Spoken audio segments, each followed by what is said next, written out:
How to stop gambling and take control of your life. Gambling is the 21st century's most rapidly growing addiction. The internet has driven a boom in the gambling industry. Governments have relaxed laws to allow more freedom in advertising, and betting companies have devised ever-increasing ways for us to gamble. This boom has brought about an exponential increase in the number of people who find themselves trapped in the agony of gambling addiction. The urge to gamble can have disastrous consequences. It can interrupt your work life, your social life, put intolerable strain on relationships, destroy your finances, can cause illness, mental breakdown, and, in some cases, even suicide. But even though we know it's ruining our life, and would like to be, without it, escape can seem impossible. Why? Because we believe there is only one option, the hard way. The common understanding is that addictions such as gambling, smoking, alcoholism cannot be overcome without immense willpower and suffering, and deprivation. But I have some good news for you. There is another option. I discovered this for myself in 1989 when I went to Alan Carr's clinic, in the hopes that he could assist me in quitting smoking. To my amazement, success was simple, painless, and long-lasting. What I experienced, Alan was completely different from my previous efforts to quit by using willpower and nicotine chewing gum. By the time we finished, I realized I no longer had any desire to smoke, so I didn't need willpower. As a non-smoker from the beginning, I began to enjoy social occasions more and improve stress management. There was no sense of deprivation. On the contrary, I was overjoyed and relieved that I was finally free. I was so impressed with Alan Carr's method, I wrote to him asking if I could join him on his quest to rid the world of smoking. I was fortunate enough to accept, and even luckier later to be appointed managing director of the company formed to spread the method worldwide. Today, over 400,000 people have visited our clinics in over 50 cities, countries across the globe, and Alan Carr's books have sold more than 14 million copies, which have been translated into 42 languages and read by. There are an estimated 30 to 40 million people in 57 countries. This is fantastic. Success has been achieved entirely by word of mouth, personal recommendations of the millions of people, like me, who have. I was successful with the method. Alan Carr's Easy Way has spread all over. The world exists solely for one reason. It works. It doesn't just work for smokers. Before becoming hooked on, I battled my weight on a daily basis while using nicotine. I believed the tendency to binge, followed by crash diets, was due to a flaw in my personality, and I despaired of never being able to become. I'm free of the problem and proud of my weight. Everything changed when Alan showed me his first draft of Alan Carr's Easy Way to Lose Weight, and I realized he had found the solution to the. I had been dealing with a problem my entire life. As I read through the text, found the powerful logic irrefutable. By the end, I knew my weight. The problem was fixed. I was convinced right away that Alan's method was not only effective for the obvious substance addictions of smoking, alcoholism, and drug abuse, it could be applied successfully to any type of compulsive behavior. The Easy Way to Stop Gambling employs Alan Carr's Easy Way method, one of the most destructive compulsions of all. Over the past 10 years, millions of people all over the world have fallen victim to. However, gambling addiction is a condition that leaves you feeling completely alone. Unlike any other addiction, it can kill you in one day. Online, gambling has made it possible to sit at home, privately, and literally, you are gambling with your life. Unfortunately, more and more people are doing exactly that. The simple way to stop gambling is the key that will set you free from this prison. It will completely change your mindset by removing all illusions and fears have previously prevented you from escaping the trap. Easy Way does not involve willpower or deprivation. because it eliminates the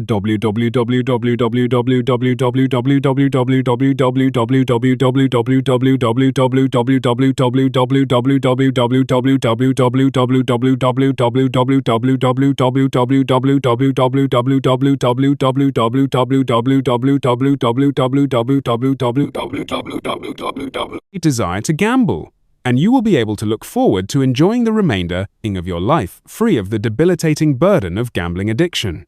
Freedom from debt, having to lie to your loved ones and your employer, yourself, freedom from self-loathing, from the feeling of helplessness and slavery. All the freedoms you enjoyed before you received. Your addiction to gambling will return, regardless of who you are or where you live. You are from, or how much you gamble.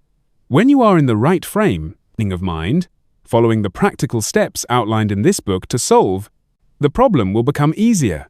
The first chapter, this is important. This book will help you stop gambling immediately, painlessly, and permanent, without the need for willpower or feeling any sense of deprivation. Or make a sacrifice. Perhaps you think that claim is too good to be true. I guarantee you, it is achievable, regardless of who you are or what your personal, whatever the circumstances may be. An open mind is all you need. This book is your companion, confidant, and guide. It will take you on a journey that will lead you out of the gambling trap. But they will not. It will not judge you, embarrass you, or put pressure on you to undergo painful measures. All I ask is that you maintain an open mind and adhere to the pounds et al. Follow the instructions, and you will be able to escape.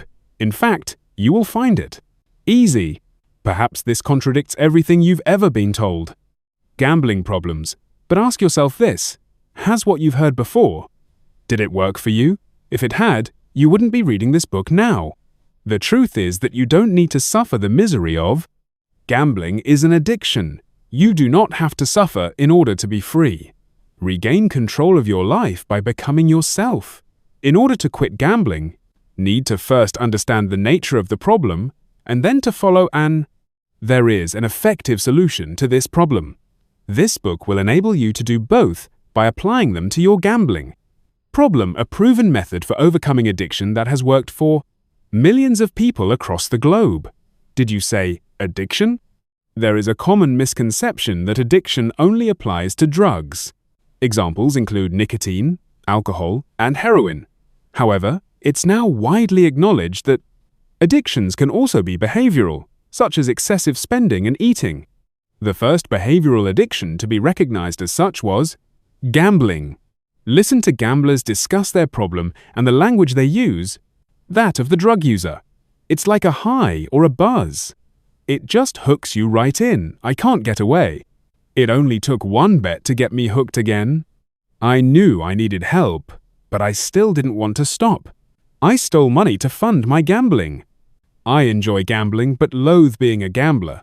My wife, my kids, my home, nothing seemed as important as my next bet. As with substance addictions such as smoking, alcoholism, and other, problem gambling is a man-made condition, unlike other forms of drug abuse. Starts small, appears under control, but soon grows to the point where it takes over and destroys your life. You find yourself playing for more, larger stakes, and as your losses increase, the only way you can see the way to recover is to increase your gambling. Even the occasional big win only fuels the addiction as the money inevitably finds its way back into the coffers of bookmakers, casinos, and other players. You've fallen deeper into a trap and can't see any way out. A two-faces problem. Not only do gambling addicts have a distorted perception of gambling, society cannot seem to make up its mind as to gambling is either good or bad. On the one hand, there are local. On the one hand, the vicar is purchasing raffle tickets at the village fair. On the other, inveterate gambler who has squandered all and destroyed his family. Why do we regard the former with respect, while the latter with scorn? Aren't they both participating in the same practice? What happens at what point does gambling shift from being a force for good to being a a force for evil, the straightforward answer is that gambling becomes a problem when, the moment you believe it can assist you. As long as you believe, gambling is a way to make money, which you can beat with practice. The odds, and that it won't be a problem if you just gamble what you can afford, you are laying yourself open to one of the most severe forms of behavioral addiction. Even with something so seemingly innocuous as a local raffle, the truth is that the only person who is certain to win is the person selling raffle tickets. When you understand, you begin to see through all of the implications of that simple fact. Other myths about gambling? Feeling unable to stop gambling despite the harm it's causing. You are a clear indicator of addiction. Like all addictions, it is the illusion that behavior provides a genuine pleasure or crutch that keeps you trapped. Smokers believe that cigarettes help them relax. In reality, they do the polar opposite. All a cigarette does is partially, temporarily relieve the discomfort of the body withdrawing. Nicotine, a feeling that non-smokers do not suffer from in the first place. As the nicotine leaves the body, smokers become agitated and anxious. They are under the impression that the only thing that will make them, they reach for another cigarette to make themselves feel better. The truth is that the next cigarette will only introduce more nicotine into the body, temporarily and partly relieving the symptoms of discomfort caused by withdrawal, ensuring that once the nicotine leaves the smoker's body, the smoker will again feel uptight and feel the need for another cigarette. Non-smokers do not experience this issue. Therefore, smokers smoke in order to feel like they don't. Smokers. Similar misconceptions exist regarding gambling. The illusion is that gambling makes you feel better by providing a high or feeling of well-being. In reality, all it does is restore your levels of happiness and well-being to somewhere near normal after already they became depleted. I'll go into more detail about how this depletion happens later. Simply put, gambling addicts believe gambling provides them with high is because their withdrawal is alleviated while the act of gambling. They also get a taste of what it's like to be non-addicted. In addition to this, while the card hand is being played, while the roulette wheel or the lottery balls are spinning, while the dogs, horses, or while playing the game, your mind becomes desensitized to the misery. Gambling provides you with a sense of freedom and confidence that someone who is not suffering the slavery of gambling addiction feels all the time. You momentarily stop feeling like someone who is lost. Stop feeling like a loser and start feeling like a contender, a potential winner. You briefly live in a moment of possibility where you're not hamstrung. Your gambling addiction's side effects. To put it another way, you feel like a non-gambler for a short period of time.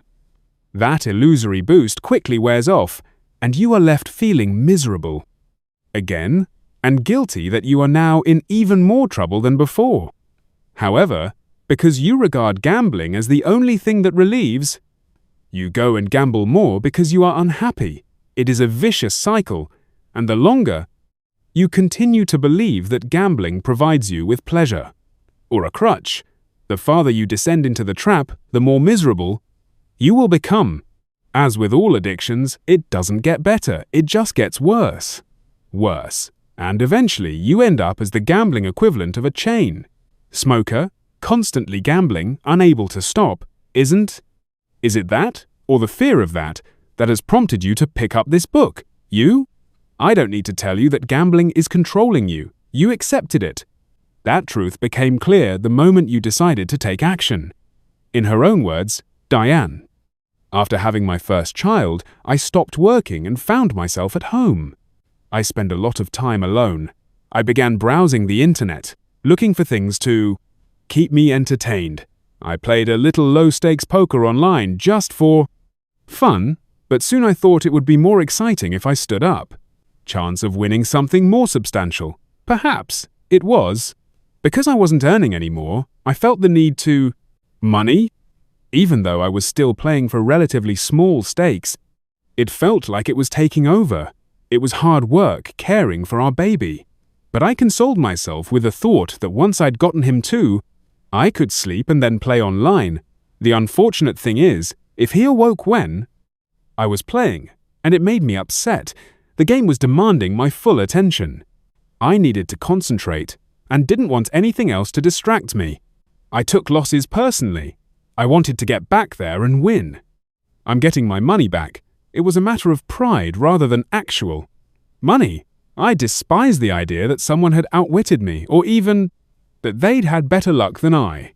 I wanted to settle the score. The only way to do this was to go back and play. Problem was, every time I played, I was raising the stakes, hoping to turn my losses in winnings. I began paying less and less attention to my child.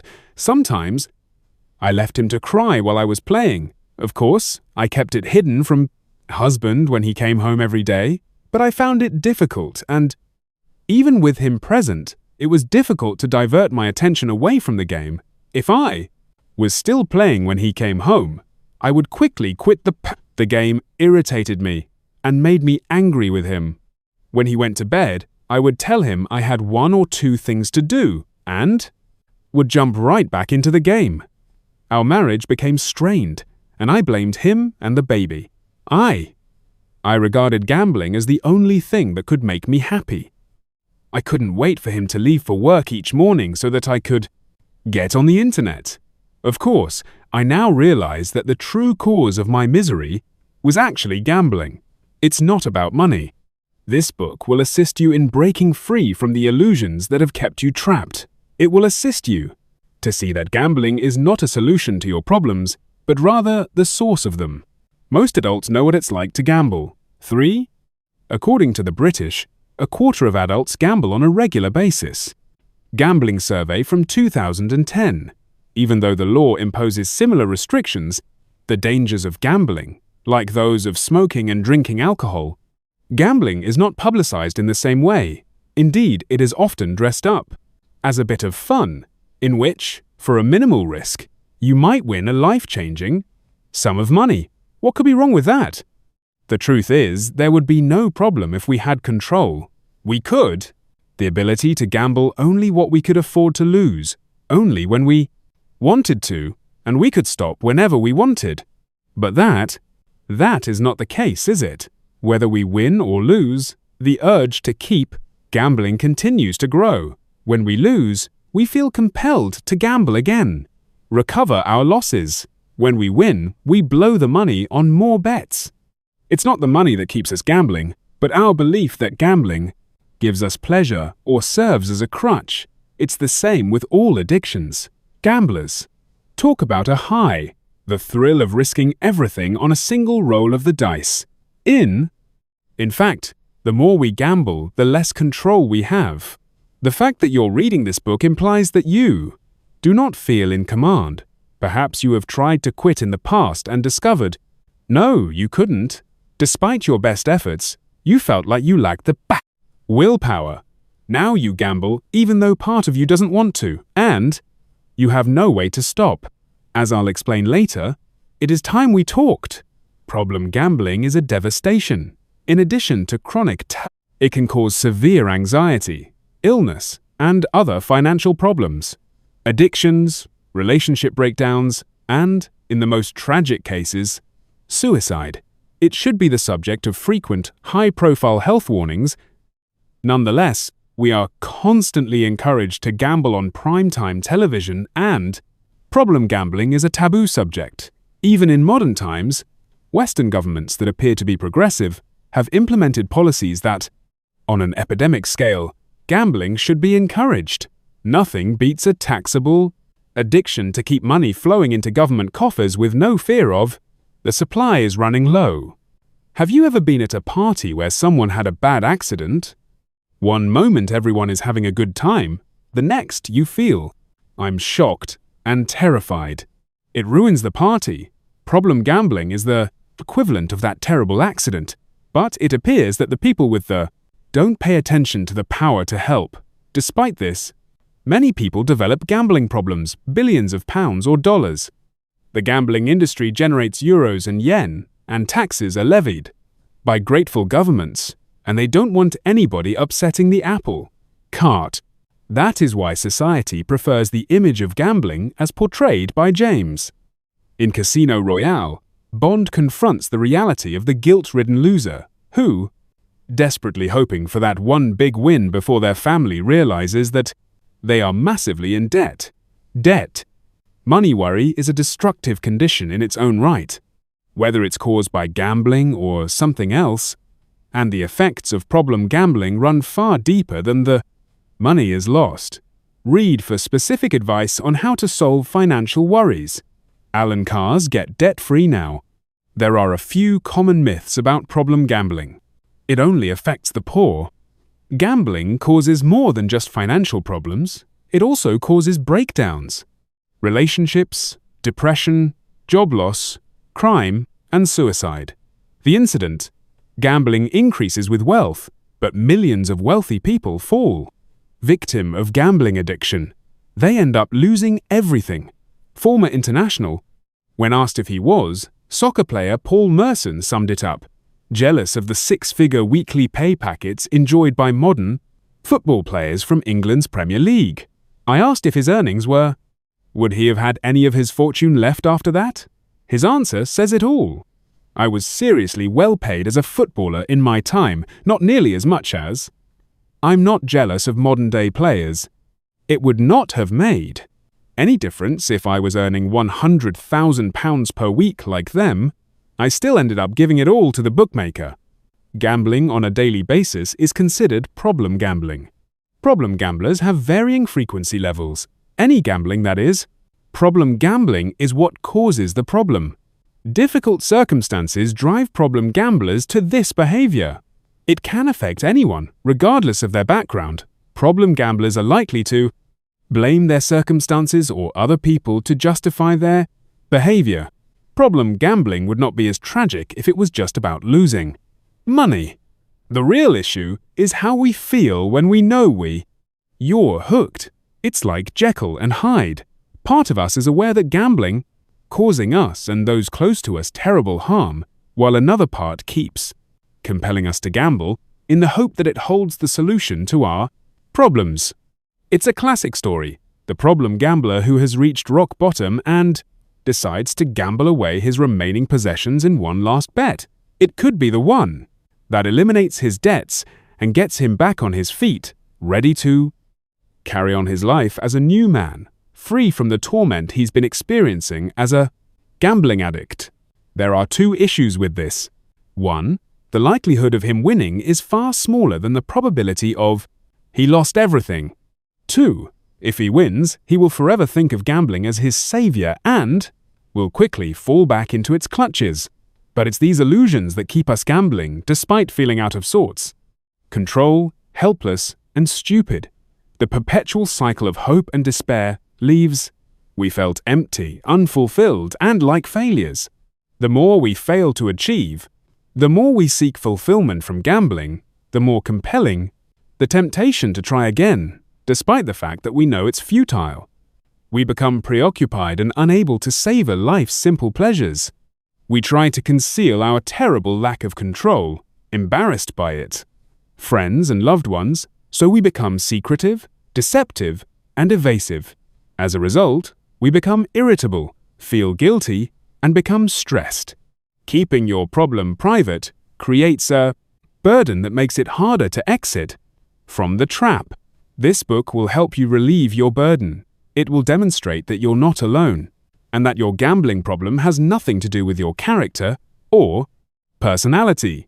Regardless of your background or current situation, it will help you get free from the horrible effects of gambling that has run out of control, the persistent loss of self-confidence, the secrecy, dishonesty, anger, and defensiveness, depression, and desperation.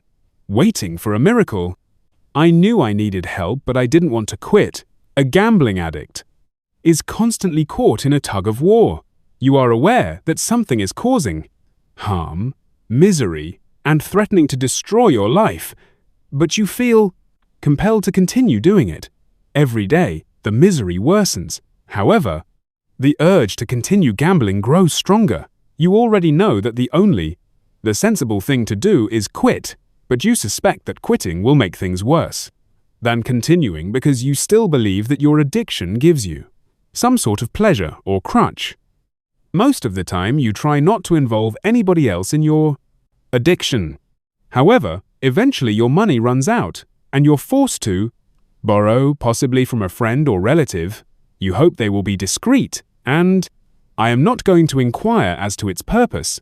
If they do, you don't tell them it's for financing an addiction to gambling. You make up a story and lie to them. When they come to ask for their money back, you become defensive and elusive. People lose regard for you. They lose trust in you. Now you're putting far more than money is at stake. You're risking friends, family, and your job, your home, and your entire life. I'm not trying to scare you or paint a dramatic picture of the problem. Gambling and its implications in the hope of frightening you into altering your behavior. It is likely that you are already aware of much of what I have said thus far. That is why you have picked up this book. However, because of the constraints that gambling addiction imposes on everyone it enslaves, you felt powerless to do anything up to now about it. Unfortunately, some people end up committing suicide. The misery caused by gambling addiction can lead to other addictions, such as smoking, drinking, and other drugs, that in turn, your health and wealth will suffer, and you will live a shorter life. Realizing that you're not in control, and that controlling you can easily lead to despair, often in trying to protect your loved ones from the horrors that you're going through, keep them fed, clothed, sheltered, and happy without their knowledge. That you can't afford anymore, you risk losing them altogether. Rather than face that horror, some people prefer to take their own life. Gambling can lead to such despair and misjudgment. Addiction can be instilled. However, most gamblers are not suicidal. They continue enduring day after day of misery, feeling helpless to do anything about it, just waiting for the day when some miracle occurs and they discover they're not. I'm no longer addicted. You don't require a miracle. All you need to know is that gambling is an addiction that provides you without genuine pleasure or crutches, and then to follow a proven method for helping you quit. This book will allow you to overcome your despair and make sound judgments, not only regarding gambling, but also about your whole life. It will also let you live free of the constant fear of being found out. There is no reason for you to be depressed. The main objective of this book is to help you break free from the misery of gambling addiction and find happiness. That means avoiding fear and panic. In brief, living happily without gambling. Slaves to the machine. It appears to be an urban myth, but some gambling addicts wear nappies while they play slot machines so they never need to go to the restroom. They dislike getting up because they are afraid that someone else will take their spot and win their jackpot. Professor Tim Pelton conducted a study for the university. Casino employees at Victoria's Centre for Addiction in Canada reported that they no longer blink an eye at customers wearing diapers. How do? Do they know that gamblers wear them? The answer is that they can see. They are peeping out of the clothing of seated patrons, and they are frequently found discarded in casino bathrooms. The sad reality is that addicts only agonize about vacating their posts because they don't know how slot machines work. No, one has told them that random number generators operate continuously, running through dozens of combinations of digits at slot machines, extremely fast. The likelihood that you will insert a coin or press a button at the same split second as someone else is infinitesimally small. So the fact that someone else wins the jackpot on your machine does not imply that you have to. You are not alone. What would you consider an acceptable level of gambling? Purchase every week. Do you play the lottery? Going to bingo on a Friday evening? Playing is there a slot machine in the pub on weekends? Betting on a horse race? Once per year? Perhaps you envy those who do not gamble beyond these limits. Perhaps you think there's no way you could get into the problems If that was the extent of your gambling, you should stop now. But, in reality, all forms of gambling contribute to the same problem. When you buy a lottery ticket, you buy into the same illusion as the desperado. He places his last dollar on a pair of twos.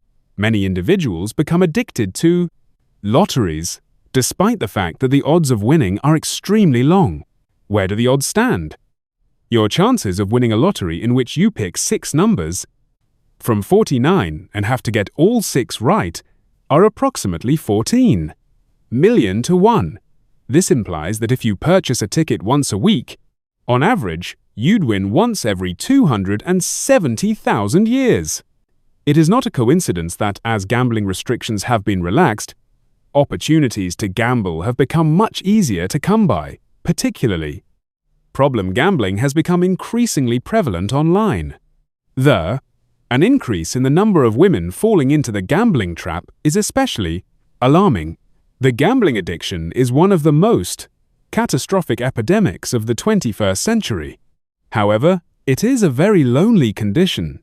Society has made it taboo to talk about any money-related problem, so regardless of how deeply we fall into the trap of believing we should solve our problems on our own. As a result, millions of people around the world are experiencing the same agony in silence. My close friend has never once mentioned his gambling problem, but it's still painful to see. Although he is constantly battling financial disaster and has now lost his home and everything in it, including his loving wife and children as a result, he remains. He is completely incapable of admitting his problem, let alone seeking assistance. Even if you feel isolated, you are not alone. Negative effects of gambling are widespread, and millions more are experiencing the same torture as you. It is critical to understand that your gambling problem is not unique to you. There's nothing about your personal situation that causes gambling. Addiction is an unavoidable consequence. Unfortunately, gambling addicts frequently develop other addictions. For example, smoking or drinking alcohol. You could interpret that to mean that certain types of people are susceptible to addiction, and they assume that this applies. Thank you. Please put that thought out of your mind right now, as I will explain. In greater detail in the next chapters, gambling addiction has nothing. It has to do with how we were created as individuals. Anyone can succumb to. Gambling addiction can affect anyone, regardless of genetic makeup. Quitting is just as easy and painless. Whoever you are, what you do, where you live, and how much, regardless of how much money you may become addicted to gambling. The situation is deteriorating. The positive news is that you can get out of the W. You'll fall into the trap just as easily as you did. If you accept that gambling you can start your journey of recovery from addiction. America is in trouble. If you have recently visited a casino in the United States, you are one of over 70 millions of people did the same thing this year. That is more than the entire population of Britain. In 1982, Americans lost gambling costs around $10 billion collectively. By the year 2007, the figure had been multiplied by a factor of 9 to exceed $92 billion, nearly 10 times more than the amount spent on tickets for the Ration Vospace.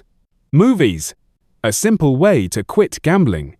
I was a confirmed nicotine addict, having choked my way through 100 cigarettes a day and accepted his early death. I had the wrong impression. That smoking was a habit I had developed and lacked the willpower to overcome. My epiphany came when I realized smoking was an addiction. At that point, the fog lifted from my mind, and I saw with extraordinary clarity that the problem was not a weakness in there is no character or magical quality to the cigarette. When I understood how addiction worked, it was clear to me that smoking provided no genuine pleasure or crutch, and, thus, there were no sacrifices or deprivations associated with stopping. I quit right there and then. I began my mission to help smokers all over the world do the same thing. Easy Way is the name I gave the method. It needs no willpower, no substitutes, there are no gimmicks, no nicotine products. It just allows smokers to become happy non-smokers by unraveling the brainwashing that convinces them. Whether smoking is a pleasure or a crutch, once under the illusion that since they no longer have to make a sacrifice by stopping, they find it easy to quit, because they do not feel deprived and are content to be free.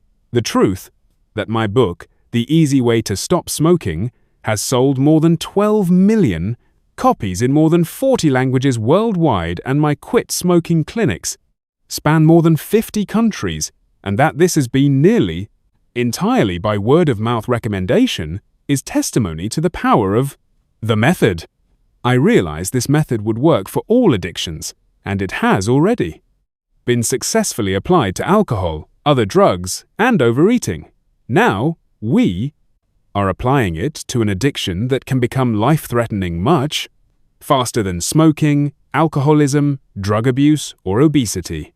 However, smoking, drug addiction, alcoholism, and overeating are all body conditions. Gambling has no physiological consequences. In fact, all addictions are primarily mental conditions. It's because gambling doesn't appear to affect us physically that its harmful effects can manifest so quickly. With smoking, drinking, there must be a physical intolerance to other drugs and junk food, overcome as our bodies try to defend themselves by rejecting the toxins.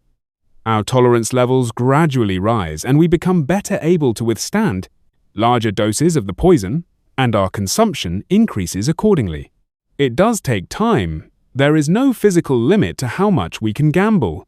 In other words, there's nothing to stop us going in the space of a week from a single lottery ticket to putting everything we own on a card game. The absence of a physical element gambling affects us does not make it less of a danger, but a larger one. It also makes the addiction is easier to conceal. Easy Way is about unraveling the myths that drive you to do something that makes you unhappy but you think will make you happy. This principle applies to gambling as much as it does to drug addiction. If you can see the mistake a heroin addict makes when thinking the next fix will solve his problem, and you are already on your way to solving your own, what will this book do for you? Remember my claim at the beginning of this chapter. This book will allow you to stop gambling immediately and painlessly, permanent, without the need for willpower or any feelings of deprivation or sacrifice. Perhaps you're thinking, if it's that simple to quit gambling, why doesn't? Is everyone doing it? In reality, an increasing number of people are doing just by following this method, regardless of your feelings about it. All I ask right now is that you set aside your preconceived notions. Believe me, the easy way works.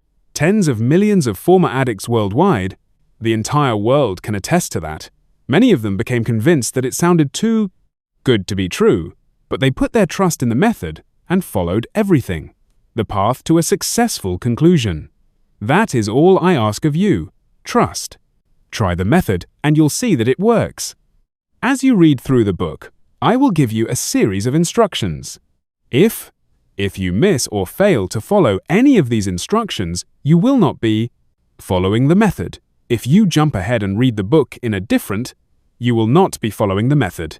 Easy Way functions similarly to a safe combination. I could give you all the numbers, but unless you apply them all in the right order, the lock not open in the spring. Picking up this book and just accepting you've chosen a combination that may be helpful will set you free from the gambling trap. All you need to do is follow the instructions. Chapter 2. There are both winners and losers. How did we first come to believe that gambling would make us happy? You could argue that life is the first game of chance you've ever encountered. The odds against conception and birth are millions to 1, and, risk exists in the world from the moment we are born. We are surrounded by playgrounds, roads, classrooms, and homes, by dangers that our parents warned us about. As we age, we realize that risk can be fun. We play dare. We encourage one another to take risks and tease each other for being chicken. The risk of being apprehended or injured becomes an issue of honor. This game isn't much fun, but we play it to keep from losing face. And when take a big risk and get away with it, we feel a buzz of excitement that we consider as a reward for our bravery. Parents and teachers may caution us about the danger of attempting to take risks. Look before you leap. Fools rush in where angels fear to tread. However, at the same time, we are fed messages that suggest the opposite. Nothing ventured, nothing gained. Who dares wins. Speculate and accumulate. From a young age, we are taught that risk is a function of courage, the hero who risks everything to save someone's life, the child who does. The most daring bike stunt, the businessman who invests everything, owns a single large idea. We admire these individuals and the way they are. Be prepared to take risks. At the same time, we tend to consider people who avoid risk because it is uninteresting or boring at best and cowardly at worst. It's fixed in our minds that risk is something to be accepted and not avoided. When it comes to gambling, it's like a gauntlet. Thrown down. Are you big enough to handle this? Do you have it? Takes. Will to win. At the same time that we are learning about risk, competition and games are all about winning and losing. If we are properly taught, we learn how to lose gracefully while also learning the thrill and sense of power that comes with victory. The two are now united. We already understand how it feels to take a risk and get away with it. Euphoria is the same feeling that when we win a game, we believe we are powerful, intelligent, and unstoppable. On the contrary, losing can make us feel weak, stupid, and worthless. Furthermore, we are taught to regard money as a symbol of success. In other words, those who have money win, while those who do not are losers. Another myth that dismisses the fact that many rich people are.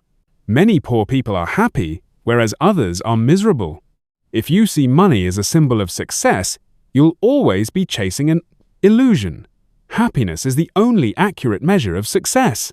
Happiness is the sign that everything in your life is in order. It's not measured in pounds or dollars or any other type of monetary unit. Happiness is built in. When our lives are balanced, this is an indicator.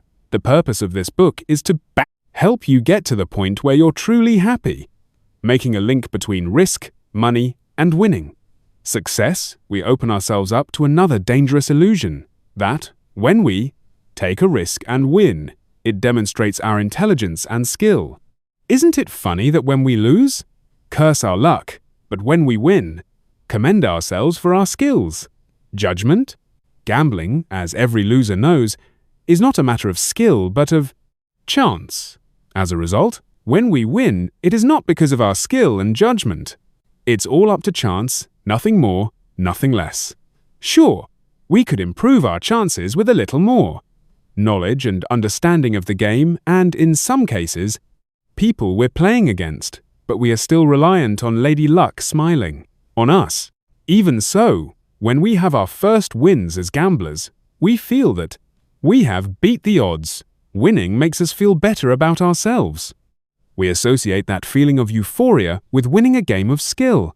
In short, we delude ourselves into believing that we are in control. One of the things that non-gamblers find the most difficult to understand, gambling addicts, is that even after they have spent hours losing money, they still believe they are in control. Slot machines were Michael's addiction. At his worst, he would pump coins for hours on end into the slots, one after the other. He refused to stop for a drink. He refused to stop to use the bathroom. Why?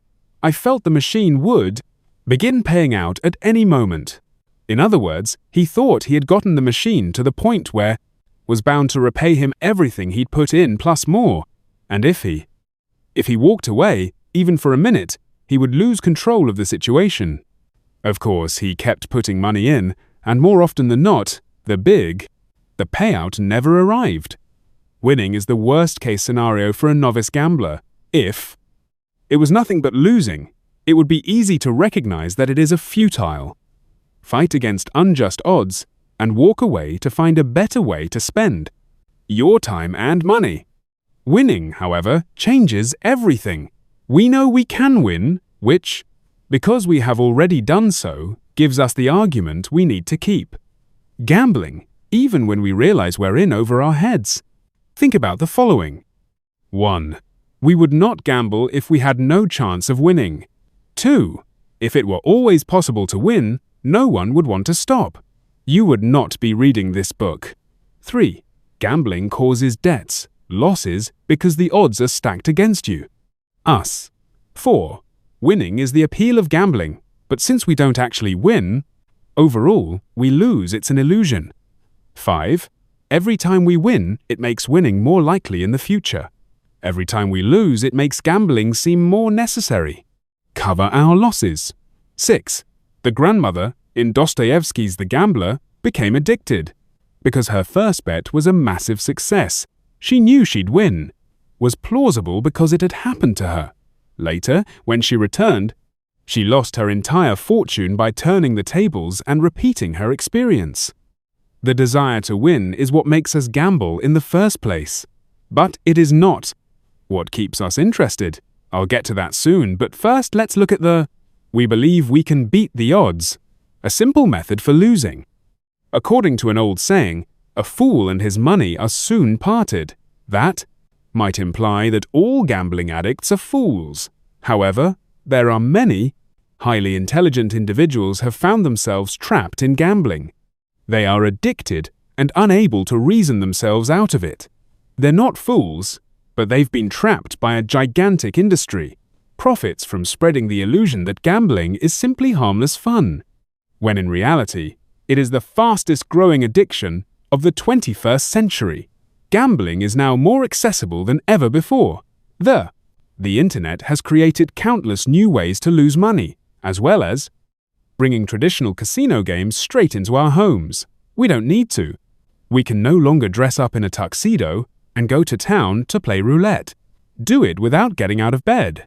All the obstacles that once made us stop and think twice about gambling has been removed. Turn on the TV and you'll find a government-approved program actively encouraging you to participate. Participate in the national lottery. Change the channel and you'll find a game show in which contestants are encouraged to gamble. Nowadays, it appears virtually every other advertisement on TV is for some type of gambling. And the same images are now used to sell the illusion as they were previously used to. Alcohol and nicotine are sold as sexy, alluring, and aspirational products. Governments have eased legislation, allowing the gambling, big gambling, as I call it, has much more freedom in the way it goes, attracting us in. The message is clear: gambling is acceptable. It's no surprise that more people than ever before are falling into the misery. Gambling addiction. As I previously stated, gambling is a matter of chance. Yet, big gambling is always looking for ways to reinforce the belief that it is a matter of skill and judgment. One example is the money quiz, which is internationally successful. Who wants to be a millionaire? By asking questions of increasing difficulty. In exchange for larger and larger winnings, the game creates a model, whereby the more knowledgeable you are, the higher your chances of winning. Again, there is a link between success and personal skill. But the truth lies in one of the show's catchphrases: "It's simple when I know the answer." In other words, you'll only look in control and win if the question you're asked is one to which you happen to have the answer. And this is frequently purely a matter of luck. While the more informed, contestants are expected to progress further through the early rounds. There is always a point where you have to make a decision. Do I gamble? Should I act on a hunch or walk away? Those who walk away are forced to wonder what could have been. They were gambling. Those who gamble and lose are left disappointed. Those who gamble and win are very pleased with themselves. Because the gamble was dressed up as a test of knowledge, don't just look at the winners as lucky and the losers as unlucky. Think of them as knowledgeable or ignorant.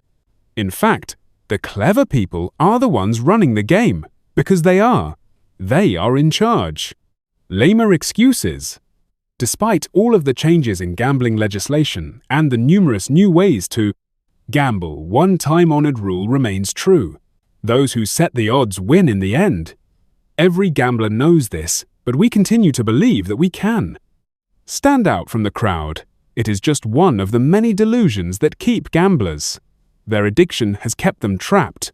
Another is the false belief that gambling is enjoyable, just as smokers delude themselves that they smoke because it gives them pleasure. Gamblers delude themselves due to their nicotine addiction. They gamble because they enjoy it. However, ask them what exactly they enjoy about it, and they will struggle to provide a convincing response. Rather, their reaction is both defensive and negative. This is a free country. Life is short. I have it under control. There are worse things in life. That's a strange way to talk about something you enjoy. I enjoy playing golf a lot, but if you asked me why, play so often, I describe all the positives: the fresh air, the exercise, a fun day out with friends, a challenge, etc. I wouldn't say it's a free country. When something brings you genuine pleasure, you're just too excited about it. You don't give excuses for why you don't stop it. In fact, gamblers, if they are truly honest, feel that it is the enjoyment of gambling that keeps them going. They may deny or not understand it, but the true reason is they suffer from an addiction. Illusions are the cause of addiction. In order to overcome the addiction, we must first dispel the illusions. Before we get into the illusions that caused your gambling addiction, it is critical that you recognize that you have an addiction and understand how you've been caught. Chapter 3. Why you're reading this book. Why can't we just stop gambling? People with a gambling problem know that they have to quit in order to. Their lives were once again under control. Why do they continue to gamble? The reason is the way our brains function. Our rational mind may inform us that gambling is causing us great harm and that we must stop. We continue to feel an emotional need to gamble. Why? Since we've been conditioned to believe that gambling gives us pleasure. In order to break free from gambling addiction and allow for to regain control of our minds, we must undo the brainwashing that fuels the I want to gamble. To start this process, we need to recognize, accept that we have been brainwashed, and take a positive attitude towards escaping from the trap. It's a simple process, but addicts tend to do it the wrong way, which is why many find it difficult or impossible to escape. In Chapter 1, I explained why I named my method Easy Way, because offers smokers an easy way to quit. It was made using the same method. It is simple for alcoholics to quit drinking and other drug addicts to stop using drugs, for people with weight problems to stop overeating, and with debt problems trying to get out of the red. Now it will make it easier for you to quit gambling.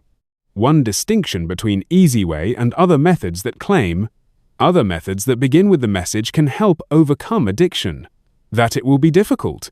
This is a misconception that in itself maintains addicts in the trap, because the harder you believe quitting will be, the more afraid you'll be of trying, and the more you'll seek refuge in addiction. The belief that quitting will be difficult.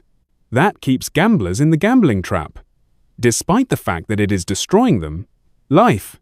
Let's look at why you believe quitting will be difficult.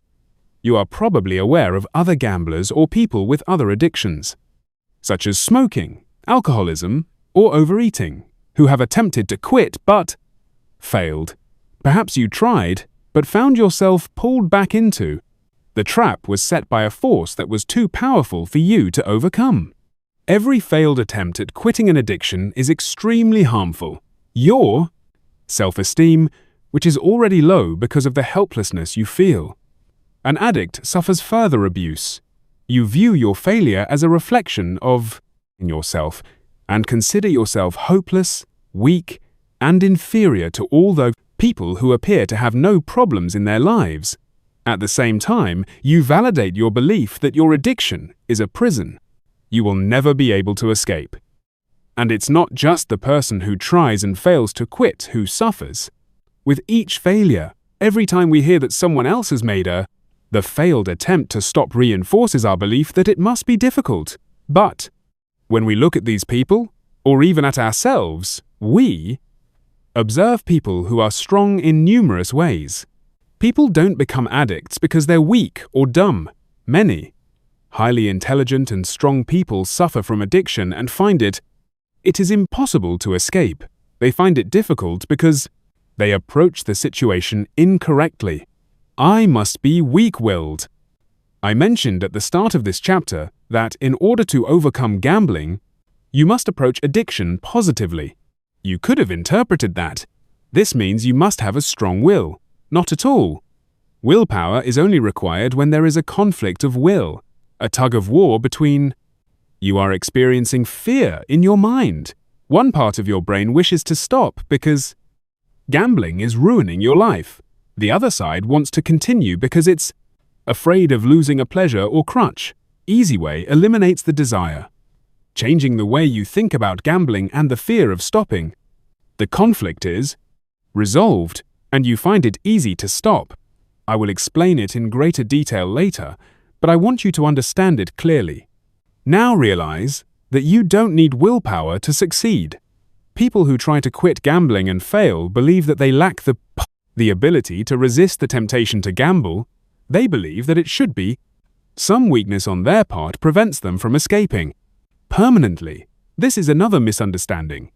Furthermore, it is a misconception spread not only by have a vested interest in our staying hooked, but also by so-called help organizations that seek to assist us in quitting. Easy way is the only method. That does not require willpower. Furthermore, it is the most effective. The world has never seen this method before. I said this book will help you solve your gambling problem. It was painless and simple. When you get to the end and feel ecstatic, you'll understand what I mean when I talk about being free. Right now, you might find it difficult to believe that it is possible to succeed without suffering a period of deprivation and reliance on willpower. I assure you, it is. For the time being, it makes no difference whether you believe me. What is this? It is critical that you believe what I say could be true. What are the alternative? You already know that the willpower method is ineffective. Suppose it did. You would not read this book. You have a choice. You can continue to read, follow the instructions and see if I'm correct, or you can choose to continue the way you're going now, suffering the misery of gambling addiction, sliding deeper and deeper into the trap, losing money, friends, possessions, self-respect, and moving closer to the point where you can see there is no way of going on. If you believe you failed to quit in the past because you lack, I have only positive news about willpower. You do not need willpower. You failed because you used a non-working method. Picking up this book, you've embarked on a method that has proven to work by millions of people worldwide. Furthermore, it simplifies matters. All you have to do is keep reading and following the instructions. Do I genuinely want to quit? In addition to the perception that stopping gambling will be difficult, some people believe that by stopping, they will lose an important part of their identity. This demonstrates how addiction can influence our judgment. Although the misery, the torment, the loss of self-respect, and all the other harmful, some gamblers continue to see their gambling effects. Problem is making them daring and appealing. There are several words in our language that have meanings that completely contradict their original definition. Wicked is a prime example, which is now commonly used to mean very good. Another two words are safe and dangerous. Safe is a word that essentially positive connotations, dangerous is negative. Yet when we use these, when it comes to people, adjectives can have the opposite meaning. Someone who is safe is somewhat boring, unadventurous, and unlikely to surprise. Alternatively, entertain. Similarly, someone who is dangerous is exciting, unpredictable, and never dull. This twisted logic is frequently applied to characters in films and television. We, people who show no vulnerability, tend to intimidate us. Warm to other people's flaws. The shambolic character who struggles through life against his own demons, whether they are drugs, gambling, or whatever, gains our sympathy and affection over the one who appears to be. He has complete control and never steps off the mark. We are repeatedly fed these stereotypes, so it's hardly surprisingly, our own self-image often appears more attractive when these are obvious flaws. If we remove gambling from our lives, we may lose our charisma is shambolic. But wait a moment. Is not it the case that you spend the majority of your time trying to conceal your gambling problem? If your flaws, why hide them when they are so charming?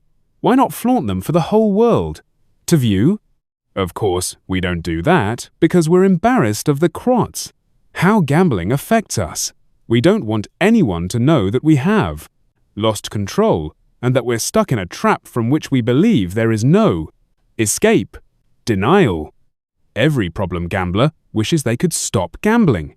They discovered that they feel foolish and weak because they are incapable of doing so.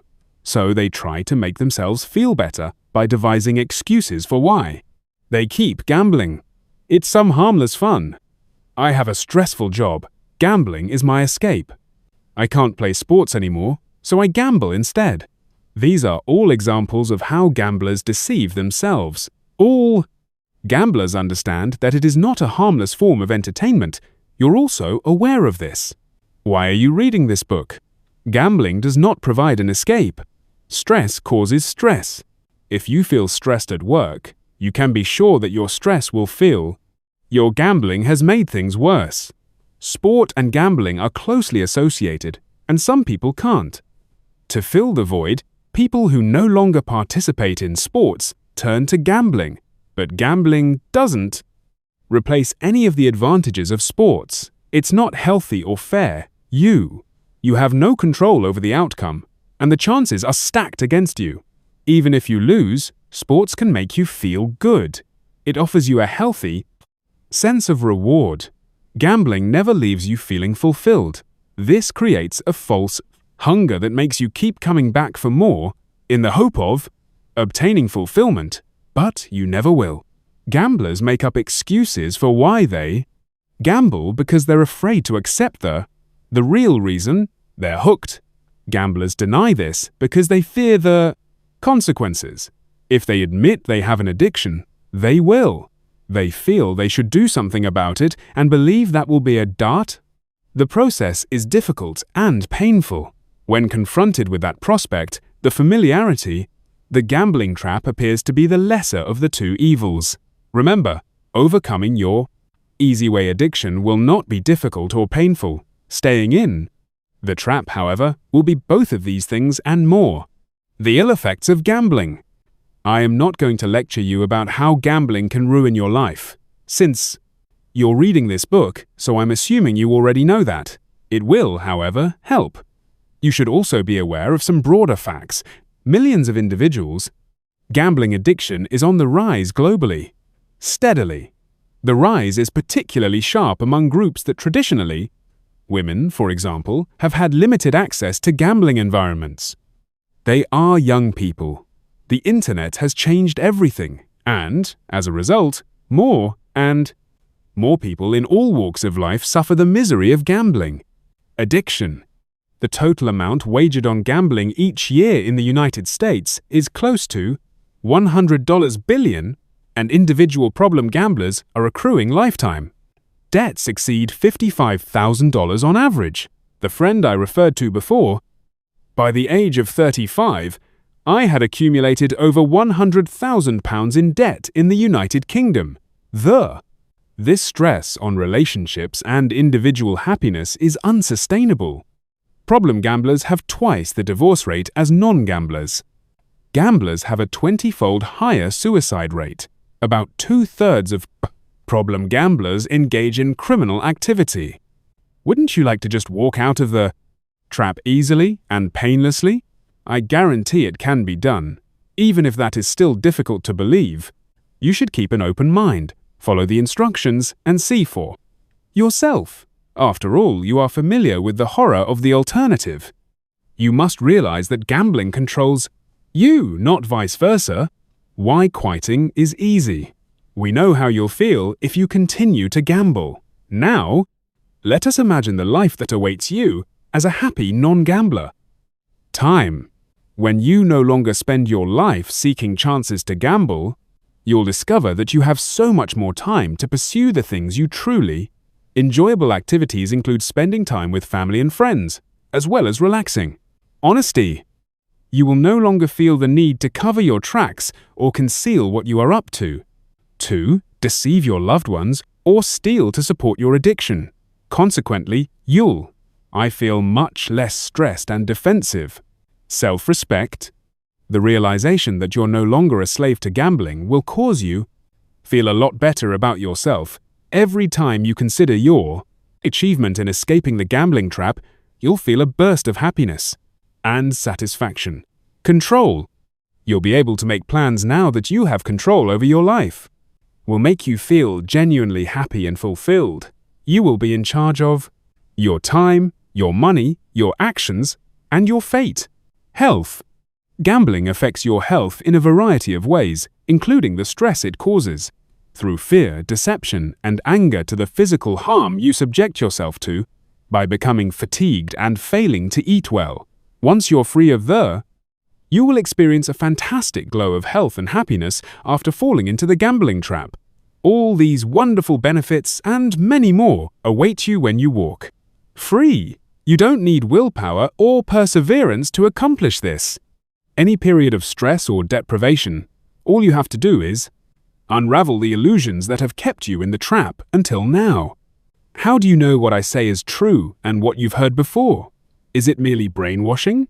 I promise you I'll make that clear for now, I ask. All you have to do is accept that what I say could be true. Second instruction. Keep an open mind.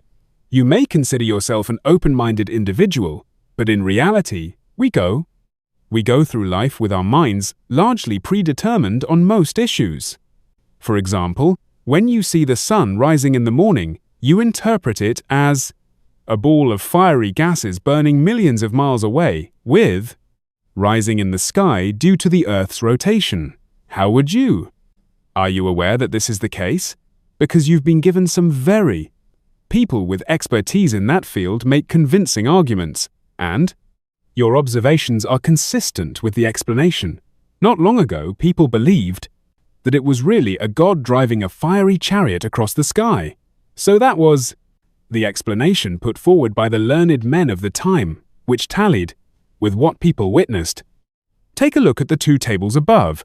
What if I told you that the rectangular and square tables have exactly the same dimensions? Do you believe me when I say that? I think not. You've already agreed that it's one square table and one rectangular table, because that's what I told you. It is, and it corresponds with what you see. However, I assure you that they're identical. Use a ruler to measure them. Isn't it amazing? What's this? Demonstrates that our minds are easily duped into accepting as true. Something is false. When you first started gambling, you believed that you were doing it on your own for free. But what if you're basing your choosing on false information? This is why I would like you to remember the table diagram and keep an open mind, so that even if I tell you something difficult if you believe, you will consider the possibility that what I say is true. Chapter 4. The first steps to freedom. Your escape from the gambling trap is already underway. Our job right now is to eliminate your desire to gamble. I'm sure by now you're eager to discover the secret behind this solution to your... You may be wondering why I don't just tell you that I have a gambling problem. Without further ado, I present the magic formula. I must clarify two things. 1. It is not a surprise. 2. There isn't any magic. Easy Way is a method that uses undisputable logic to remove the brainwashing and replace it with rational thought, thus eliminating your desire to gamble. The key involves following the arguments and the instructions I give you while reading the book, and it must be used in the same way as a safe's combination lock. Every step must, to work, the combination must be understood and applied in the correct order. I've already given you the first two instructions, and you're well on the path to freedom, but please be patient. The key to your escape has not lie in the final chapter, first chapter, or any single chapter alone. The entire book is the key, and you're already beginning to use it. The key works by removing your desire to gamble, as if you don't want to do something, you don't need willpower to stop. In the order, To accomplish this, we must first shift your mindset. So let us identify what's. Remove anything that is wrong with your current gambling mindset. Allow logic and reason to undo the brainwashing of your way of thinking. You have been subjected to it since you were a child. Man-trap. A gambling addict is caught in a trap. Stepped into a man-trap. We have the two ingredients. That will liberate him. He contributes a strong desire to be released, and I have the key to get him out. All he must do, please follow my instructions. However, once he is released, he faces another danger. The trap still exists, and we must prevent him from walking into it. Again, freedom forever. People with addictions such as gambling, smoking, and overeating, known for repeatedly stopping and restarting. So, while helping you to escape, the first step is to get you out of the trap, but we also need to make sure you never recaptured. We accomplish this by ensuring you understand the nature of the trap. Unlike man-traps, gambling traps are psychological rather than physical. It exists only in the mind, a mental construct created by brainwashing. Similarly, the table illusion in the previous chapter, you have been fed a false view of reality, which created the illusion that you get some pleasure or crutch from. Quitting gambling will require pain and sacrifice, but once you'll never fall for the confidence trick again once you've seen through it. It's also worth keeping in mind that millions of people have lives without ever falling for the gambling trap. Despite being exposed to, there is a significant amount of brainwashing. This leads us to the real difference between the gambler and the non-des. Gambler. Obviously, one gambles and the other does not, but this is not the case. The whole story. The main distinction between gamblers and non-gamblers is that the latter have no desire to gamble. Easy Way ensures that you exit from the remove your desire to set up a permanent trap. To gamble. Millions of non-gamblers who live their lives without ever falling for the gambling trap are subjected to the same brainwashing as you. As a result, somewhere in their minds, they will believe that gambling provides numerous benefits. They are, like you, aware of they can rationalize that there is no point in inflicting that on oneself. They can maintain Fortunately for them, their reasoning has the power to overcome temptation, has been unaffected by addiction. Easy Way does not need the power of reason to overcome temptation. It removes together temptation. No one is forcing you to gamble. You do it on your own. That a portion of your brain wishes you didn't or can't understand why you do. Change the scenario. As long as you keep the desire to gamble, you'll suffer from. When you stop, you will feel deprived. You'll have to use willpower to fight this sensation of deprivation, and you'll be at risk of falling back into the trap at any time. Easy Way permanently eliminates the desire to gamble, so you do not go through life feeling deprived or resentful or having to resist temptation. Do you believe that sounds impossible? If you do, it is because of your view of gambling is distorted. Non-gamblers have no desire to gamble. Neither did you, until you became addicted. There are a large number of gamblers who thought they could never get out of the trap, but they've now escaped. You'll soon be joining them. Product profile. The world is full of harmful products. See if you recognize this. One in my description. Highly addictive, hooks its victims quickly, and in many cases, I'm hooked for the rest of my life. Expensive. The average addict spends around £50,000 in their entire life. Pushers offer the first fix for free, then squeeze addicts for payments are becoming increasingly high. Addicts have no negotiating power because pushers set the price. The more unhappy it makes you, the more helpless. It depends on how you feel. Possible side effects include stress, anxiety, poverty, depression, aggression, and loss. Low self-esteem, loss of focus, dishonesty, shame, guilt, isolation.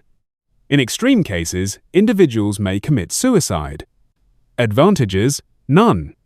It's not the most appealing product description, is it? Why should anyone?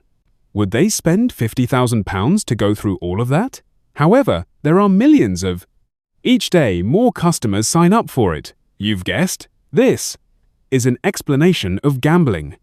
Anyone who reads this product profile independently, rather than within the pages of a book on gambling addiction, would probably assume it was describe a Class A drug such as heroin. That is because we see heroin for the vile addictive poison it is, but we have a distorted view from gambling. We need to correct this, and I need you to understand that gamblers fall into the same trap as heroin addicts. It's a mental trap rather than a physical one, and all you have to do to get out is change your frame of mind. But first, it's essential to understand. Accept that you're caught in a trap. The heroin trap is easily identifiable. The media's representation of the message about heroin is clear: addiction, slavery, poverty, misery, degradation, death. However, the media portrayal of gambling is completely different. Happy, beautiful people, smiling, displaying no signs of strain or anxiety, laughing, all while the wheel spins or the numbers are drawn. The message is simple: gambling makes you happy. We will remove these illusions from your mind as you read this book.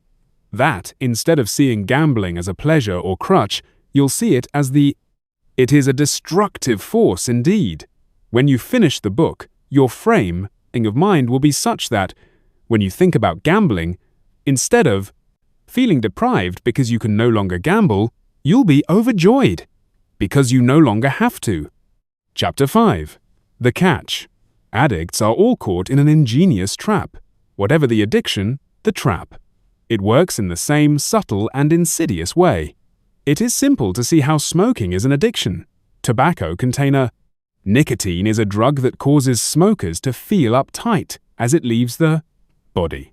Smokers who light a cigarette during this withdrawal period feel more relaxed as the withdrawal symptoms subside. Thus, they're duped into believing that smoking provides genuine pleasure or a boost. In fact, they're just trying to get rid of that empty, insecure feeling in the body. Nicotine withdrawal, which is not experienced by non-smokers. Each cigarette does nothing more make them feel what a non-smoker feels. The timing, it appears reasonable to assume that all you need to do to cure the addiction is to get rid of all the nicotine in the smoker's body. Nicotine is a fast-acting drug that quickly begins to pass through the pouts through the.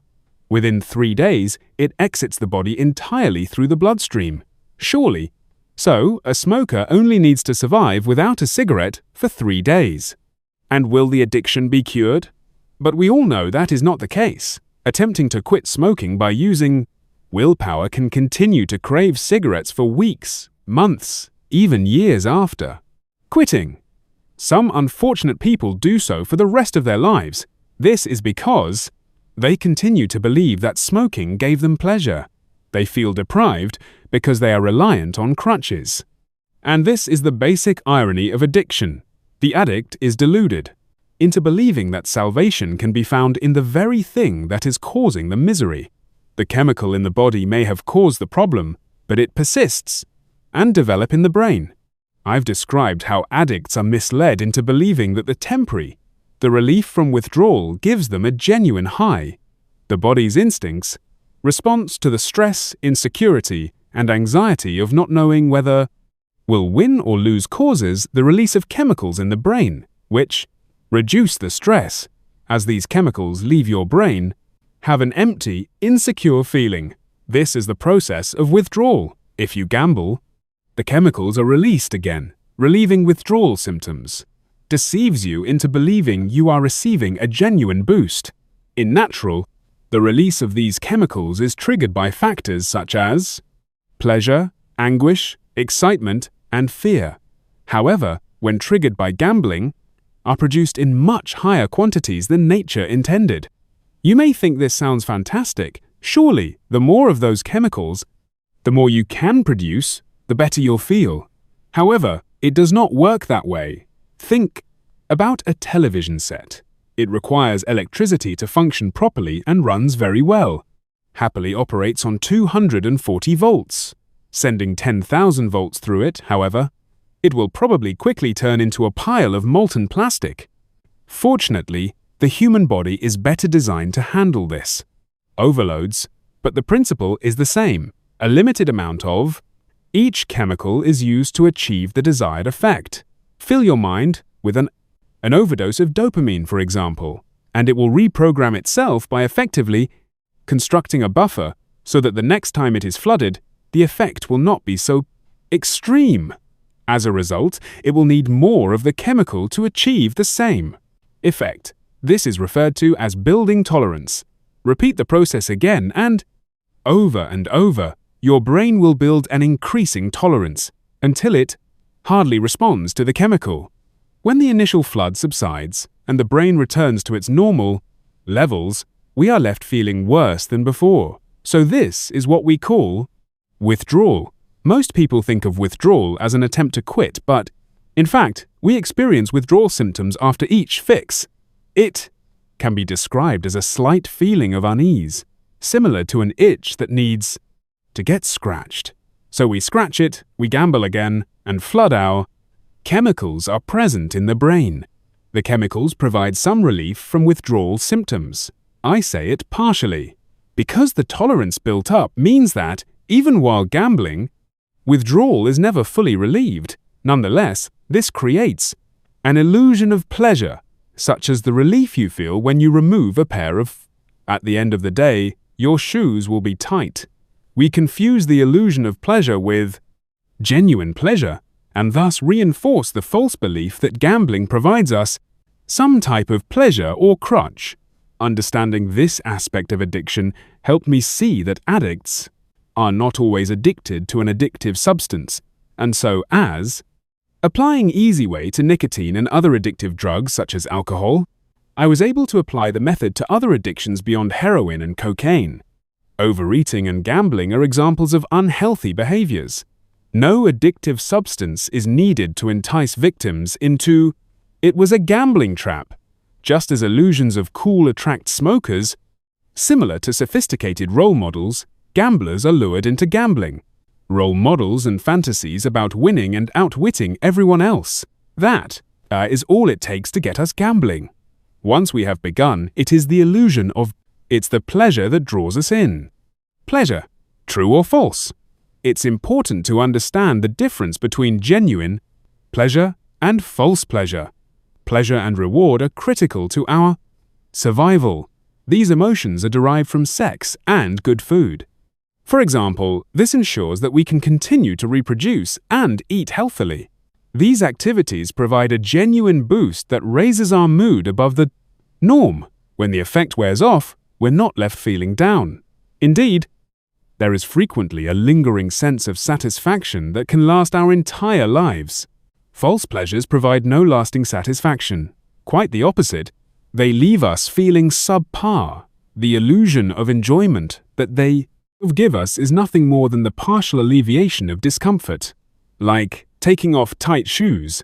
Would you wear tight shoes all day just for the pleasure of getting them off? Genuine pleasures make us feel good. False pleasures depart us, feeling emptied. Many gamblers believe that gambling provides them pleasure, but I've yet to meet a gambler who claims it gives them happiness is a clear indication of genuine pleasure, and his book's ultimate goal is to make readers happy. Remember this distinction as you continue reading. It will help you realize, except that gambling provides no genuine pleasure, filling a void. It's useful at this stage to understand why we are drawn to things that we are aware that they pose a threat to our health and happiness. As children, with our limited knowledge, we settle for innocent games. As adults, with more knowledge, open ourselves up to more harmful pursuits. Why? It's a paradox caused by an emptiness that opens during our growth begins at birth. I call it the void, and it affects we all differ in some ways. The shock of birth leaves us desperate for security. We are reaching for our mothers protect us. Our dependence and vulnerability continues during childhood when we're cocooned from the realities of life in a make-believe world. Soon we discover that Santa Claus and fairies do not exist. At the same time, we're forced from the security of home to school and a new set of fears and insecurities. We are more critical of our parents, and it begins to dawn on us that they're not the unbreakable pillars of strength that we had always thought they were. They have weaknesses and flaws. We too have fears and concerns. Disillusionment creates a void in our lives, which we usually fill with pop stars, movie stars, television celebrities, and sports figures. We create my own fantasies. We create gods of these people and begin to attribute to them. They have qualities far beyond what they have. We try to soak in their reflected the glory. Rather than being complete individuals in their own right, become followers, impressionable fans, leaving us wide open to suggestion. In the face of all this confusion and instability, we look for support. For an occasional boost, we instinctively look at our role models and, quite naturally, copy what they appear to be doing for comfort. And unwinding, drinking, smoking, and gambling. But these things don't fill, they exacerbate the problem. How does the trap work? All addicts are caught in the same clever trap. When I described how the trap is effective for gamblers, as you will see, the trap is similar to a pitcher plant, which attracts flies to its digestive chamber with the sweet odor of nectar. The plant is shaped like a funnel, the inside of which is coated in a sweet, slippery nectar, and there is a pit at the bottom, having liquid. The fly settles on the rim and begins to drink. As it does, so it feels itself slipping down the funnel towards the pit, where the bodies of other flies that have drowned are slowly digesting. But instead of flying away, the fly continues to drink. It appears that the nectar tastes good, like the best thing in the world, but it is the same thing that is luring the fly, until it dies. The full horror of its situation does not dawn on the fly until it has reached the point of no return and realizes that it can no longer escape. Gamblers don't realize they're in the trap until they're well and truly hooked. Many gamblers have lived and died without even recognizing that they are addicts. They believe they are in control. They gamble because it is enjoyable. Only when gamblers attempt to escape do they? They realize they are in a trap. Winning is the lure of gambling, just like the nectar in the pitcher plant. However, it is an illusion because we lose more than we win. We are aware of the arguments before gambling for the first time. Against it, we know it's a slippery slope to destitution, that the chances of winning are almost non-existent, and it can become obsessive. We convince ourselves that it will be different for us. We'd never allow it to get to that point. We may also know that it can. Sometimes brings us into contact with undesirable characters and, possibly, even turn us into undesirable characters. We also understand that debts can accumulate, if not managed properly. In brief, we know gambling is something to avoid. Nonetheless, we know that millions of people gamble every week without. They will lose everything they love and possess. In the meantime, gambling, the industry bombards us with enticing gambling opportunities. Every new player will receive a £50 bonus. The first 5 bets are free, winning with a losing hand. Money-back specials. These messages come with images of smiling, happy people. People like us are holding large amounts of cash. Alternatively, just like us. I would like to be, so we take the plunge and make our first bet. Despite our anxiety, nothing bad happens. In fact, everything was fine. Perhaps they would have won. Even if we didn't, we gambled what we could afford to lose without incurring any aggravation. But it isn't enough. Encouraged by our newfound confidence and because of the novelty of suddenly being a player, we decide to try another bet. We've already proven that we can handle it. After all, it's only a little harmless. We're not going to go into debt just for fun, right? We're more confident than the first time, so we take it a little slower. Further, we think we have control, but gambling has already started to exert an insidious grip on our lives, which will tighten and tighter. We begin to feel the need to gamble, as if something is lacking. When we are unable to do something, in reality, something is missing. The chemical. We no longer feel satisfied because our brain levels have been reset. From ordinary, everyday pleasures. In the early days, we are able to convince ourselves that we remain in control. We can gamble whenever and however much we want, and there will be no problems. However, as time passes and the void created by the gambling addiction growing, we begin to sense that we're slipping further and further into a dark pit. It is an unpleasant, insecure feeling that creates additional anxiety. There is also stress. Unfortunately, the only thing that appears to alleviate the void represents the placement of another bet. Addiction has set in. As we reach for a pill to relieve a headache, we gamble again as a temporary solution to alleviate this unpleasant feeling.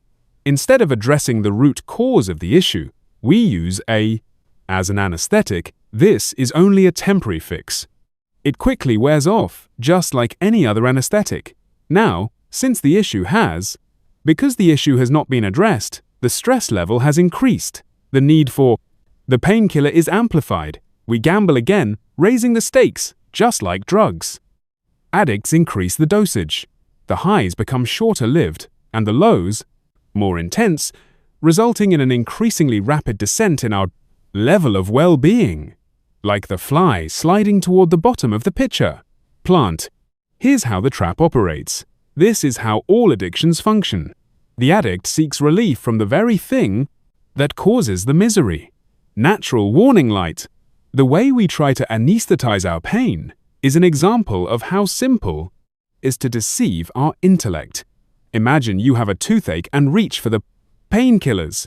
The pain eventually goes away and you feel better. But is the problem with your tooth gone? Of course not. The pain has recently been suppressed. Pain served a useful purpose. It was telling your body that there is a problem with your tooth that needs sorting out. By dealing with the symptom rather than suppressing the pain, you prevent your body from responding to the blanks. Problems should be addressed appropriately. When it comes to tooth pain, going to the dentist is an appropriate response. Other ailments are often the body's own defense systems heal the most effectively.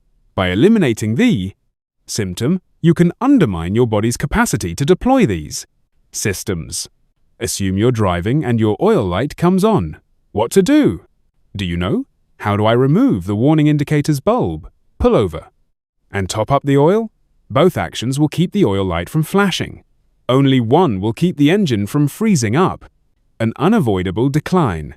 The diagram overleaf depicts the nature of the trap. It is a graph. Illustration of a gambler's overall well-being. Remember, happiness is the sense of well-being that arises from genuine pleasures. For example, playing games or socializing with friends. False pleasures undermine your happiness and well-being. Before you begin gambling, you enjoy genuine pleasures. Increase your level of happiness. When the feeling subsides, return to normal. Of course, there are genuine lows in life that you are below par, and once you have completed them, you will be back on par. When you hijack genuine pleasures by gambling, you incorrectly think the feeling of genuine pleasure created by watching or playing sports, or gambling creates opportunities to take on challenges. However, this is merely an illusion. The chemicals released by gambling do not take you higher, but when they subside, withdrawal from them brings you down. Now, your idea of par is lower than it was before because you feel the uneasy symptoms of withdrawal feels like an itch that you want to scratch. This withdrawal, which I call the little monster, it is almost imperceptible and it happens quickly, passes. The little monster was created when you first gambled and it triggered a flood of chemicals. It consumes those chemicals and if you don't give it what it wants, it will demand a fix. This is also just barely perceptible, but the true problem is that it awakens another monster. The second monster is psychological rather than physical. I refer to it as the big monster is created by a combination of brainwashing that has led you to believe that gambling provides a pleasure or crutch. Physical addiction. also known as the little monster. The big monster interpreted the little monster's demands as, "I need to gamble," so you end up trying. To relieve a craving by doing the same thing that caused it in the first place. So, you scratch the itch, gamble, and experience the illusion of pleasure.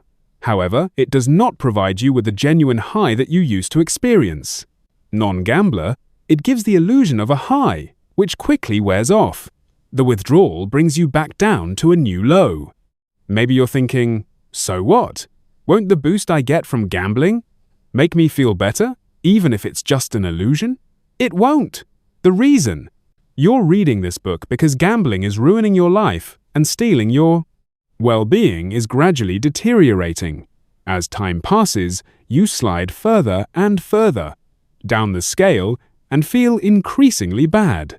As the body develops tolerance to protect itself against the chemical overloads, the amounts of chemicals you naturally produce have a process. There is a diminishing effect. That is why addictions make you feel dissatisfied and unstimulated, more stressed, less able to concentrate, exhausted, lethargic, and miserable. The chemicals that normally keep these feelings under control are no longer having any effect. You now need a larger fix to get the chemicals to work. For the addict, this means a higher dosage of the drug. For the gambler, it means increasing the stakes. As a result, we get another false high and an ever lower low. Regardless of no matter how big a fix you give yourself, you will never be able to return to normal because of the body's tolerance is gradually increasing. As long as you continue to rely on gambling, give you the illusion of pleasure, your well-being will continue to decline, and then lower. At the same time, your physical and mental well-being are both. Other forms of damage are ongoing. You stop taking care of yourself, physical health, and you become more and more aware of. You have been imprisoned in this miserable trap.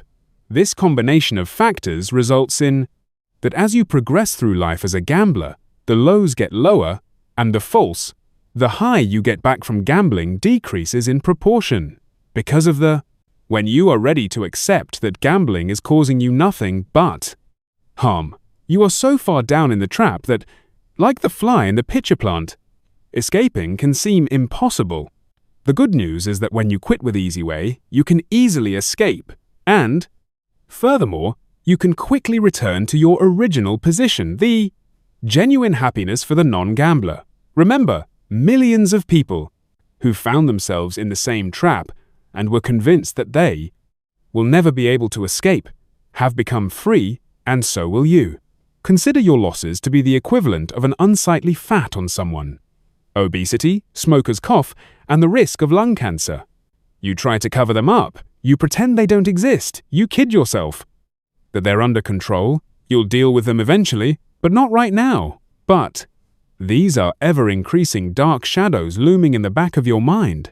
And as you slide further and further into the gambling trap, they larger and larger, making you increasingly miserable. Like the fly, you only realize you're trapped by gambling after you've get hooked. However, there is one important distinction between the pitchers, plants, and gambling traps. It is never too late to escape from the gambling trap. You, unlike the fly, are not on a slippery slope. There is no physical force compels you to gamble more. The trap exists solely in your mind. The fact that you are your own jailer is an ingenious aspect of the trap. Luckily for you, it is also its fatal flaw. You have the power escape by comprehending the nature of the problem and following This book provides simple instructions. What's keeping you from flying freely? Seeing the gambling trap in these terms, the solution appears simple. Stop gambling and simply fly away. But, as you know, when you're really in, the trap makes nothing appear simple. There are two major illusions that cloud your judgment. 1. The myth that gambling provides both pleasure and a crutch. 2. The myth that escape will be difficult or even impossible. You probably have good memories of certain times when you gambled. Perhaps a sweepstakes at work or a game of cards with your friends. But where did the real enjoyment come from that day? Was it really? Is it gambling that made your day? Was it the company of your friends? Or the banter you shared? The simple pleasure of playing a game with? Who are your favorite people? Without the gambling, the situation would still have been enjoyable. If the situation had not existed, gambling would not have occurred. Given you genuine pleasure, as the fly descends into the pitcher plant, there comes a point at which it senses that all is not well and considers flying away. For the fly, typically the point is made too late. It's physically trapped. There is nothing for you. Physical force preventing your escape, and yet you sense that you are consumed by gambling and want to break free, but you believe you cannot. You know that stopping is the only way to get out of this misery. However, the thought of doing so is so terrifying that you bury your head in the sand and continue sliding down into the pit. Fear is what keeps you hooked. Fear of deprivation. Your pleasure or crutch, the fear that you'll have to go through a deprivation and frustration to get free, as well as the fear that you will never be completely free of the desire to gamble, and so must. Spend the rest of your life trying to overcome the craving. You might have tried to stop it before and failed because it was a nightmare, but that is because we were using the incorrect method. You can make the simplest of tasks impossible if you approach it the wrong way. Try crossing a busy street drunk with your eyes closed and it's unlikely you'll make it. Do it in a more sensible way and nothing prevents you from succeeding. Make it clear in your mind. You are not giving up anything. You're getting rid of a mortal enemy who has been ruining your life. Unhappy, destroying your wealth and health, and threatening your very existence. You have every reason to be thrilled. By selecting to read this book, you've made it clear that you've reached the gambling trap in which you become aware that you have a problem. Perhaps I got to that point a long time ago, but didn't receive the correct instructions to help you escape. You now want to be free and rediscover genuine pleasures. This book contains everything you need to succeed. It's time to stop feeling miserable. Begin to feel excited about your upcoming accomplishments. The third instruction: start with a feeling of elation. From now on, I want you to set aside the notion that stopping will tough or traumatic. It is not true. Think of your escape as Nelson Mandela must have reflected on his own after 27 years in prison. Consider light, freedom, and happiness. Consider your friends and family and how much time you have to spend with them. Feel. The excitement grows as freedom approaches. Nothing is standing in your own way. Just make sure you understand what I'm saying and follow the instructions, and your escape is guaranteed. Chapter 6. Illusions. Gamblers think they enjoy gambling. It's a trick. The belief that gambling brings pleasure and that stopping is difficult are the two main illusions that stop addicts from taking that easy walk. Get out of the trap. Perhaps you're wondering how many people could be taken in by these illusions and whether easy way is merely a different form. Brainwashing is the process. I admit, it appears incredible that the most sophisticated creatures on the planet should succumb to illusions that cause such harm. After all, are humans not the best survivors? We've devised ways to survive, thrive, which has given us an advantage over all other species on the planet. The fundamental distinction between humans and wild animals is that animals survive almost entirely on instinct. We also rely on instinct for survival. It tells us when and what to eat, it warns us of danger, and it even assists us in find a suitable mate. However, we now have another tool that allows us to intellect reigns supreme in the animal kingdom. Our intelligence has enabled us to learn and pass on our knowledge. As a result, we've evolved into a highly sophisticated species, is not only capable of creating fantastic structures and machines, but has an interest in art, music, romance, spirituality, and so on. Intelligence is a wonderful thing, but it can get to your head because it's This intelligence has also led us astray. However, instinct is nature's survival kit. There are times when it conflicts with our intellect, and when this happens, I trust the latter. A sportsman, for example, may require a pain reliever injection in order to play. His instincts are sending a clear message to rest and allow the injury to. His intellect tells him that he can numb the pain and keep playing. As a result, his body suffers irreversible damage. His instinct was right, but he chose to follow his intellect.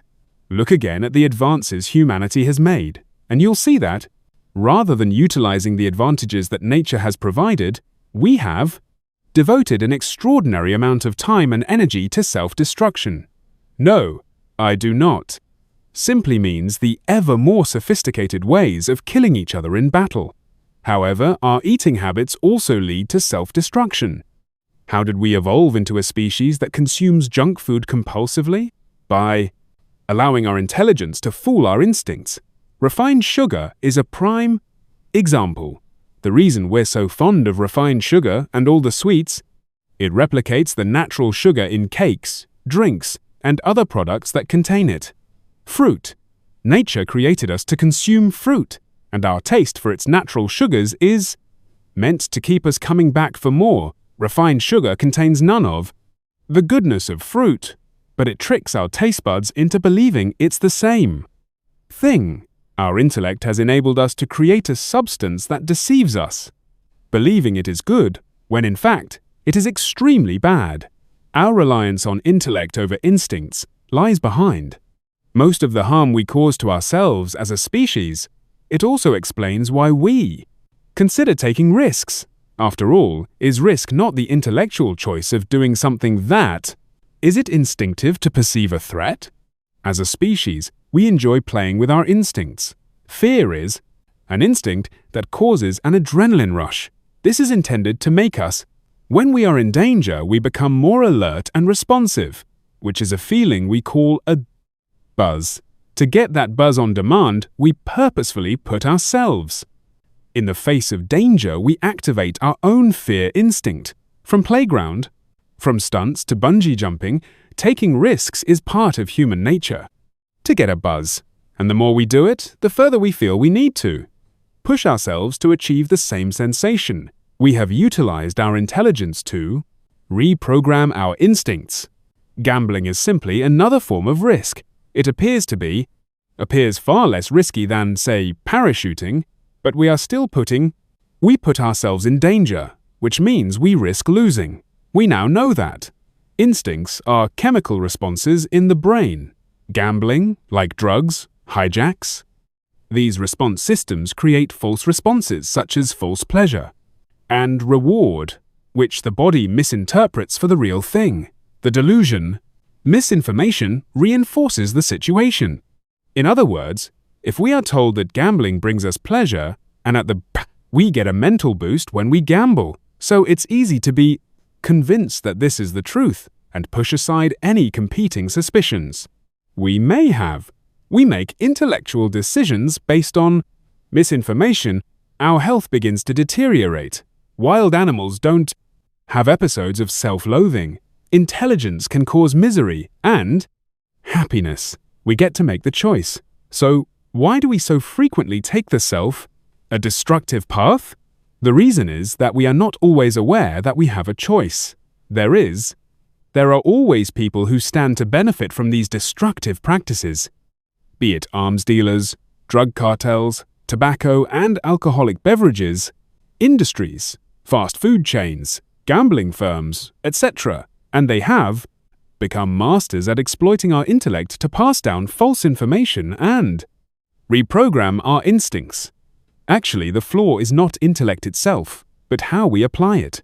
Our intellectual ability to communicate and absorb information is very incredible. It has given us music, art, literature, sport, and science.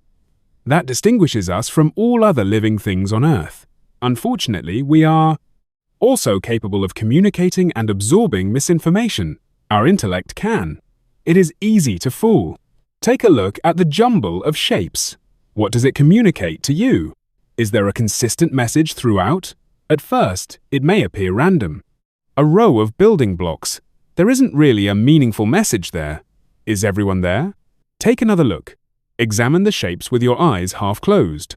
You can make a word appear by peering through your eyelashes. It might be helpful to move your head back a little, or to the side, and look at. It was observed from a distance. Keep in mind that you are looking at the Brossens. There is white space between the types. Stop is what you should see. Have you received it now? Doesn't it seem obvious? In fact, now that you've seen it, I challenge you to look at the same diagram and not see the word stop. Now you can see the pattern in the image or the truth should stay with you forever. So, why wasn't it obvious from the beginning? Because we are programmed to find information in black type on a white page, and the thought, we don't consider doing the opposite. This is a graphic demonstration of how simple it is to cause confusion between your instincts and your intellect. Gambling and other addictions work by giving people a false sense of pleasure and reward, which your mind begins to mistake for the real thing. You were duped into believing that you needed to gamble in to achieve a sense of pleasure or support. As long as you continue, believe that, and you will remain trapped. I've explained how many people are brainwashed in this way. Now, you should also be able to see the solution to the second question. How do I know that easy way isn't just, is someone brainwashing me in a different way? When you see through an illusion and recognize the truth, you will never be duped into seeing the illusion again. You fell into a gambling trap because you were under the impression that gambling gave you pleasure and a crutch. However, gambling has not made you happy or secure, made you miserable and insecure. The truth is out there for everyone to see, and similar to the stop diagram, nothing should be able to change your perspective. That is how you can tell the difference between myth and reality. Easy way isn't. It's not brainwashing, but rather counter-brainwashing. If brainwashing is the wind, made of an elastic band around a pencil, making it tighter, and tighter, fit to snap, then counter-brainwashing is the complete opposite. An unfolding, relaxing, calming, unwinding, and harmless journey away from danger. So let's take a closer look at these illusions. I enjoy gambling. This is the most common excuse offered by gamblers. Hey, it's only a little harmless fun. We've established that it's far from harmless, but let's set that aside for a moment and look at the argument that it's fun. Have you ever studied yourself when you were gambling? I greatly appreciate. I doubt you have, but you may have observed other gamblers from time to time. If you've noticed their deadpan expression and they place their bets in an almost mechanical manner. They do not savor each. They place their bet. There's no sign of genuine pleasure every time they get the chance. Their arm in another throw of the dice, spin of the wheel, or turn of the card. Each bet is absorbed into the overall gambling experience. I've explained how we develop tolerance to the chemical overload caused gambling and other forms of addiction. This tolerance has long-term consequences, flattening our emotions and desensitizing us. We created an indifference to both winning and losing. Thus, the more we gamble, the less we are able to enjoy life. One of America's biggest and most notorious gamblers quit smoking at a New York clinic.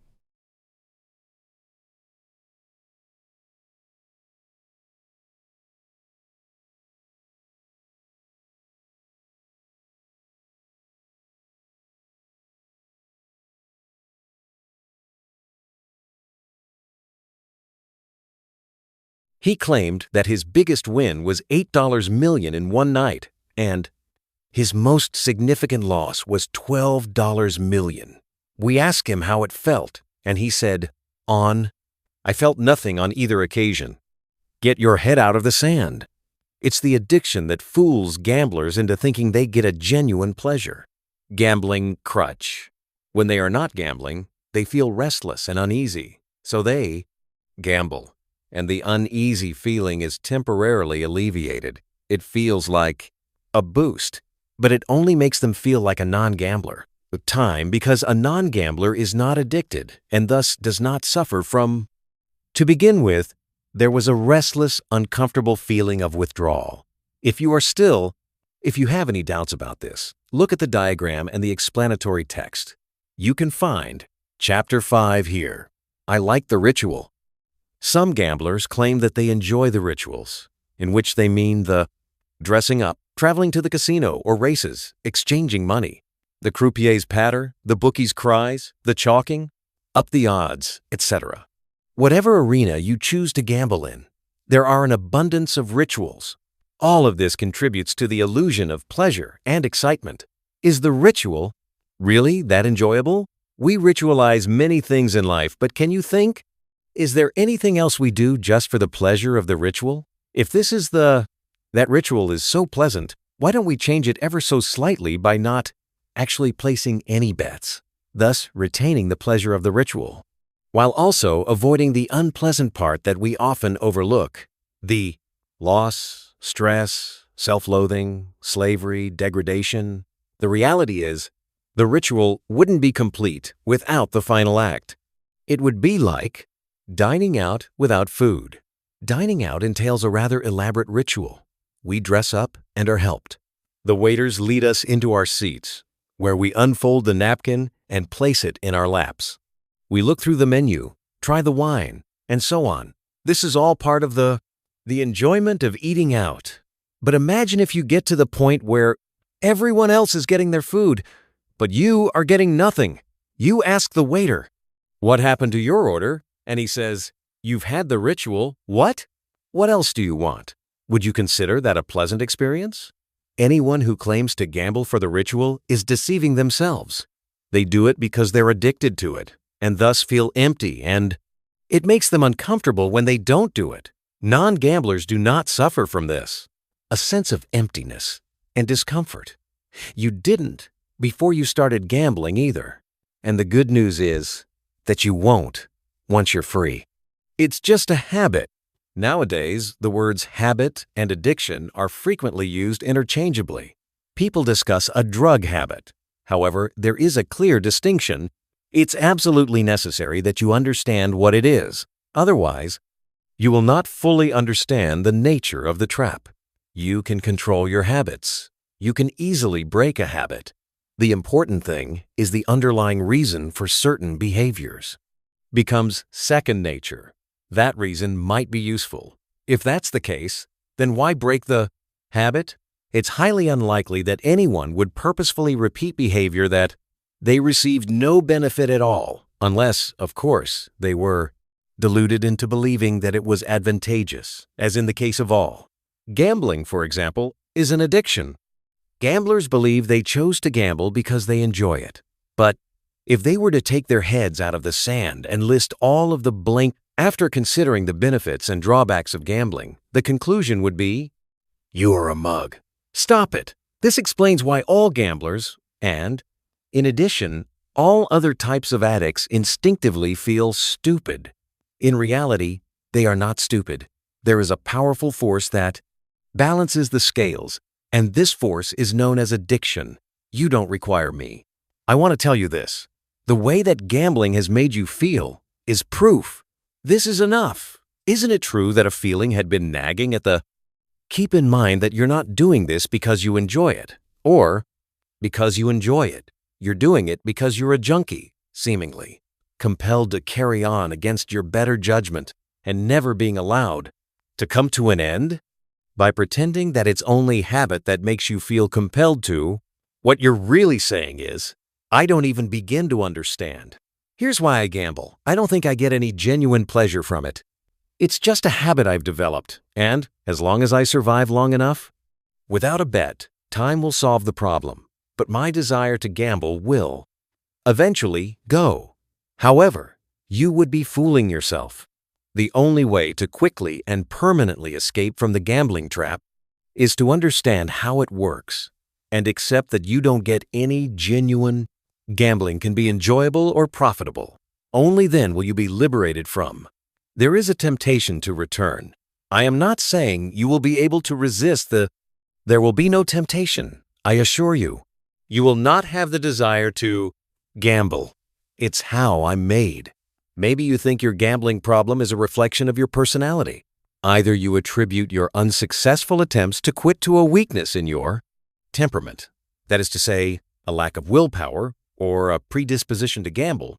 Addiction is a personality trait over which you have no control. Either reason is a lame excuse. You're effectively saying, I can't help. Leave it. It has something to do with my personality or my genetic makeup.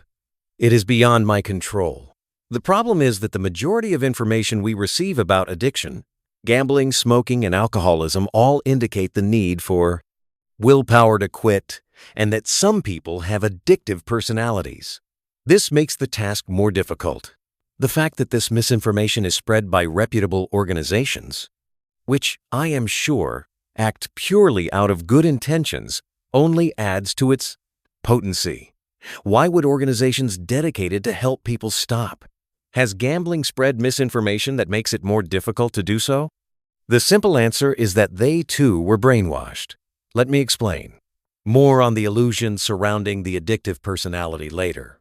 For remember the stop diagram. When you look at it in a different way, you can see the true message.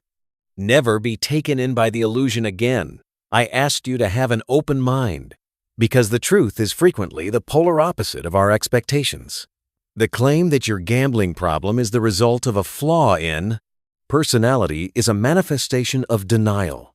Instead of admitting that you have after overcoming addiction and taking the necessary steps, you can say, I have no choice. I can't help myself. But what would any gambler want to say? Why would anyone suffer the misery and slavery of gambling addiction creates an excuse that takes away their ability to walk free? Gamblers, like all addicts, tell lies. They lie to themselves and others in order to maintain the illusions that allow them to avoid dealing with the reality of it is their addiction. Why do they choose lies and continued incarceration? The answer can be encapsulated in one word, which lies at the root of all addictions, which we will investigate in the following chapter. And fear. Chapter 7. Getting rid of your fears. Gamblers are caught up in a tug-of-war of fears, making the prospect of it can be frightening to stop. It's time to get rid of these fears. Gamblers make excuses to continue gambling because they're afraid of quitting. They've been duped into believing that they derive some gambling gives them pleasure or serves as a crutch, so they are afraid of life without it. At the same time, they're aware of the harm they're causing themselves, and their loved ones are concerned about where it may end up. This fear-based tug-of-war is common in addiction. You hear it in things addicts report. On one hand, it's destroying me, costing me a fortune, and controlling my life. On the other hand, it's my little prop or pleasure. How can I enjoy or deal with life without it? What they fail to realize is that all of these fears are caused by their addiction. They didn't suffer from them before they became addicted and need never suffer them again once they've quit, if they use the appropriate method for achieving freedom. Fear is an instinctive and cognitive response. Instinct drives us to fight or flee, alerting us to danger and making us wary. Potentially dangerous situations. As a result, fear is essential to our survival.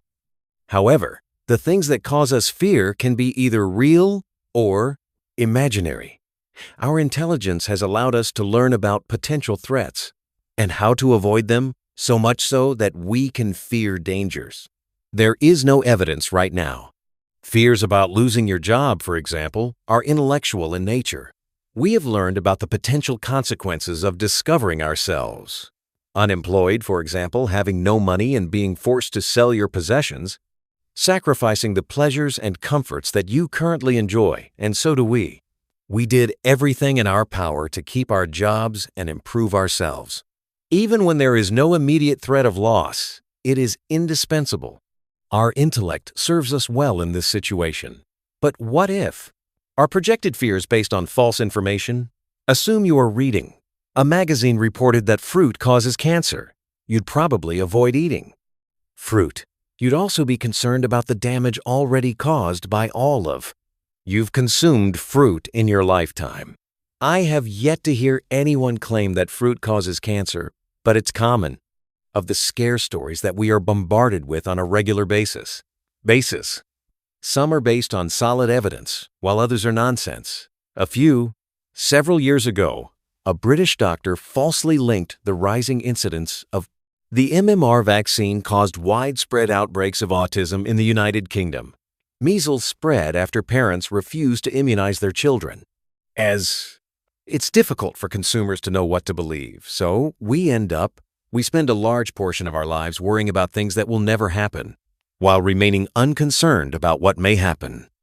Fear is the foundation of all addictions, the fear of being deprived of a genuine pleasure or crutch, the fear that you will have to go through some terrible trauma to quit, and the fear that you may never get completely free of the craving. Addicts don't realize that addiction is the source of all these fears. Non-addicts do not suffer from. One of the greatest benefits of becoming free is being able to overcome your fears. Only through the ingenious con trick of addiction are we fooled into believing that quitting requires making a sacrifice. It is ingenious because it operates in the reverse direction. When you aren't gambling, experience the empty, insecure feeling. When you gamble, you feel a little boost, which temporarily alleviates insecurity, and thus your brain is misled into believing that gambling provides you with a pleasure or crutch, when in fact, gambling is what created the insecurity in the first place.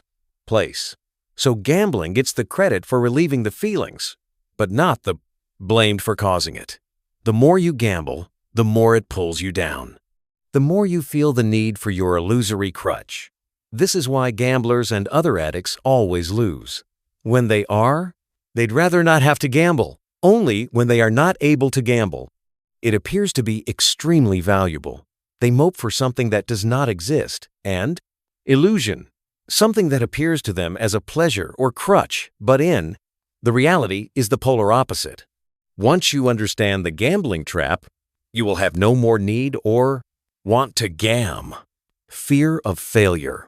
Gambling addiction is comparable to being incarcerated. All aspects of your gambling governs your daily routine, hopes, and relationships, financial situations, your worldview, your suffering. Of course, you are not physically incarcerated. There are no walls or bars. The prison is in your mind. However, as long as you will experience the same psychological symptoms as a gambling slave, an inmate in a physical prison.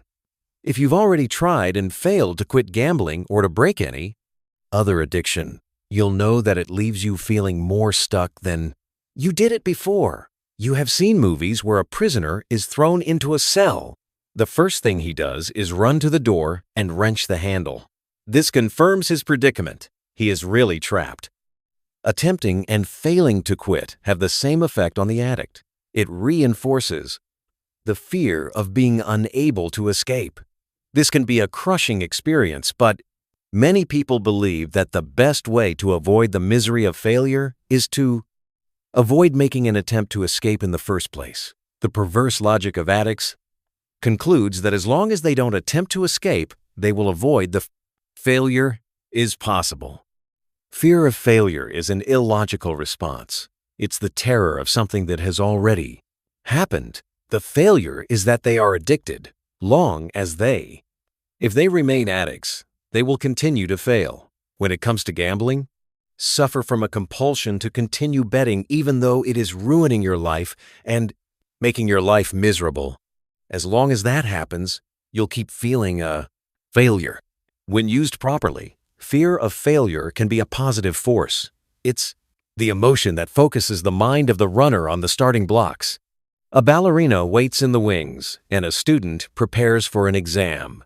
The fear of failure is the small voice in your head that reminds you to prepare thoroughly, to remember everything you've rehearsed and trained for.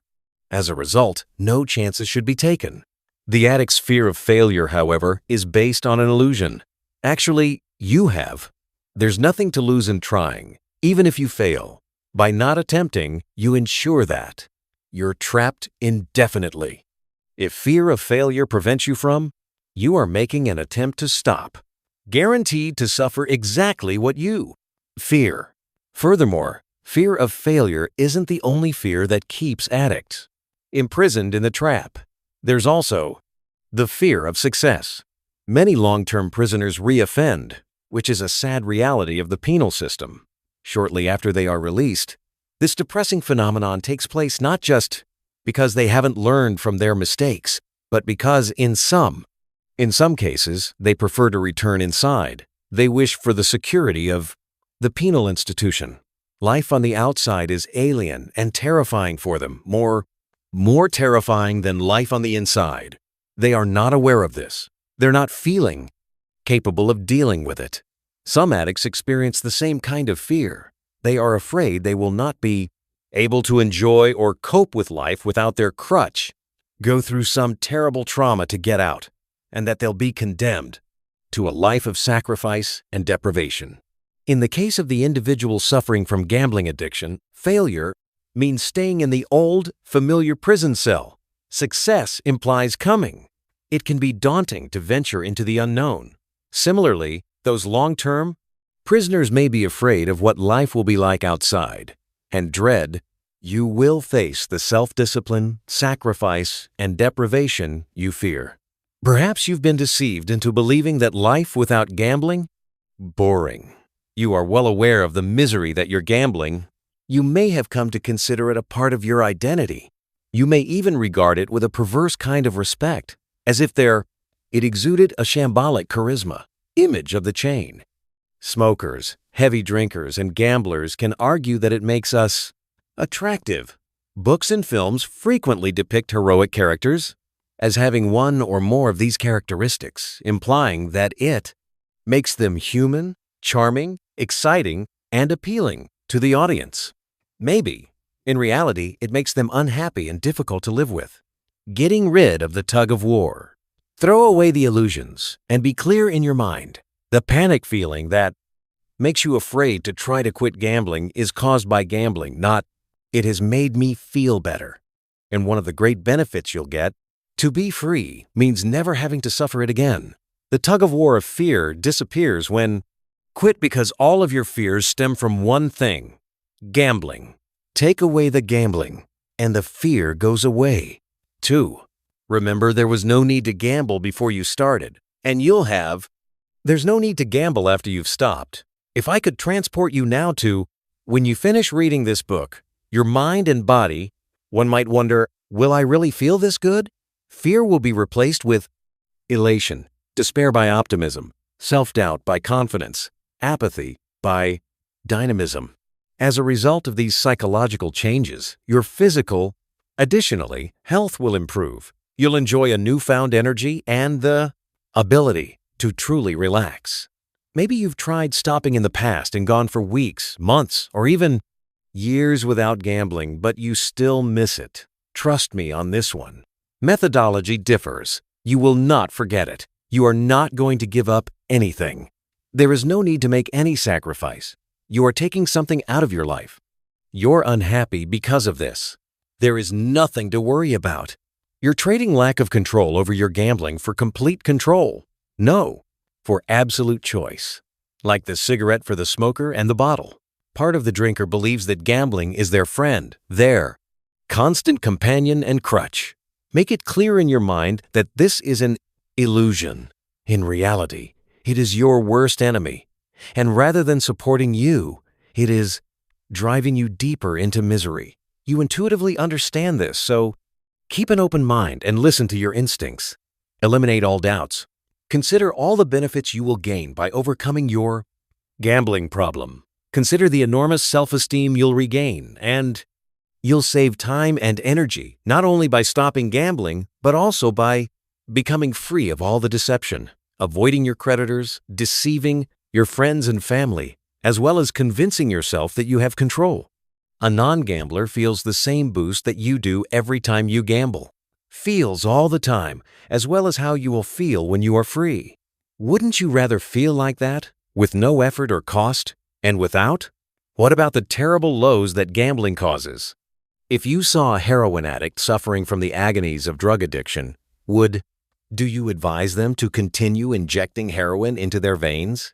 Of course you wouldn't. You can see that the high they believe they're getting is nothing more than relief from the craving that is caused by the drug. The body's contents leave. You would realize that the only way to escape, to permanently satisfy that craving, stop using the drug. Perhaps you believe I'm exaggerating the situation by comparing gambling contributes to heroin addiction. I assure you, every addict is caught in the same trap. See yourself as a heroin addict and give yourself the only logical advice. It is time to stop. Gamblers do not see a simple solution because they suffer from the fear-based tug-of-war.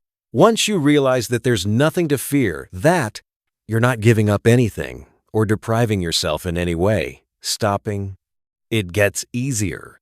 We've established that gambling has no positive effects. Whatever beliefs that have imprisoned you in the gambling trap are merely illusions, and that you have everything to gain and nothing. Stopping will cause you to lose. There's nothing to worry about. Life will grow infinitely more enjoyable once you've escaped the trap. Perhaps you're concerned that stopping will be traumatic. You may have struggled to quit using willpower in the past and found it. The experience was tortuous. That is because the willpower method is ineffective. It leaves you feeling deprived. And as I'll explain in the next chapter, you never truly gain complete freedom. As you read and absorb this book, I'd like you to make sure you understand everything we've established so far. Accept it. If you have any doubts, reread the pertinent section until it becomes clear. People sometimes say they understand everything, but they maintain a want to gamble. They may believe they understand, but if they have that desire, it is clear that the information has not yet sunk in. They have missed something somewhere along the line, and it is essential for them to go back and identify the source of the issue. It's often they haven't really opened their mind. If you use the method, you won't no longer feel the urge to gamble. Remove both the desire and the prison door. The door will spring open. Chapter 8. Willpower. If you believe you have already failed to solve your gambling problems, consider that you lack willpower. Willpower has a higher likelihood of make your problems worse. Push open the door. If it is so easy to stop gambling, why do so many people find it extremely difficult? The reason is simple. They're using the incorrect method. Even the most simple tasks can become difficult if approached incorrectly. Consider this. Open a door. You push on the handle, it swings open with the smallest amount of effort. However, have you ever tried pushing on the wrong side where the hinges are? You immediately encounter opposition. The door, it may budge slightly, but it will not swing open. It requires a huge amount of perseverance and determination. The door will open when you push on the correct side. You don't have to think about it. Most gamblers struggle to stop because they use their willpower method. They are in a constant battle of wills, a mental tug-of-war. On the one hand, your reason knows you should stop gambling because it is costly.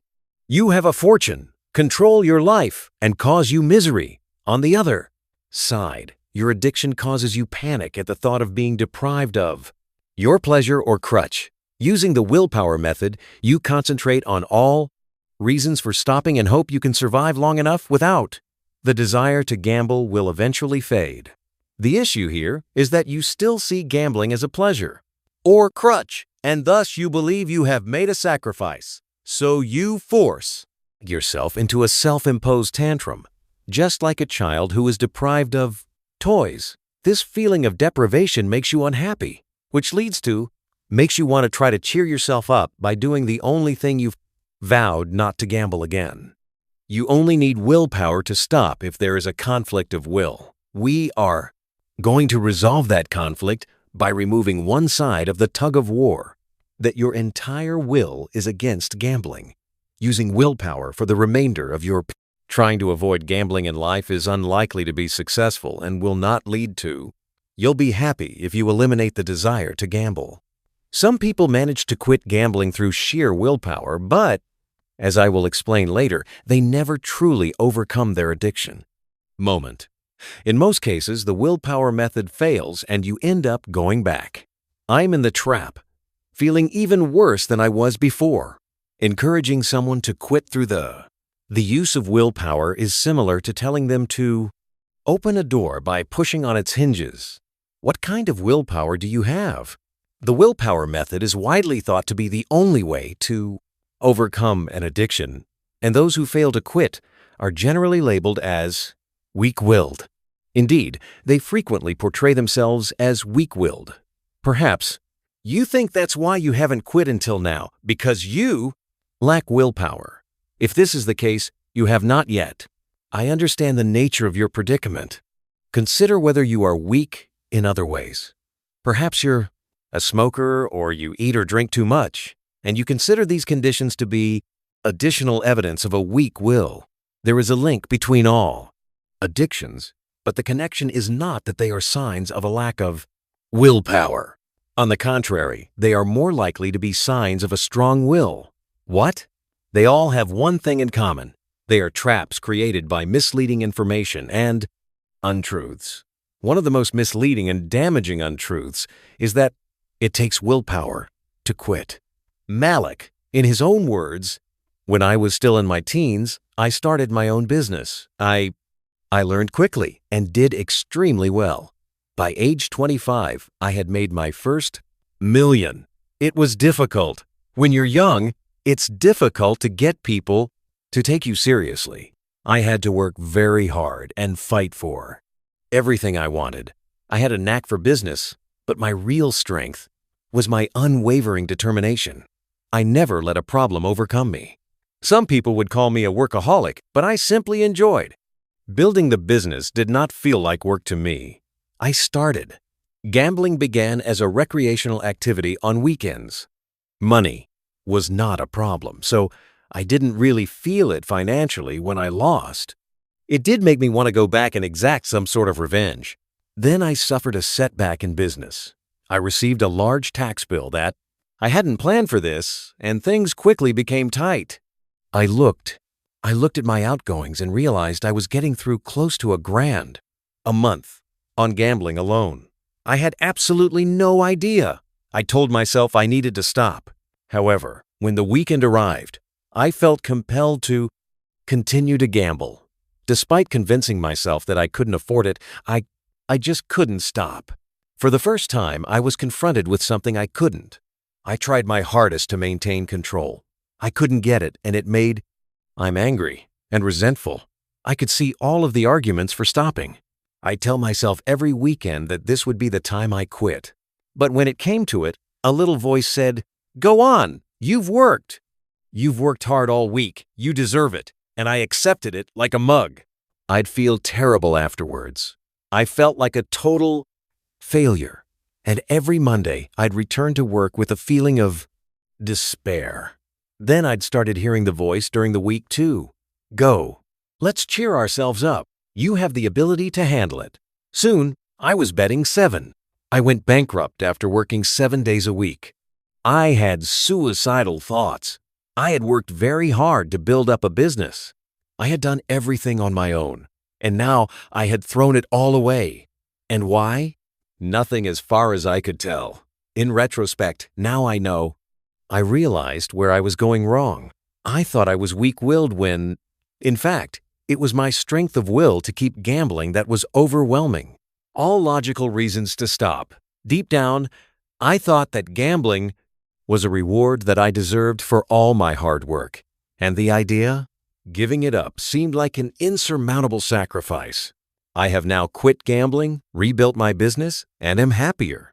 More so than ever, there was no sacrifice at all. It takes a strong-willed person to persist in doing what goes against their instincts. You are aware of the financial consequences of gambling. Problems, making you more stressed and unhappy, and threatening to. You continue to destroy your relationships, career, and life. Do it. This is not the behavior of a weak-willed person. Organizing your life so you can sneak away to the bookies or the casino. Getting up early in the morning or staying up without causing suspicion. late at night so you can gamble online without your family knowing. Ducking and diving to avoid your creditors, making up elaborate stories to borrow more money from other people, sacrificing the pastimes you used. To enjoy because all your money is going to gambling. All these activities. Take a strong will. If I noticed you trying to open a door by pushing on the hinges, and I told you'd find it easier if you pushed the handle, but you ignored me. If you insisted on pushing on the hinges, I would describe you as willful rather than weak-willed. Consider how many people you know who have had gambling problems. It's most likely a short list because no one likes admitting it. But there are enough high-profile examples to demonstrate the fact that problem gambling isn't just for the weak of will. Probably the most famous and insightful novel on the subject. Fyodor Dostoevsky's The Gambler is about gambling. The Russian wrote from, he has personal experience with the misery of gambling addiction. This was the same Dostoevsky who also wrote the masterpiece Crime and Punishment, a novel with more than 650 pages, and survived 4 years in a Siberian prison. Weak-willed? Hardly. Ernest Hemingway, another writer with a gambling addiction, and he was known for his competitive, strong, and single-minded nature. The same is true for anyone who reaches the top of their field in sports. Many athletes struggle with gambling addiction. Basketball. Charles Barkley claims he gambled away $10 million. That is nothing compared to golfer John Daly, who puts his gambling losses between $50M and $60M.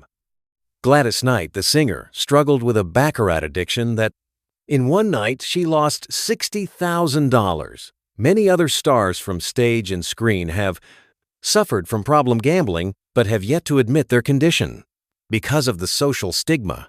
The common ground between all these people is that they arrived at a position in their careers that necessitated a strong will. Is their willpower failing them in this one area? I am sure you can find evidence that you, too, are strong-willed. How? How do you react when people tell you that you need to change your ways? Solve your gambling problem. Don't you notice you tend to do the opposite? Wouldn't that be considered willful? Are you thinking of yourself as weak-willed in any other areas that are not related to gambling or any? What other addictions exist? Ironically, very strong-willed individuals can find it particularly difficult to quit. Using the willpower method, because just like strong-willed children have been deprived of their toys, they will maintain their tantrum for longer and more intense, whereas a weaker-willed person will get, I grew tired of moping sooner. In her own words, Paula, I once stopped gambling for 6 months. I altered my whole routine to avoid going anywhere near the casino, and I prohibited myself, refrained from using the internet at all. It required enormous willpower to stick to my regime, and I expected things to get easier in the long run. In fact, it became increasingly difficult as time passed, and I finally gave up after 6 months. It wasn't like a wound that healed. It was like a pain that persisted. Things are worsening. I felt a lot of relief when I allowed myself. I bet again, but it did not make me happy. What made matters worse was that I punished myself by thinking that if I had persevered for longer, I might have been successful. I felt like I'd run a marathon but collapsed 100 yards from the finish line. I now realize I wasn't even close to the finish line. Actually, there were no finish lines. I'd have just kept moping indefinitely. Thank goodness I've now quit using Alan Carr's Easy Way, and the amazing thing is that it required no willpower at all. I felt liberated right from the start. When you try to quit using willpower, the struggle is never over. As long as you continue to believe that you are giving something up, I'm still feeling deprived. The more determined you are, the longer you will withstand the pain. Paula was determined enough to hold out for 2 months. But the agony only got worse, because the more she went on, suffering a sense of deprivation, the more powerful her craving. Gambling became the easy way to cross the line. With Easy Way, the excitement of crossing the finish line occurs as soon as you get rid of the fears and illusions that kept you gambling. That's when you've broken free from addiction. You have to understand that you do not get to that point by making yourself suffer. As explained in Chapter 4, rather than assisting you in quitting using the willpower method virtually ensures that you stay trapped because 1. It reinforces the myth that quitting is difficult and thus contributes to you're scared. 2. It includes a feeling of deprivation, which you will seek to alleviate in your usual method, gambling. It's even more difficult after you've failed with the willpower method to try again because, like Paula, you'll have strengthened the illusion that it's impossible to escape. People who have tried the willpower method and failed will frequently tell. When they first gave in, they felt a huge sense of relief. It's important to understand that this relief is only temporary. Put an end to the suffering you cause for yourself. They don't think, great, I have fallen back into a gambling trap. It is not a pleasure. In fact, it is accompanied feelings of failure, foreboding, guilt, and disappointment. Other quitters. You may know people who are attempting to overcome gambling. Use willpower to overcome other addictions. You probably admire them. I admire your determination and hope you can do the same. Don't. Remember what I have told you about the willpower method and seeing things as they really are. People who try to quit using willpower can put others off, trying to stop because they reinforce the misconception that quitting means suffering and deprivation. It is crucial that you disregard the advice of anyone who claims to have, I quit using the willpower method. The beautiful truth is that there is no need for sacrifice. You'll soon be a happy non-gambler. To do that, you have to understand that you are not giving up anything. You only require willpower if you are caught up in a fear tug-of-war. Once the fear is gone, there is no conflict. It's not difficult. Paula waited for the moment when her misery would end, and I stopped gambling and became a happy person. However, as she later found out, there is no need to wait, Easy Way. You become a joyful non-gambler. The moment you unravel all the illusions that led you into the gambling trap, free yourself from fear, and quit gambling with a feeling of excitement and elation. If you followed the method so far and understood that, perceptions that have made you a slave of gambling are illusions, that you don't need willpower to stop. There's nothing to fear. You should already be filled with anticipation and excitement. It is normal to be. You may be nervous, but don't worry. You've already completed a major. Step 1 in resolving your gambling problem. You can very soon begin living your life free of the misery of gambling. You're take back control, and you'll be free soon. Isn't that worth celebrating? There's only one more barrier that could be preventing you from. I am filled with joy. Not everyone who tries and fails to stop by using the willpower method concludes that they are weak-willed, but then look for the true reasons why they remain hooked. They decide it. It must be due to another aspect of their personality that they have. You have no control. When other explanations fail, there is one theory that conveniently provides the excuse they need to avoid having to confront. They have a problem. In the next chapter, we will discuss the addictive personality. Chapter 9. The addictive personality. The theory of the addictive personality comes from examining the situation from the wrong viewpoint. Addicts' common characteristics they are the result of their addiction, not its cause. Most gamblers are perplexed as to why they continue to act in ways that cause so much harm until they can grasp the nature of They feel helpless as a result of the trap they're in and how it controls them. Foolish. To combat this feeling, they make up in vain excuses. Attempt to explain why they keep gambling despite the harm it's causing. I do not make a lot of money. It's my only chance of getting rich. I've been unlucky lately, but that's going to change. It's my sole pleasure. I've been having a difficult time at home lately. I require an escape. When it is mentioned that their issue is a gambling addiction, they are prepared with the excuse. I possess an addictive personality. Despite the fact that millions of people around the world suffer, they believe that their own gambling problem stems from the same addiction. They have a distinct identity. This is why communication is essential. Whenever you come out of your cocoon and speak with people about your problems and discover that They're experiencing or have experienced exactly what you're going through. You begin to see that addiction isn't a weakness in the individual. Many addicts believe there must be something in their genetic makeup makes them more susceptible than others to becoming hooked, making it more difficult or even impossible for them to escape.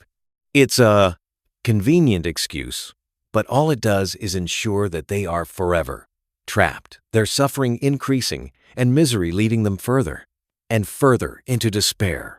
Unfortunately, their misconception is backed up by so-called experts. Support the addictive personality theory. The term is bandied about so frequently that it's easy to be misled into thinking it's an established condition. It's not. It is a theory largely based on the prevalence of multiple addictions in the same people, such as gamblers who are also smokers or alcoholics or heroin addicts who smoke and are deeply in debt. All these addictions are caused by the same thing, but it is not yours. Personality. It is the misguided belief that the thing you're addicted to provides a genuine pleasure or crutch. Remember, the addict's misery isn't alleviated by what they're addicted to is caused by it. People with a gambling problem seek reasons to avoid failure, to avoid making any attempts to quit. Addictive personality theory gives them, this is the ideal excuse. If you believe you possess an addictive personality, quitting may be viewed as an impossible task. How can I override my own? What is my genetic makeup? This illusion may also be reinforced by your failed attempts to quit using willpower. It is also confirmed by people who have quit using willpower method and are feeling deprived because they continue to believe they are making it was a sacrifice. After all, if they have abstained for years and continue to crave their little crutch, there must be some flaw in their genetic makeup. People who complain about having quit are constantly tortured because they still believe they are depriving themselves by giving up a genuine pleasure or crunch. You understand that you are not giving up anything, pleading an addictive personality is just another way of getting out of things. You don't want to stay stuck in your life as a gambler with all the fear, misery, and hardship that comes with it. This is why you're reading this book. You have decided to escape. You are well on your way to accomplishing this. It's simple. As long as you keep an open mind. If you stick to the excuse, having an addictive personality implies that your mind is closed, and you risk sentencing yourself to remain in prison for the rest of this is your life.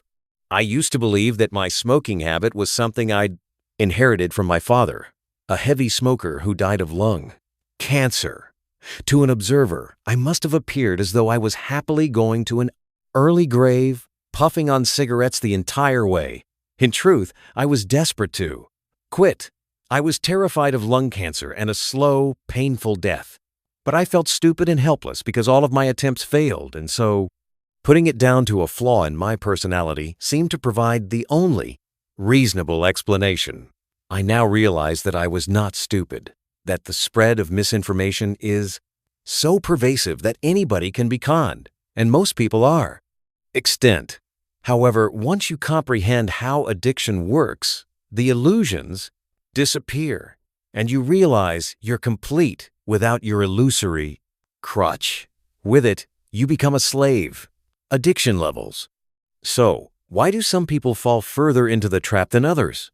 What makes it possible? Person has an occasional flutter and walks away, while another ends up. Are they gambling away everything they own and more? Doesn't it imply that one has an addictive personality while the other does not? Yes, it indicates a distinction between them, but there are many differences among people can explain why one's behavior differs. In this context, none of them have anything to do with an addictive personality. Some people find their first experience with betting unsatisfying, and so they are unlikely to repeat the experience. Some people are simply too occupied to find the time to gamble. Others realize they can't afford to gamble anymore than a small amount every week and try to discipline themselves to limit it. That's right. In addition, our behavior is closely related to the influences we are exposed to as we grow up. Different parents, teachers, friends, the things we read, watch, and listen to, the places we visit, the people we meet, etc. All of these factors will affect how quickly we descend into the trap. The celebrities I mentioned earlier fell quickly because they had millions of dollars as well as time and opportunity are at stake. An affinity between weaknesses. Have you ever noticed how you and other gamblers appear to? What distinguishes you from the rest? Do you seem to share similar character traits? An unstable temperament that swings from exuberance to misery, excessiveness, high susceptibility to stress, evasiveness, anxiety, insecurity? Are you more at ease in their company? The temptation is to believe that these character features are evidence of your addictive personality led you into the gambling trap. But did you display them before you became addicted? Is it possible that they are what is the result of being in the trap? Addicts feel more comfortable in the company of similar.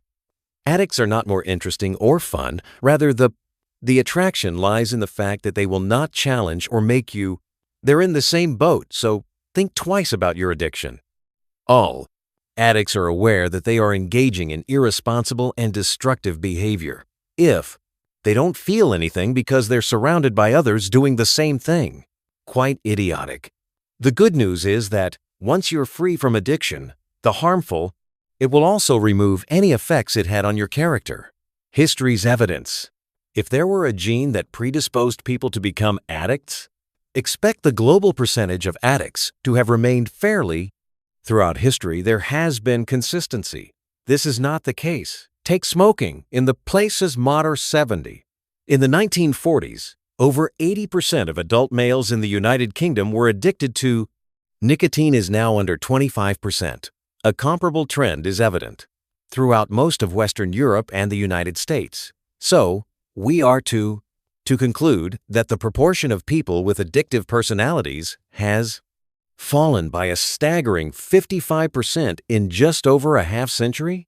At the same time, the number of smokers in Asia has grown dramatically. What? This is a complex genetic anomaly that rises and falls so quickly. Appears to move wholesale from one continent to another? Effect, not cause.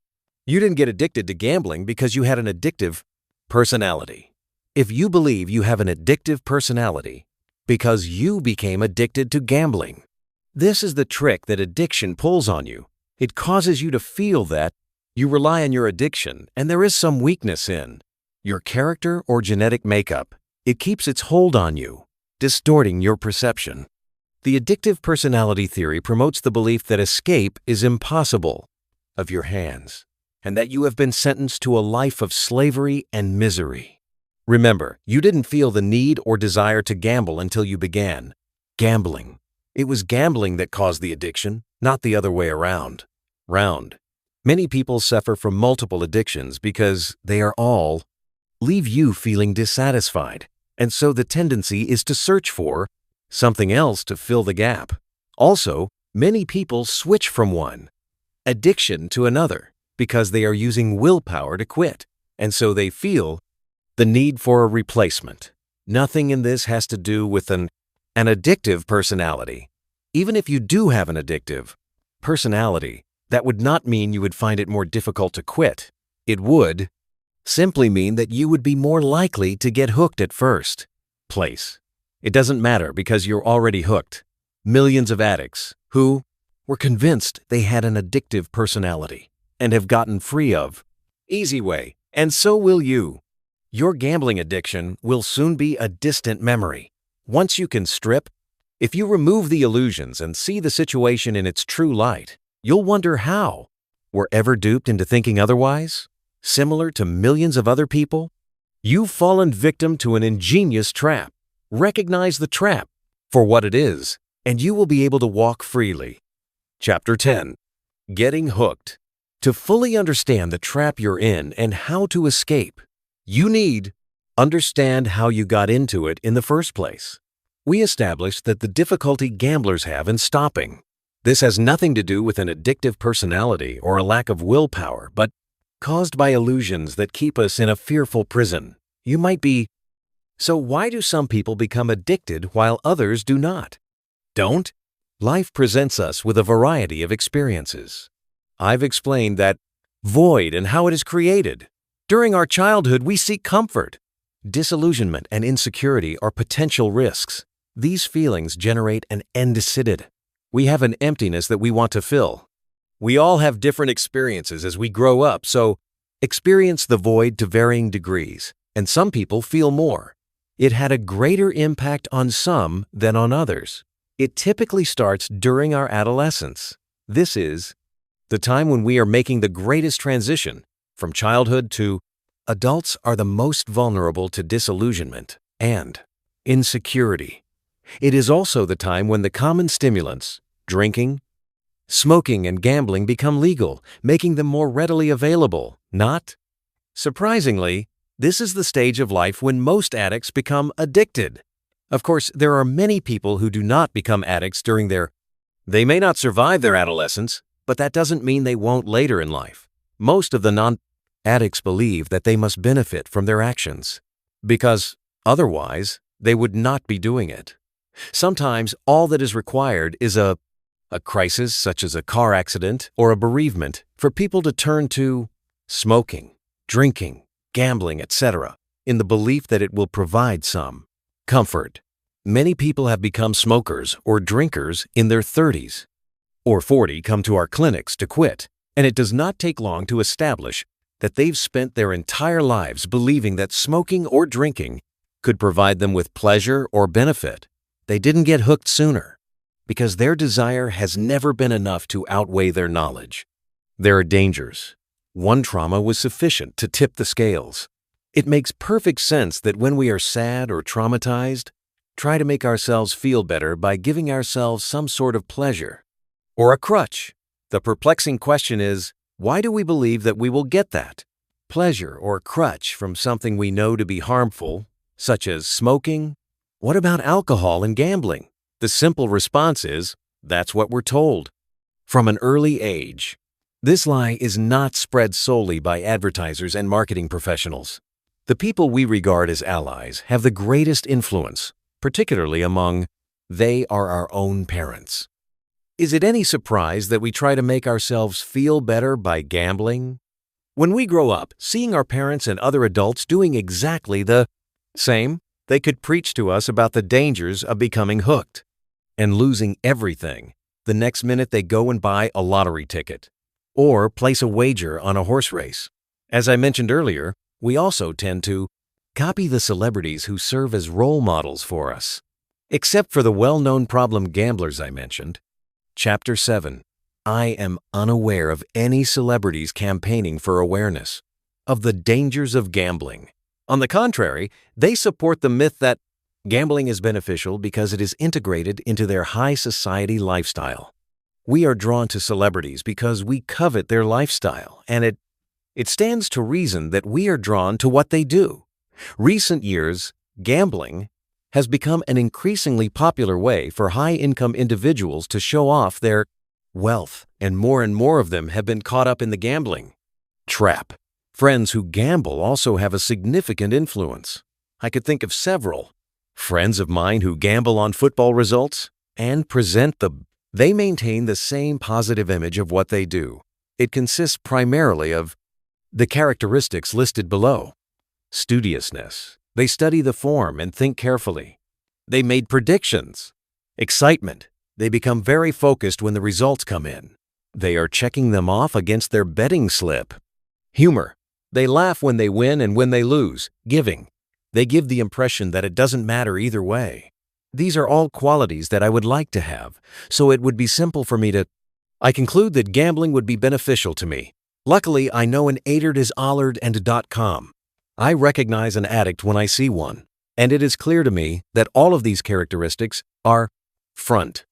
They could study the form and carefully consider their predictions, but they know that it's all in the lap of the gods. Their excitement is a mix of anxiety and impatience. It's like someone expecting bad news. They fidget. They watch the clock, are annoyed by false dawns, and become incapable of conversation or anything that distracts them from their bet. Laughter is a classic indicator of denial. When they won, it was nothing but relief. When they lose, it covers up their disappointment. I also know that these friends don't gamble large sums of money. Not yet, anyway. As a result, they are unlikely to make any significant gains, even if they were lucky. To me, it is clear that the only reason gambling occurs because they are addicted to it. However, now that you comprehend the nature of the addict and the trap, never fall victim to other gamblers again. You can view them for what they are, slaves to their addictions. The hidden message. In an odd way, the negative messages we get about gambling and other harmful activities can sway us in their favor. Why is it? Not enough for me to tell you that gambling is dangerous and provides.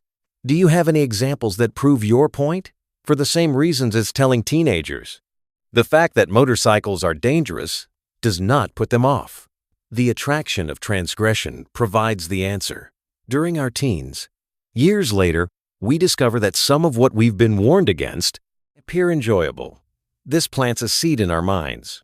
We suspect that this might, as is the case with other things we have been warned about. Then, we see people appear to be enjoying those very things, and our suspicions are confirmed.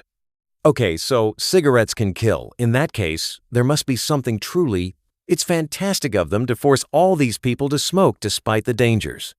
Okay, so gambling can leave you destitute, but it must be great fun for. People should take that risk. Anyway, I can control it. Rather than taking the warnings at face value, we seek a hidden message. If people are doing it in spite of all the dangers we've warned about, there must be something wonderful about it. So, we create a desire to experiment. The simple truth, which we are never told, is that all those people, the celebrities, friends, and our parents are doing it because they have been brainwashed. They are playing with fire, and in some cases they discover they have severely burned fingers. Why do we still gamble? We gamble because we assume it will be enjoyable. We are not. I'm not sure what that pleasure is, but we don't want to miss out, so we try it. But if there is no genuine pleasure in gambling, why do we continue? How should it be done? Think about smokers. You could be one. The first time you smoke, the cigarette has a foul taste. That may be sufficient to persuade some people. I will never try another. Most people, however, do not give up easily. Remember addicts are described as having a strong will. They are convinced that there is some amazing pleasure to be had by smoking. And if they don't succeed the first time, they'll just have to try harder. This also applies to gambling. If you don't like it the first time, at times you believe you haven't pushed yourself hard enough. So, when you gamble again, you will gamble more. You have fallen into the trap. The reason you keep gambling is that you are pursuing an impossible goal. I'll call that goal fulfillment, the feeling that everything has been restored. You can walk away happy. Gamblers never feel fulfilled, even when they win. That is why, win or lose, they always feel the need to have another one. Bet. Fulfillment would be the absence of a desire to gamble. In other words, a gambler seeks fulfillment in the same way that the gambler is always feeling something.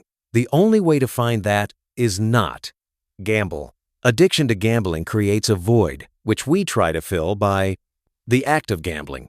However, each bet, far from ending in the empty feeling, simply ensures that we endure it again and again. The roulette wheel spins while the horses or dogs run. The hand of cards is being played. At the moment, gamblers are near. Non-gamblers constantly experience a sense of fulfillment and take it for granted. This is because they're partially and temporarily relieving their addiction created a void in their lives. So, for a brief period of time, they feel like a non-gambler. Remember, the only way to feel like a non-gamblers are not supposed to gamble. Ask a gambler about the feelings that drive them to gamble. The responses will be very similar to those provided by a smoker. Boredom. It's something to do. Company. It helps me forget that I'm alone. Stress. It helps me relax. Routine. It's just a habit. Reward. It's my small indulgence. Pleasure is not involved in any of these situations. I enjoy playing golf. If I could, I would play a lot more often. I would not wait until I was bored or loneliness or stress. I would break from my routine to play golf. And I don't think I need to earn the right to play. I'm actively pursuing it because it makes me happy and is beneficial to my health. Addicts frequently refer to their drug as a reward. But why? Would you reward yourself with something that damages your health, wealth? And what kind of reward is it that, as you're doing it, you wish? Were you not? It only seems precious when you aren't doing it. Gambling temporarily calms down the little monster, resulting in the impression that gambling has made you feel relaxed and happy. In fact, all has taken you from feeling uneasy to feeling fine. Before you didn't feel. When you were not gambling, you felt uncomfortable. Now you feel the need to do it repeatedly with a bigger and bigger fix, just to get back to a level where you feel comfortable. Fixation. It's telling that junkies use the term fix. A fix is a solution, a problem. You repair something broken. A solution isn't an Xer.com. Improvement. It's not a pleasure or reward. There is nothing more than relief, as wearing tight shoes for the feeling when you take. They were turned off, denied, and accepted.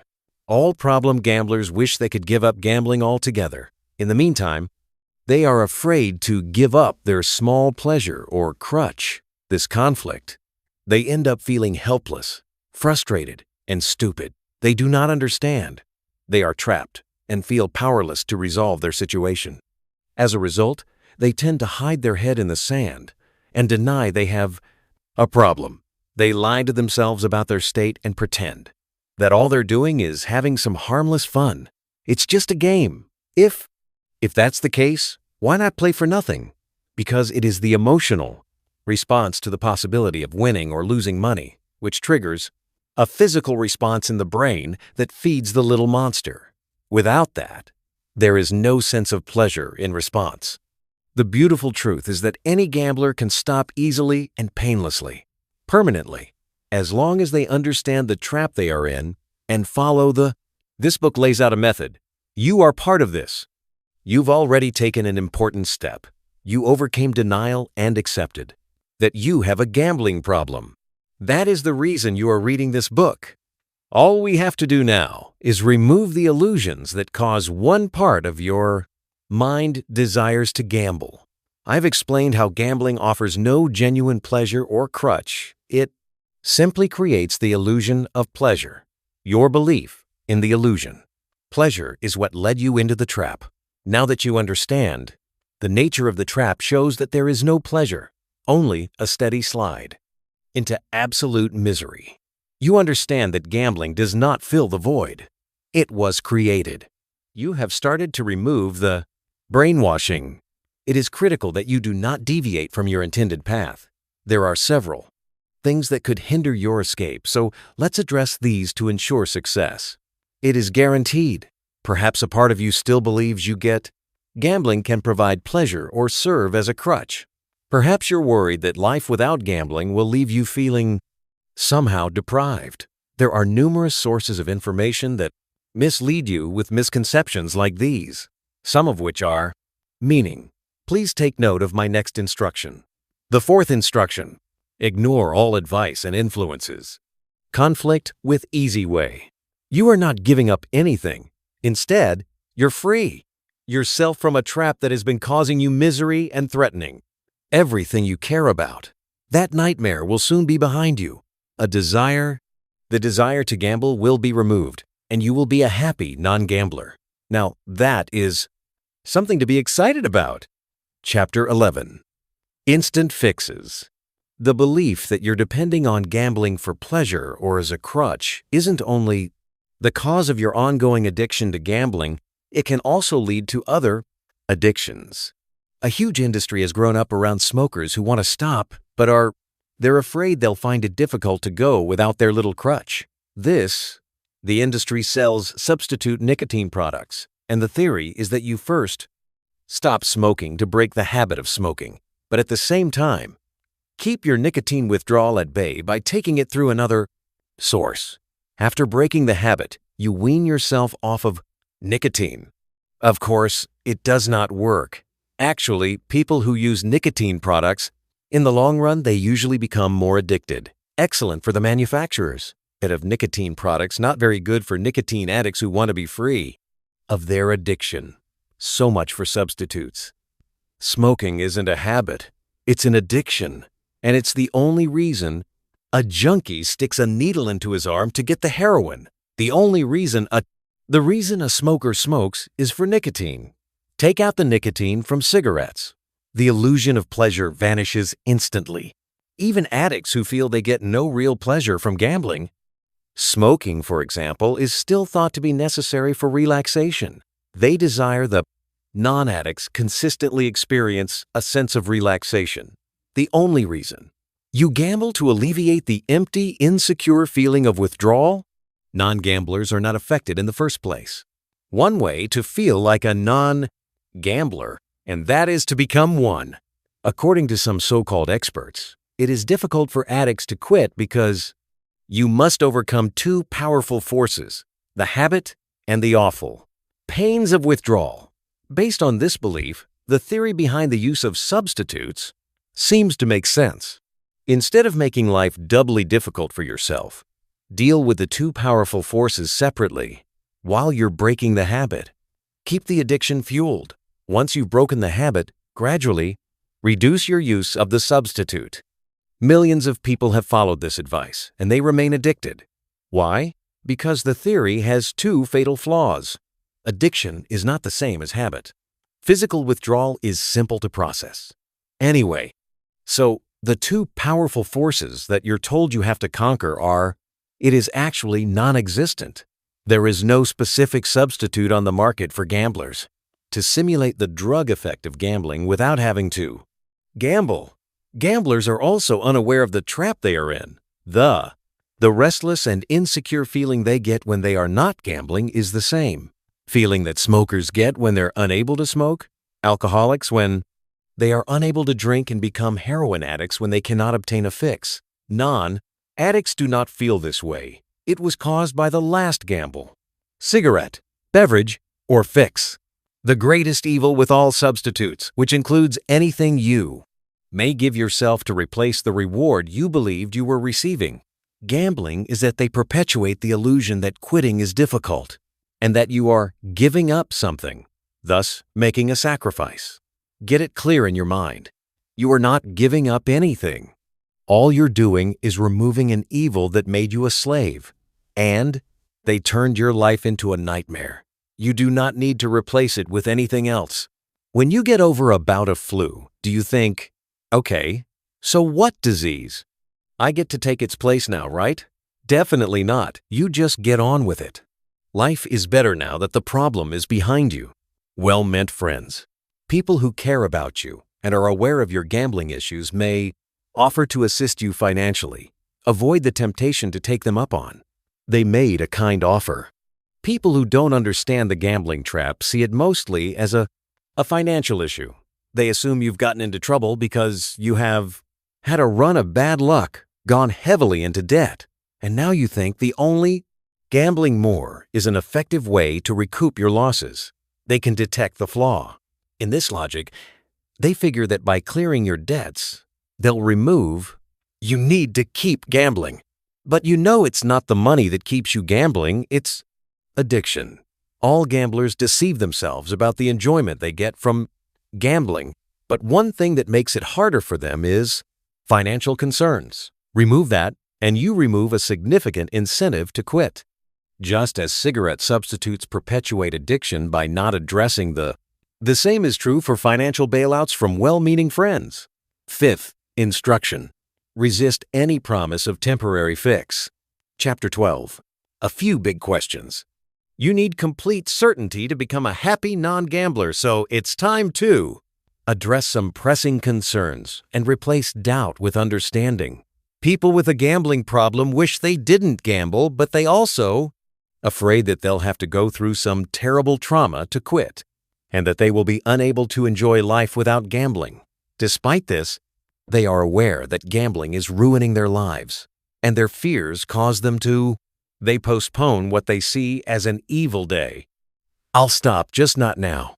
It's understandable that gamblers have these concerns. Throughout our lives, we are led to believe that gambling is enjoyable and that addictions are extremely difficult to kick. These myths are embedded in us before we even begin to gamble. It's no surprise we find it difficult to believe that stopping can be easy once we're really hooked. Assuming you're keen to become a non-gambler and have been following the method thus far, you may be wondering how you'll know. When will you have achieved your goal? When will you know you've definitely become a non-gambler? When is it possible to go a whole day without gambling? When are you available for a week? When you enjoy watching a sports event without wanting to, will you bet on it? All of these possibilities assume that you will begin with a feeling of sacrifice or deprivation and hanging in there without gambling. If you did, it's unclear how long that will last. Remember, the easy way is different and doesn't involve feeling deprived or miserable. So the solution to the question, when will you be able to tell that you've definitely become a non-gambler, is much more straightforward. You become a non-gambler the moment you make the decision to never gamble again. When you pass an exam, such as a driving test, great boost. You'll get a comparable and far greater boost when you gave up gambling with Easy Way. Doubt will be replaced with certainty. Fear will be replaced by relief and happiness. It's not enough to try not to gamble again or hope that you won't. You must be sure before you gamble again. If not, your doubts will grow and fester in the back of your mind. People who use the willpower method are always waiting for some sign of they have confirmed that they are free. They also suspect that there could be some bad news just around the corner. It is similar to the shadow follows their every move. Consider going for tests because you believe you may have a terminal disease and being told you'll have to wait months or years for the result. It would be excruciating, hoping for good news, fearing bad news, and spending each day worrying because you simply don't know for sure, which it will be. Imagine having to wait the rest of your life for those results. That's how it feels for people who aren't sure if they have. I gave up gambling completely. They will spend the rest of their lives waiting for. They hope that this will never happen. This is why people dislike the willpower method so much. They have to spend the rest of their lives waiting for nothing to happen. Alternatively, they give in and feel like a bigger failure than when they started. Believing is succeeding. Make it clear to yourself that you will not miss gambling and will enjoy it. When you're free, you'll have more time to live and be better prepared to deal with stress. Please do not misinterpret my words. I am not saying look at it this way I hope you're able to convince yourself that something is genuinely very hard and difficult concepts can be simplified. I'm saying it's easy to stop gambling. It's just that you and the people you might know have. I tried to stop by using willpower, and I went about it the hard way until now. Transform confusion into understanding. Different people arrive at this point in the book with different mindsets. Some think they understand everything and are confident they're ready to quit. If that's you, I'm thrilled, but it's still important that you finish the book. Don't worry if you're unsure. Everything will make sense. Whatever your current state of mind, take the time to read right to the end. It's completely understandable to think that stopping gambling is hard. That belief is neither stupid nor unusual. We are subjected this brainwashing all our lives, and then we reinforce it by trying to quit, by using the willpower method. All of your failed efforts to control gambling has only reinforced the notion that it has a powerful hold over you. However, that hold resulted from the illusion that gambling was providing you with a genuine pleasure or crutch. Once that illusion is removed, addiction loses power and the situation is reversed. You then have the ability to escape is simple and permanent. That desperate yearning and irritability you felt in the past when you've tried to stop by willpower may go against all logic, but the feeling was still very alive. As addicts, we are confused. When we look at gambling from a logical standpoint, we can easily conclude that it is a sham. But we still feel a desire to do it, which is what causes the mental tug of war. We feel that we get some pleasure or crutch from it, but we're not sure. Why? The fact that we can't pin down what that boost is, and don't, it is not difficult to understand why we have the desire. Understand. We don't understand because we have been brainwashed with, this is false information. Once we're hooked, the addiction appears to confirm the effects of brainwashing. Once these illusions when the illusion is removed, reality becomes clear. You didn't need to gamble before starting. You had been brainwashed to believe that gambling was fun. And once you started, the addiction took hold, and you found yourself becoming uncomfortable and uneasy. If you attempted not to gamble, you believed that this feeling of unease was caused by not gambling, but this cannot be true because non-gamblers don't. When they are unable to gamble, they may become anxious or agitated. It's gambling that causes that unease in the beginning, then partially removes it to create the pleasurable illusion. You did not feel the unease before you started. When you stop gambling with Easy Way, you won't feel the consequences. One is enough. Because of the confusion surrounding gambling, many people believe that the occasional gamble does not qualify you as a gambler. Make it clear in your mind. If you gamble, you are a gambler. There is only one essential to being a non-gambler, not gambling. Ever. Remember, gambling doesn't relieve the anxiety causes it. The willpower method focuses on combating the desire to gamble rather than it should be removed. The first few days after quitting, when your willpower is at its strongest, you might have the upper hand in the battle. However, the requirement to use willpower is exhausting and frustrating, and sooner or later, your resolve deteriorates, and you begin to doubt yourself. You begin thinking, just one wager will not cause any harm. Of course, if you make that bet, you'll quickly find yourself back in the trap. You then have to make the other excuses, you've always, some vices, or I've just picked the wrong time, and so on. Is it surprising that we become confused, irritable, and downright? Are you frustrated with the willpower method? It would be miraculous if we didn't. If you are concerned that you might fall back into the trap at some point after you quit, remember that this tug of war causes gamblers will return to gambling. Clear your mind from the illusions. When the brainwashing is removed, the tug of war disappears. Happy times. Gamblers fear that if they remove gambling from their life, they will. It also brings out the enjoyment. It is easy to understand why such a belief would stop anyone from attempting to quit. No one wants to live a life without pleasure. The truth is, gambling reduces your ability to derive enjoyment from genuine pleasures. Non-gamblers can watch sports and enjoy spectacle, the competition, the physical endeavor, all the aspects that make sports entertaining. For the gambler, sport becomes meaningless if they do not have any money invested in it. Gamblers develop a romanticized view of gambling.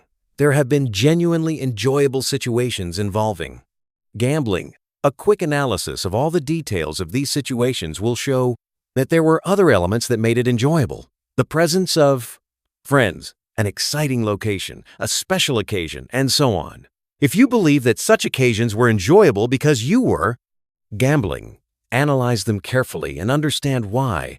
Although the gambling appeared to improve the situation, but it did not. That kind of thing. Instead of fearing that such events will not be enjoyable again, without gambling, remind yourself that you will now be able to enjoy those situations more because you will be freed from the slavery of gambling. Most of the time, we aren't even aware of how we're gambling. The only time we're truly conscious of how it makes us feel is when we want to gamble but can't, or we're gambling but wish we didn't. It's necessary. What kind of pleasure or reward do you get from doing it? I wish you weren't. It only becomes so when you can't do it. Precious. Just observe how people feed coin after coin into slot machines. Do they seem to be enjoying themselves? In fact, they often appear more robotic than the actual machines. These slot machines, automatons, are so bored that they are barely conscious. They seem like zombies who are utterly controlled by the machines that they are inflating their money. There is clearly no pleasure in it at all. Bad times? Gamblers believe they get pleasure from gambling, but they also, I believe it provides a crutch. This is because they often turn to gambling is seen as a source of relief in stressful situations. There are many stressful situations where you can see gambling. A family feud, work stress, or even financial difficulties can all serve as an escape. You can remove yourself, focus on whatever you choose to gamble on, briefly disregard your problems. However, it never actually works, as the problems remain niggling at the back of your mind, and the consequences of continuing to spend your time gambling away more and more money increases your stress and anxiety. And eventually, you have to return to the real world, and the problems still exist. In fact, they've generally gotten worse. If you believe gambling provides a crutch in these situations, what happens next? When will such a situation arise after you've quit? Your brain will tell you, In situations like this, I would have placed a bet, and you'll feel deprived. Cannot do so anymore. Consider it. Have you ever found yourself in the middle of a domestic row and thought, it doesn't matter that we're hurling horrible insults at? We seem so unhappy with one another. Lucky for me, I can just go and gamble and everything will be fine. Did the fact that you gamble make the row worse? Fixed odd betting terminals. FOTBs promote problem gambling even more than other slot machines because of their event frequency, the speed at which you play, and then bet again. Problem gamblers prefer fast, simple games, which don't give them time to stop and think. The number of near. The higher the stakes, the more wins there are. The greater the payback, the more likely gamblers are to chase their losses. Non-gamblers face stressful situations in their lives, but they are not. They are left moping because they are unable to gamble. All you have to do is accept that. You'll have ups and downs in your life, just like everyone else. Quit, and realize that if you start wishing you could gamble and such, in these situations, you'll be lamenting an illusion and creating a void. Gambling decreases your ability to cope with stressful situations by increasing stress. Anticipate and prepare for the difficult times in life after you quit. Mentally, to avoid being caught off guard, remember that any stress, you believe it isn't because you can't gamble. Say to yourself, okay, today may not be so great, but at least I don't have the added problem of being gambling has made me a slave. I'm stronger now. You'll realize that the stressful situations in your life will feel less serious once you're free. In truth, life gets a lot easier and more enjoyable. Having freedom improves all situations in life. The good times are so much better. The bad times aren't so bad. Instruction 6. Remember that gambling gives. You are no genuine pleasure of crutch. You are. I'm not making a sacrifice. There's nothing to give up with no reason to feel deprived. Chapter 13. All gamblers are the same. Gamblers, like smokers, fall into many categories. However, when you examine their reasons for gambling, it becomes apparent that they're all addicted in the same way. People approach gambling in different ways. The gambling industry makes its products available in such a variety of forms, environments in which its captive market falls into a variety of categories. Various games, gambling games, athletic competitions, lottos, scratch card, bingo, slot machine, fixed odds betting terminals, quiz machines, random events such as a white Christmas, different places, casino, betting shop, sports stadium, a local shop, an amusement arcade, private event, in the home, actually anywhere now that you can gamble from your phone. We have preconceived notions about what constitutes gambling. What forms are more serious than others? Obtain a definition from anyone. They're more likely to describe someone who spends than someone's life in the betting shop, racetrack, or casino. who buys a national lottery ticket every week. Of course, we know that a tremendous amount of problem gambling now takes place at home, which has led to a significant increase in the place at home number of female gamblers. Women gamblers. Previously, women gamblers accounted for only a small percentage of the total. The gambling population. Was this because women were less vulnerable to, was it the temptation to gamble, or the lack of opportunity because social conventions frowned on women spending their time in .gone?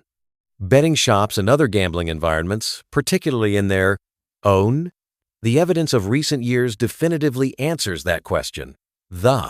Women now have the opportunity to gamble on the internet, gamble without fear of being seen, and they have taken. There is an alarming amount of opportunity. A recent survey in the UK showed that the number of women who gambled rose by 6% in only 3 years. Every year, approximately 500,000 women take up "I'm gambling for the first time," with 71% of adult females. This puts female gamblers on a par with men. If you're among the growing number of female gamblers, one thing you should be aware of is that, unfortunately, you have no excuse for gambling. Because you're a woman. The reality that so many women are falling into, the gambling trap, has nothing more to do with female fallibility than the fact that so few women gambled was due to their fortitude. What has changed is the role of women in society and the access they now have to gamble, and the way that the gambling industry has been. They are relentlessly targeted.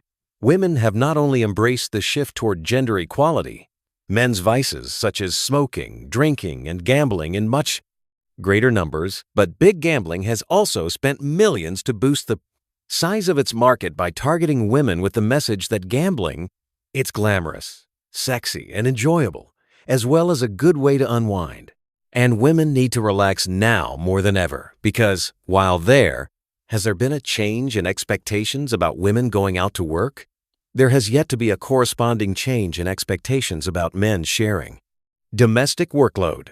Consequently, many women find themselves under, every day there is unrelenting pressure.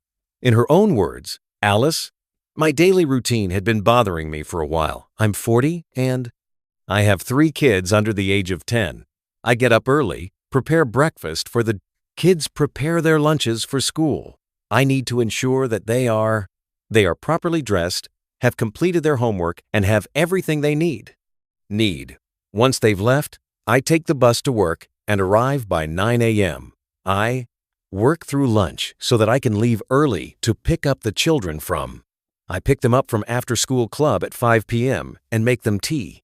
Then it's time to cook dinner for my husband and me. By 9 p.m. I've just about got everyone fed, the kids ready for bed, and all their needs taken care of. I like to keep up with the laundry and ironing, so I'll work on it for 30 minutes while my husband washes up. By 10 p.m. I'm exhausted, and all I can think about is doing it all again the next day. I need to unwind and escape. That's why I first began gambling. It was simple, different from my usual routine, and it got me. Finally, I am off my feet. I could do it in private without anyone else. The need to know. The problem was that I became fixated on my daily escape into every night I would want to sit down at the world of online gambling computer and begin playing earlier and earlier. I started putting off my main chores, thinking I owed it to myself to give myself a break. I quickly realized I was losing my grip, but the one thing I couldn't do, I had to postpone my daily gambling session. If I won the day before, be eager to win again. If I had lost, I couldn't wait to try again and get it back. In either case, I was completely hooked. Even though it was difficult being a working mother, I used to taking pleasure and pride in getting the kids ready and seeing them off to. The school was clean and well kept. After I became hooked on gambling, I began seeing my life as nothing more than an endless round of chores. I couldn't see any pleasure in it, only drudgery. The kids, they were a nuisance, a burden. The only meaningful thing, in my opinion, could see my little secret nighttime gambling sessions. Even so, I thought I had it under control, and no one suspected what I was up to. However, neither my husband nor the children are stupid. They noticed the change in my behavior, and soon the difficult questions started. I denied it for a while, but I couldn't keep lying to them forever. Long, particularly when my husband began to notice I was getting. I had spent a lot more money and had started making excuses. When I came clean, it felt like a huge relief. I nearly wanted to be found out. I felt it would force me to confront the issue. It was making me irritable, stressed, and unwell, even though I desperately wanted to be eliminated. Fortunately, I received the assistance I required from Alan Carr's Easy Way Before I Cause Any Irreversible Harm.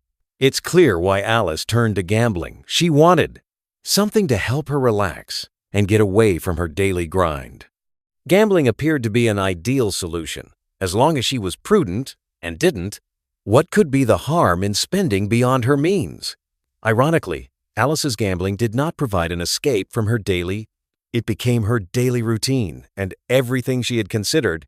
As a result, things that were once important began to suffer. However, it did not relieve her stress. Instead, it increased it. Remember, addiction causes us to seek relief from stress in the same thing that is causing us stress. It's like a never-ending cycle. Alice lost control of her gambling once she was trapped. As a result, she gambled beyond her means, which increased her stress. Furthermore, she felt more pressure than ever to hide her gambling from. Her husband added to her stress. Her life was becoming unhappy, and she believed the only time that she could be. She was ecstatic when she turned on her computer and began gambling. Alice had set out believing that she could gamble now and then, just like a bit of entertainment and a break from her daily routine. She soon discovered she was completely hooked. Occasional or casual gamblers. In times when we're constantly bombarded with ever-changing messages about what's good for us and what's bad, that's always music to our ears. A little of whatever you like does you good. This means that it's safe to indulge in anything that it could be bad for you if you do it in excess, as long as I can. Except that a cream cake every now and then won't kill you. I don't see how it does you good. The same is undoubtedly true for smoking and other drugs. Would you say to someone you care about, try a shot of heroin? Just a little won't kill you. There are two major reasons why ex-gamblers relapse. There is one, because they never completely remove the brainwashing, and so there is still a strong sense of deprivation. The other is that they achieve a point where they're so confident they've overcome their addiction. They decide they can have an occasional gamble without getting addicted. Again, any gambler who has attempted to cut back knows that restricting the amount you gamble will only work for a limited time at best. Despite knowing this from experience, some gamblers continue to become addicted because they believe they have control over their gambling. It remains the same. The delusion that drives people to gamble in the first place. Provide clarity. Consider this. No such thing as just one bet. Heavy gamblers wish they could gamble less, so they envy occasional or casual gamblers who appear to be in control and enjoying. Occasional flutter, but gambling so infrequently that trouble. This is merely an illusion. No gambler is in charge. Enjoyment does not come into it. Let us finally dispel any misconceptions about occasional gambling. It's time to debunk the myth of the contented, casual gambler. True, some. Gambling does not lead to addiction. They are extremely fortunate. But you don't envy them for their limited gambling. I envy them because they don't gamble. What is the point in that? What was your first bet? If you're lucky, you stay away from gambling. If you're unlucky, you get addicted. You gain nothing by being ahead. You lose everything if you choose tails. Perhaps you think there's an ideal alternative to being either a non-playing gambler or a gambler who is addicted. A third approach, the happy casual gambler. In that case, let me ask you a simple question. Has there already been one? And if you claim to be one, why are you reading this? Let us determine whether you really want to be a casual gambler. If I told you that I could make it so you could only gamble once a week, will you accept it for the rest of your life? Better yet, suppose I told you that you could control your gambling, so you did it only when you truly wanted to? Isn't that a pretty exciting offer? But that's what you already do. Has anyone forced you to gamble? Each time you gambled because you wanted to, even if part of your brain wished you hadn't. So, I'm guessing you'll limit yourself to one gamble per week. However, if that is your goal, you can achieve it. Who is there to stop you? In reality, why didn't you just gamble once a week for the rest of your gambling life? Could it be that you wouldn't have been satisfied with gambling just once a week? Of course you wouldn't, and neither would any other gambler. Sure, there are gamblers who can keep themselves to just one bet week, but do you really believe that any of them are happy restricting? Every day, battling the urge to gamble more for the whole of whose lives? The tendency is to gamble more rather than less. There are many external forces that limit how much you can gamble. You may be in a situation where you don't have any money and don't know how to get it, where gambling is forbidden. You may be going through a period when the negative consequences of your gambling have become so severe that you're attempting to reduce your intake. You could be a hidden gambler. Any of these variables will prevent you are not permitted to gamble whenever you wish. If all restrictions were removed, the majority of gamblers would become heavy. Gamblers become active relatively quickly. Cutting back is simply another form of casual gambling. This is all does make each occasion when we do gamble appear more precious and reduces our motivation to quit. Consequently, we become more serious gamblers, not casual ones. Many gamblers try to cut back in the hope that way you can gradually give up. All they do is make themselves more unhappy than ever and more convinced that they can't live without it.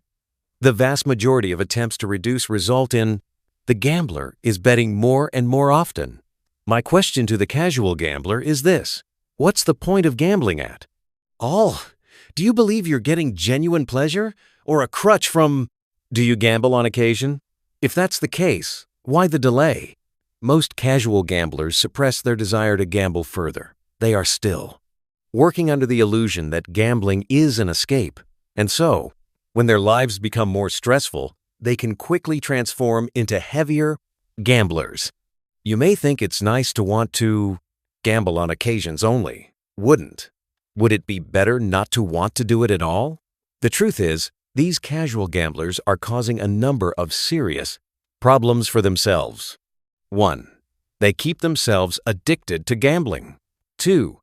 They wish away their lives while they wait for the next fix. 3.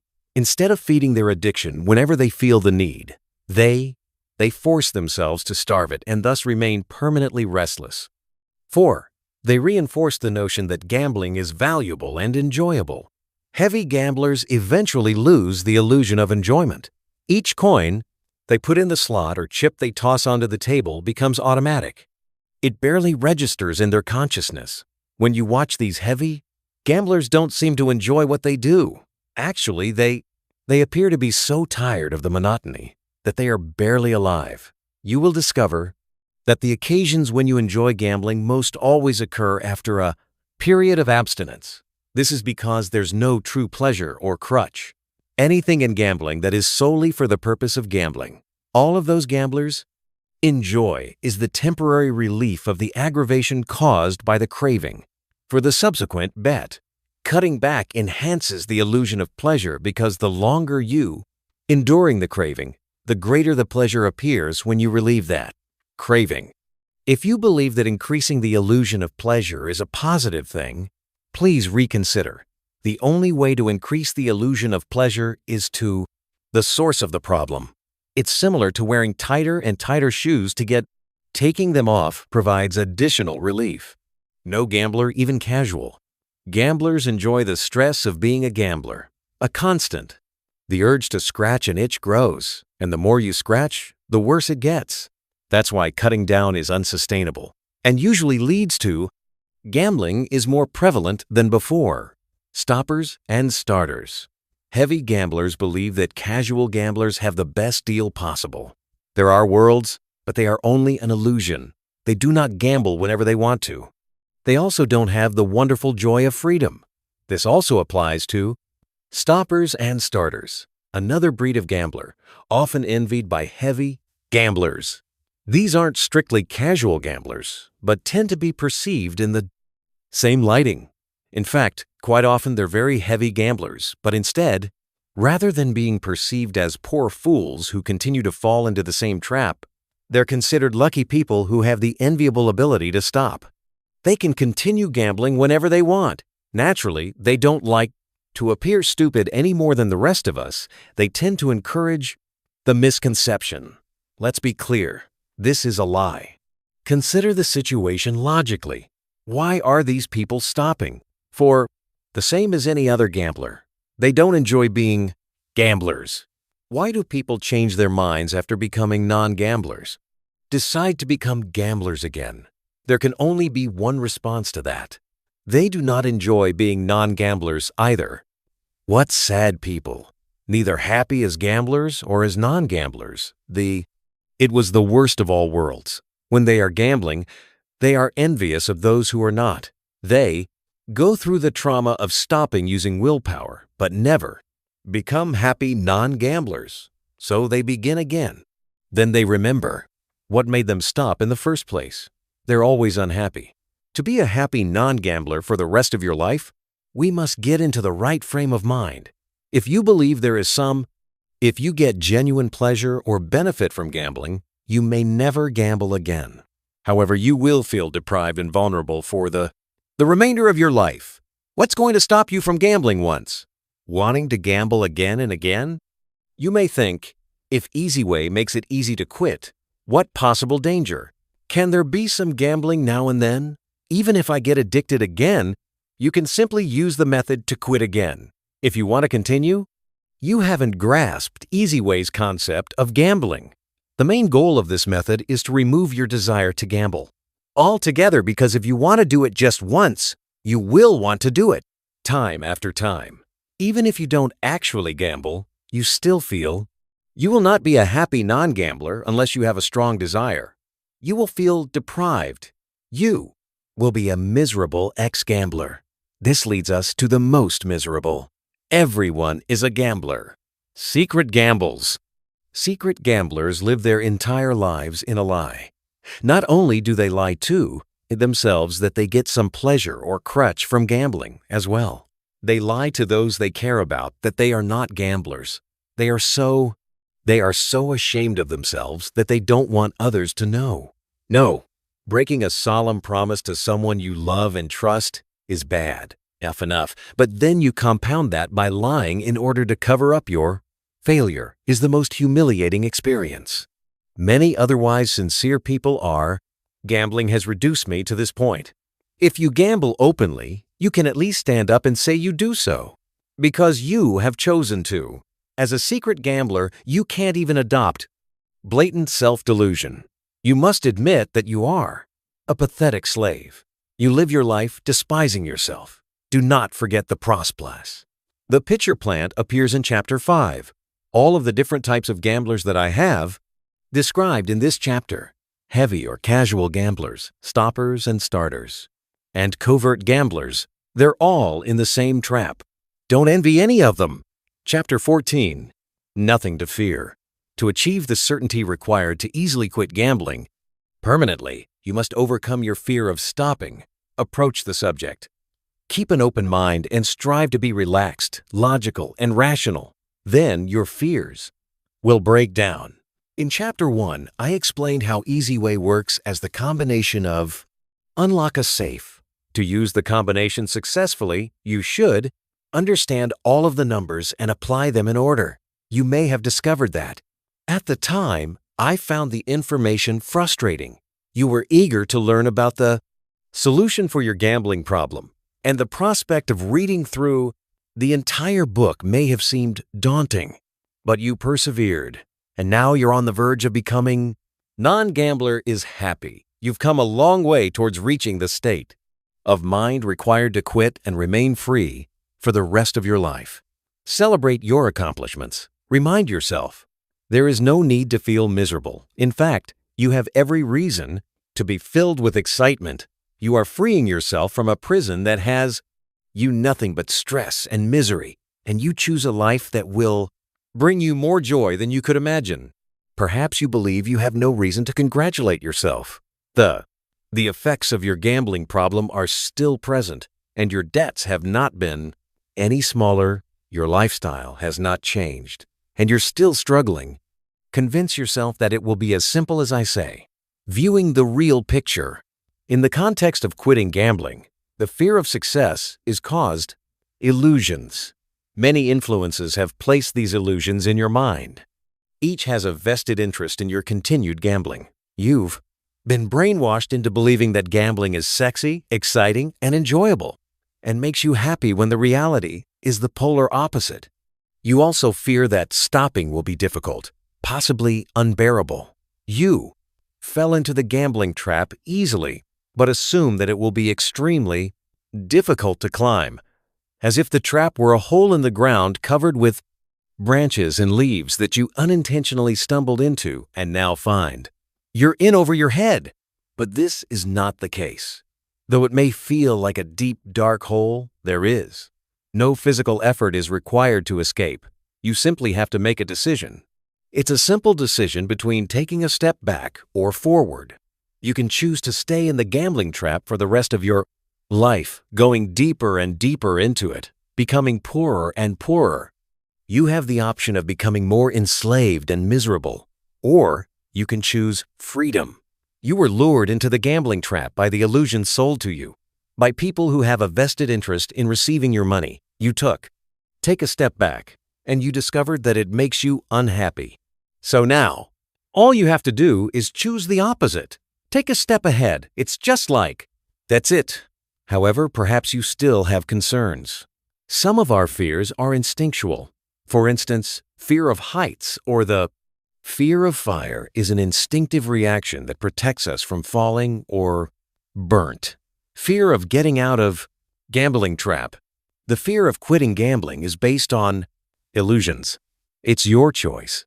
Once you're free of gambling, you'll be surprised at how easy it was to escape.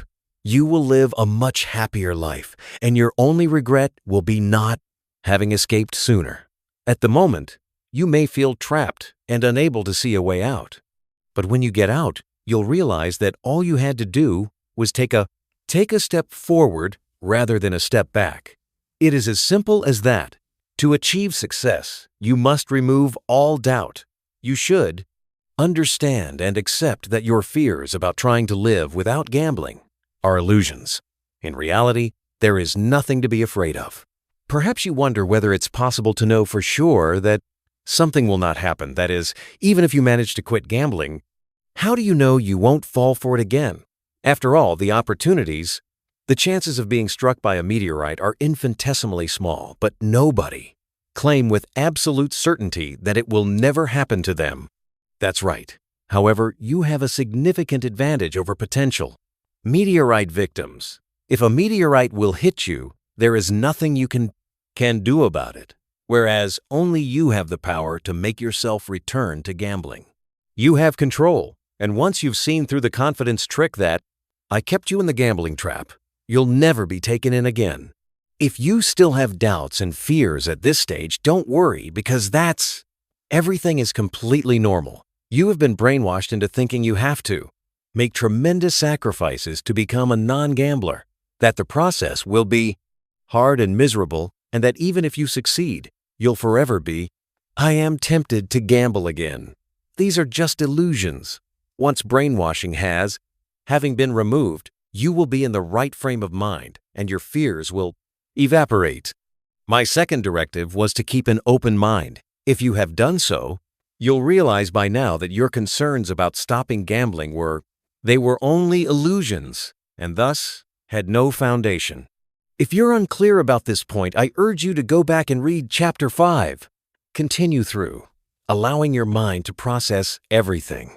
To undo the brainwashing, you must accept that you have brainwashed and comprehend how that brainwashing has distorted your perceptions. Then you can see things for what they truly are. Recall the stop diagram from Chapter 6? If I didn't tell you that, there was a message there, but you wouldn't have noticed. But you responded quickly after I told you about the message and how to view it. And once you'd seen it, you couldn't avoid seeing it again. Once you see things as they truly are, you can never be deceived again. No get-out clause. Some gamblers try to ease their fear of stopping by telling if it becomes too difficult for them, they can always start over. It is not necessary to quit permanently.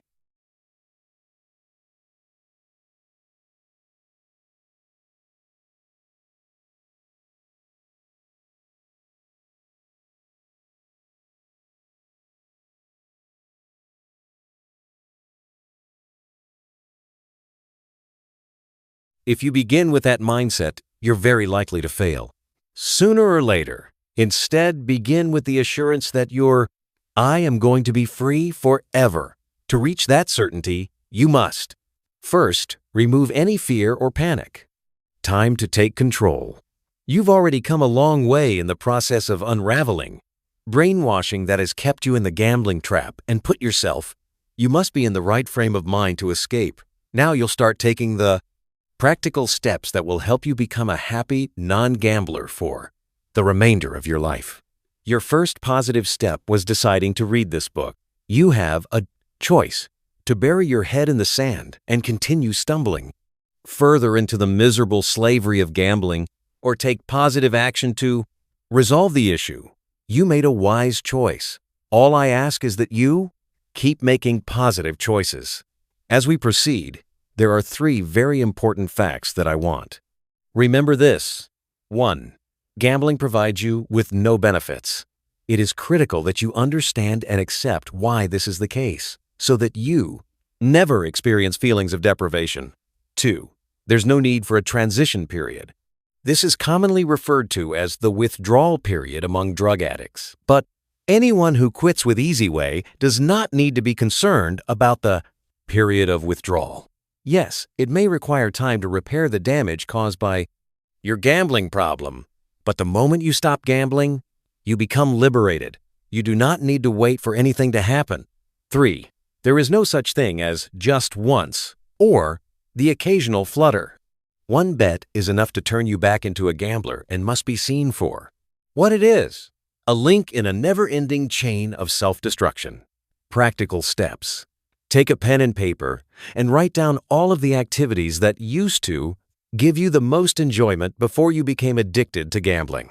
Consider this carefully. Take a day or two and write. Write down your favorite things as they come to mind.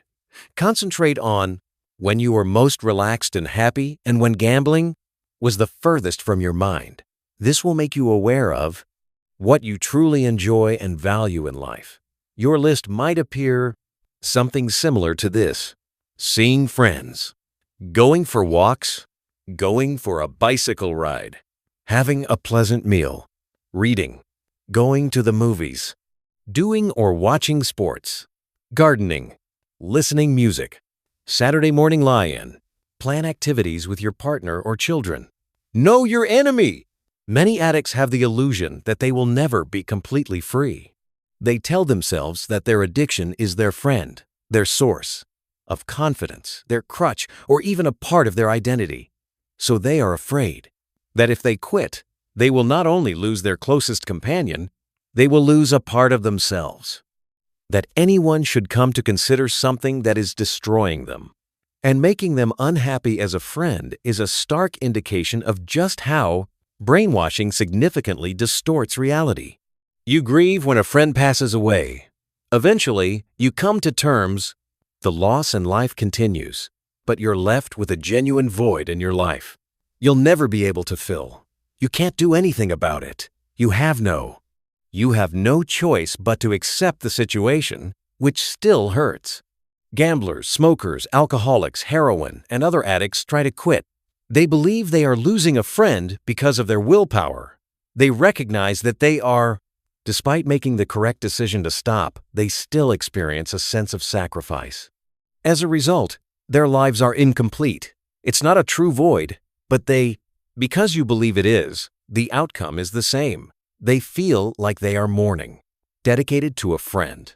Nonetheless, this phony friend is not even dead. Drug dealers and gambling ensures that these tortured souls are forever. For the rest of their lives, they will be tempted with forbidden fruit. However, when you relieve yourself of your mortal enemy, in this case, there is no reason to be sad about gambling. Instead, you can celebrate from the beginning, and you can continue to celebrate for the rest of your life. You're not losing a friend, but getting rid of an enemy. That is why it is critical to make it clear in your mind that gambling isn't your friend, nor does it form part of your identity. It's never been. It's actually yours. Mortal enemy, and getting rid of it. You're sacrificing nothing, just making amazing positive gains. So the answer to the question, when will I be free, is whenever you choose to be. You could spend the next few days, and potentially the rest of your life, continue to believe that gambling was your friend, wondering when. You will stop missing it.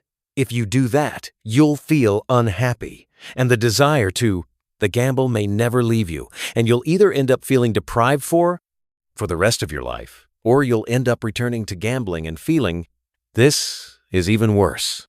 Alternatively, you can recognize gambling as a mortal enemy. Really is, and take pleasure in removing it from your life.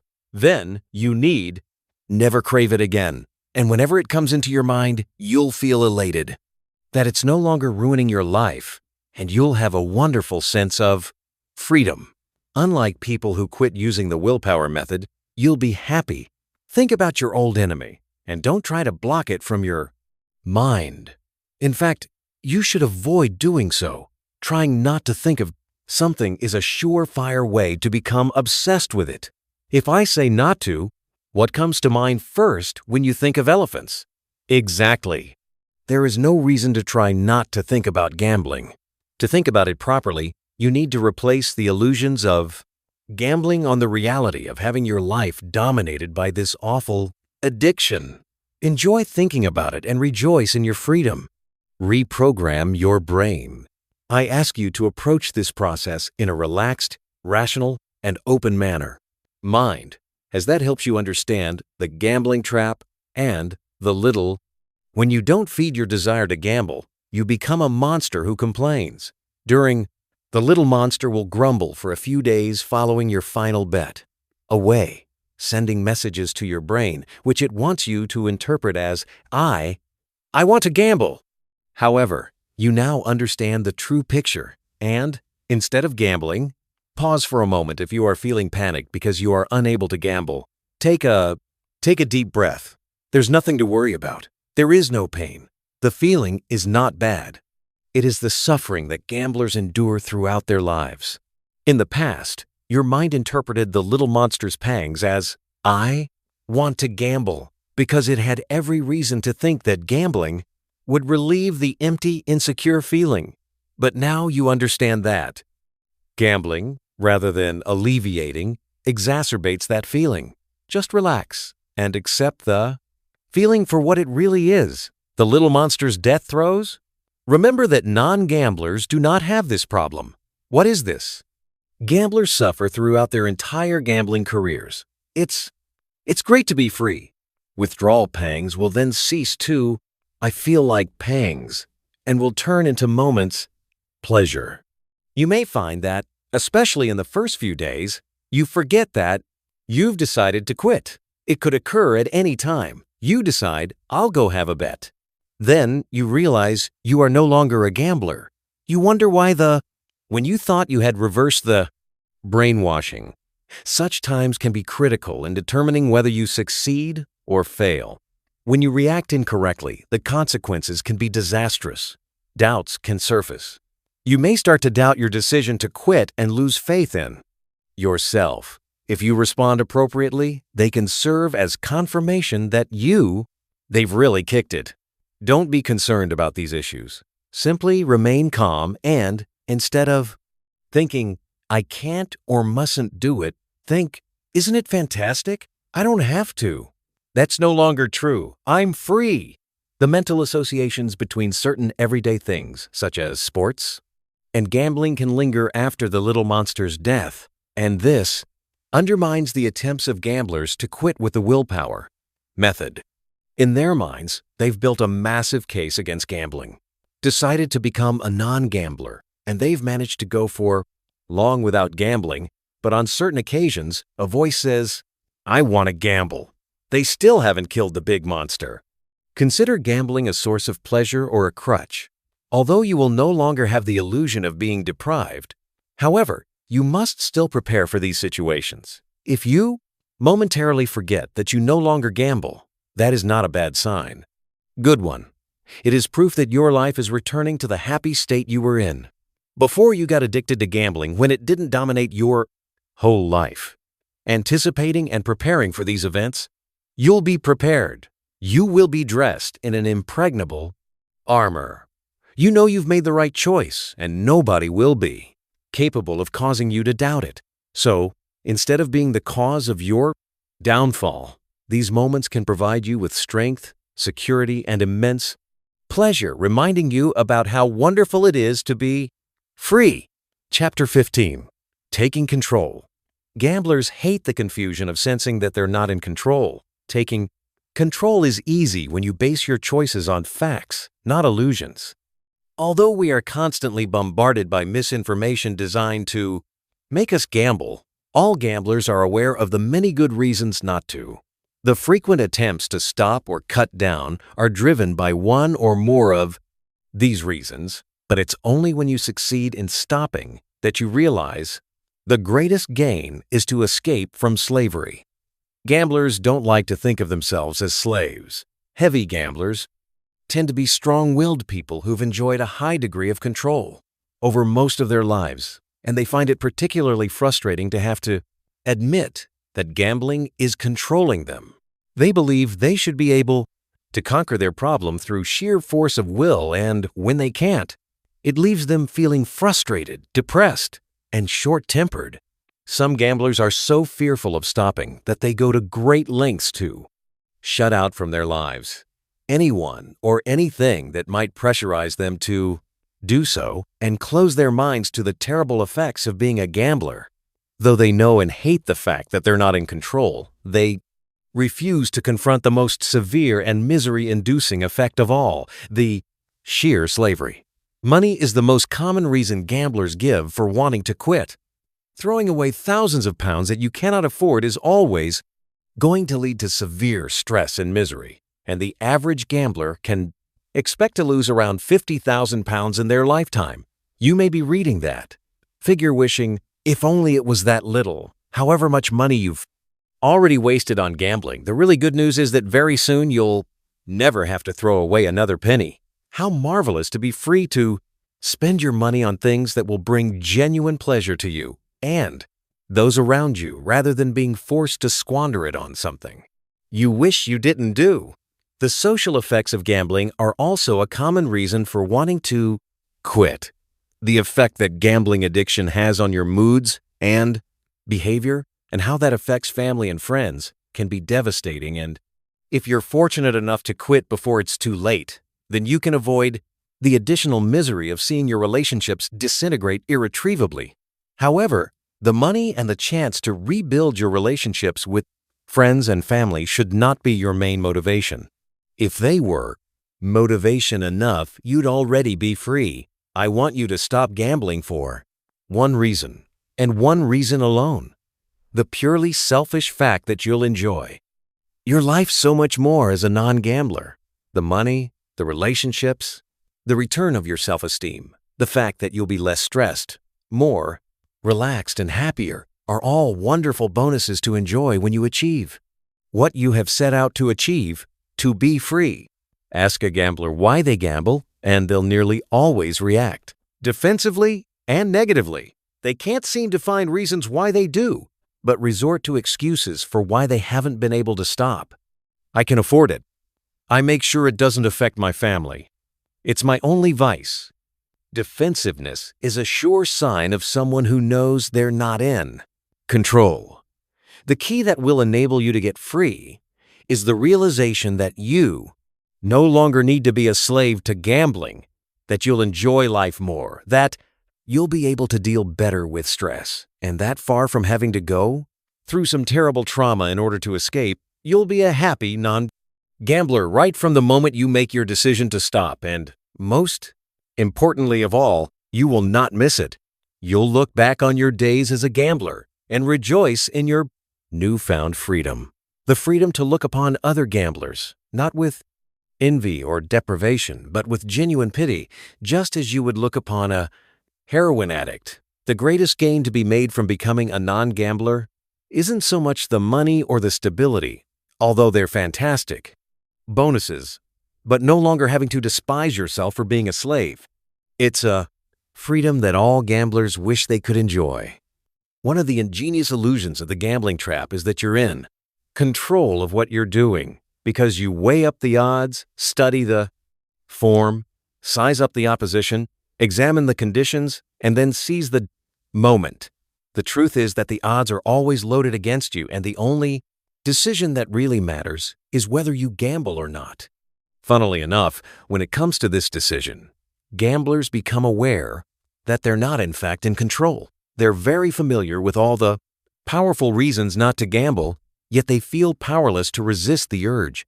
When you first start gambling, the feeling of control is strong. Your wins strengthen your belief that you know what you're doing, while your losses are dismissed because at this stage, they're small enough not to be a threat to your way of life. However, as you slide further into the trap, the stakes get higher and your feeling of control diminishes. Now you're risking amounts of money at a frequency that you know will have an impact on your way of life. Perhaps it will force you to lie to people who trust you or compel you to sell something precious or make you deny something important to a loved one. You know that you're taking a dreadful risk by gambling, yet you go ahead and do it anyway. This conflict creates a feeling of self-loathing, which is often expressed as irritability towards others. When you're in the gambling trap, you're pulled in opposite directions. Part of your brain is telling you not to gamble, but another part is demanding that you do.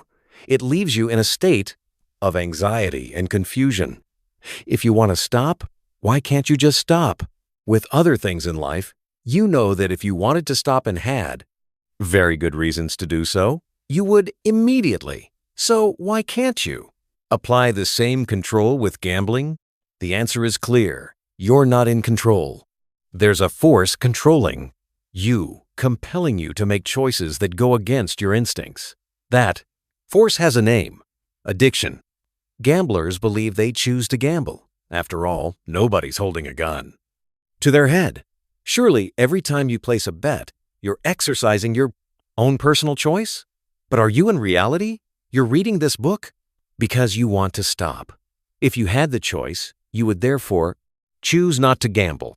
Addiction involves the removal of choice. This constant battle between the desire to stop and the compulsion to continue goes on in every addict's mind.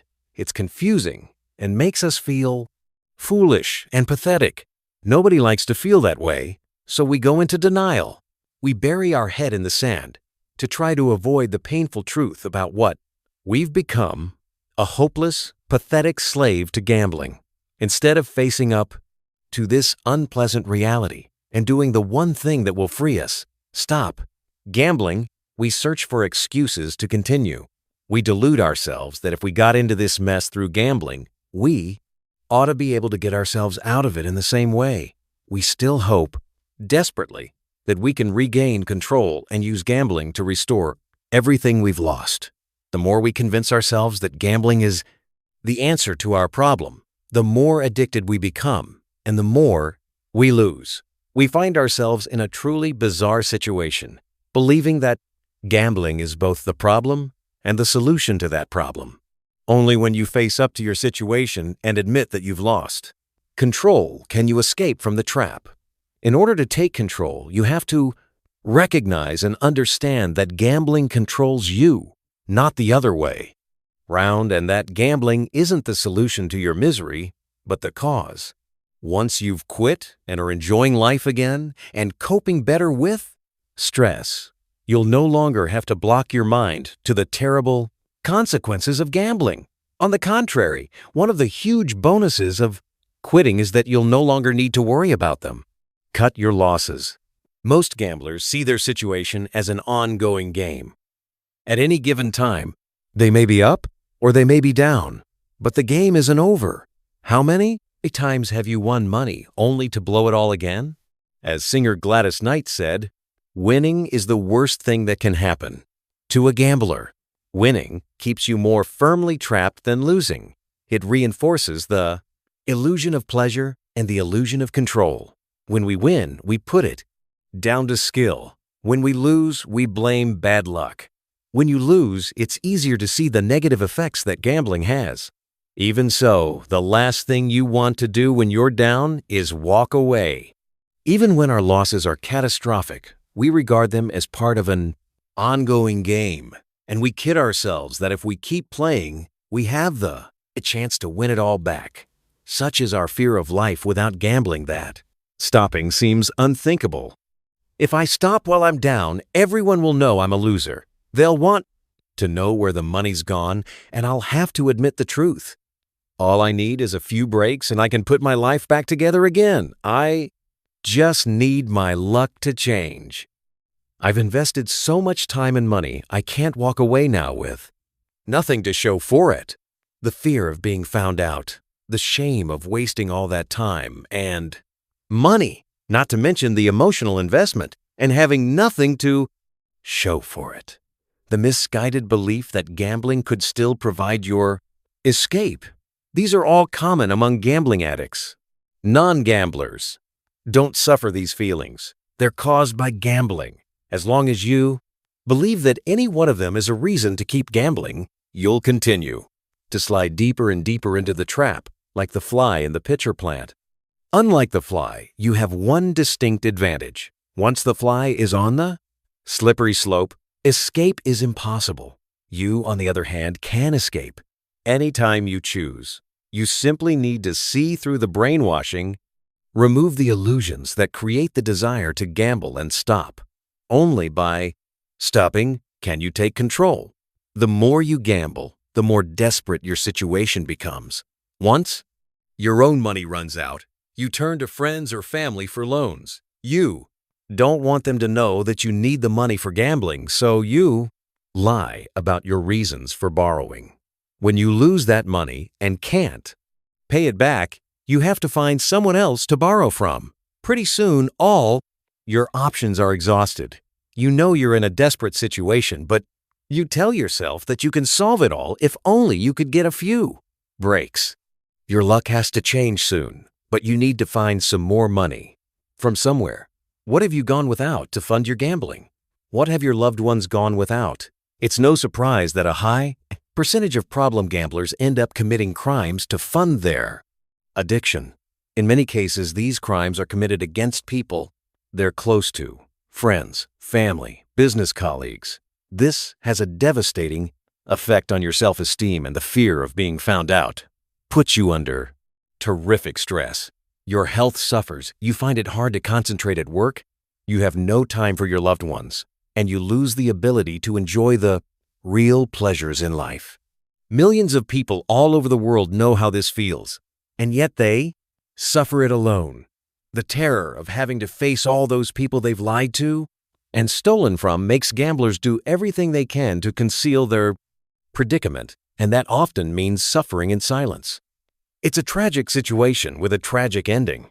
The gambler looks in the dash mirror and sees a slave, a liar, a thief, and a loner. The realization that the situation has gone way beyond your control can be devastating.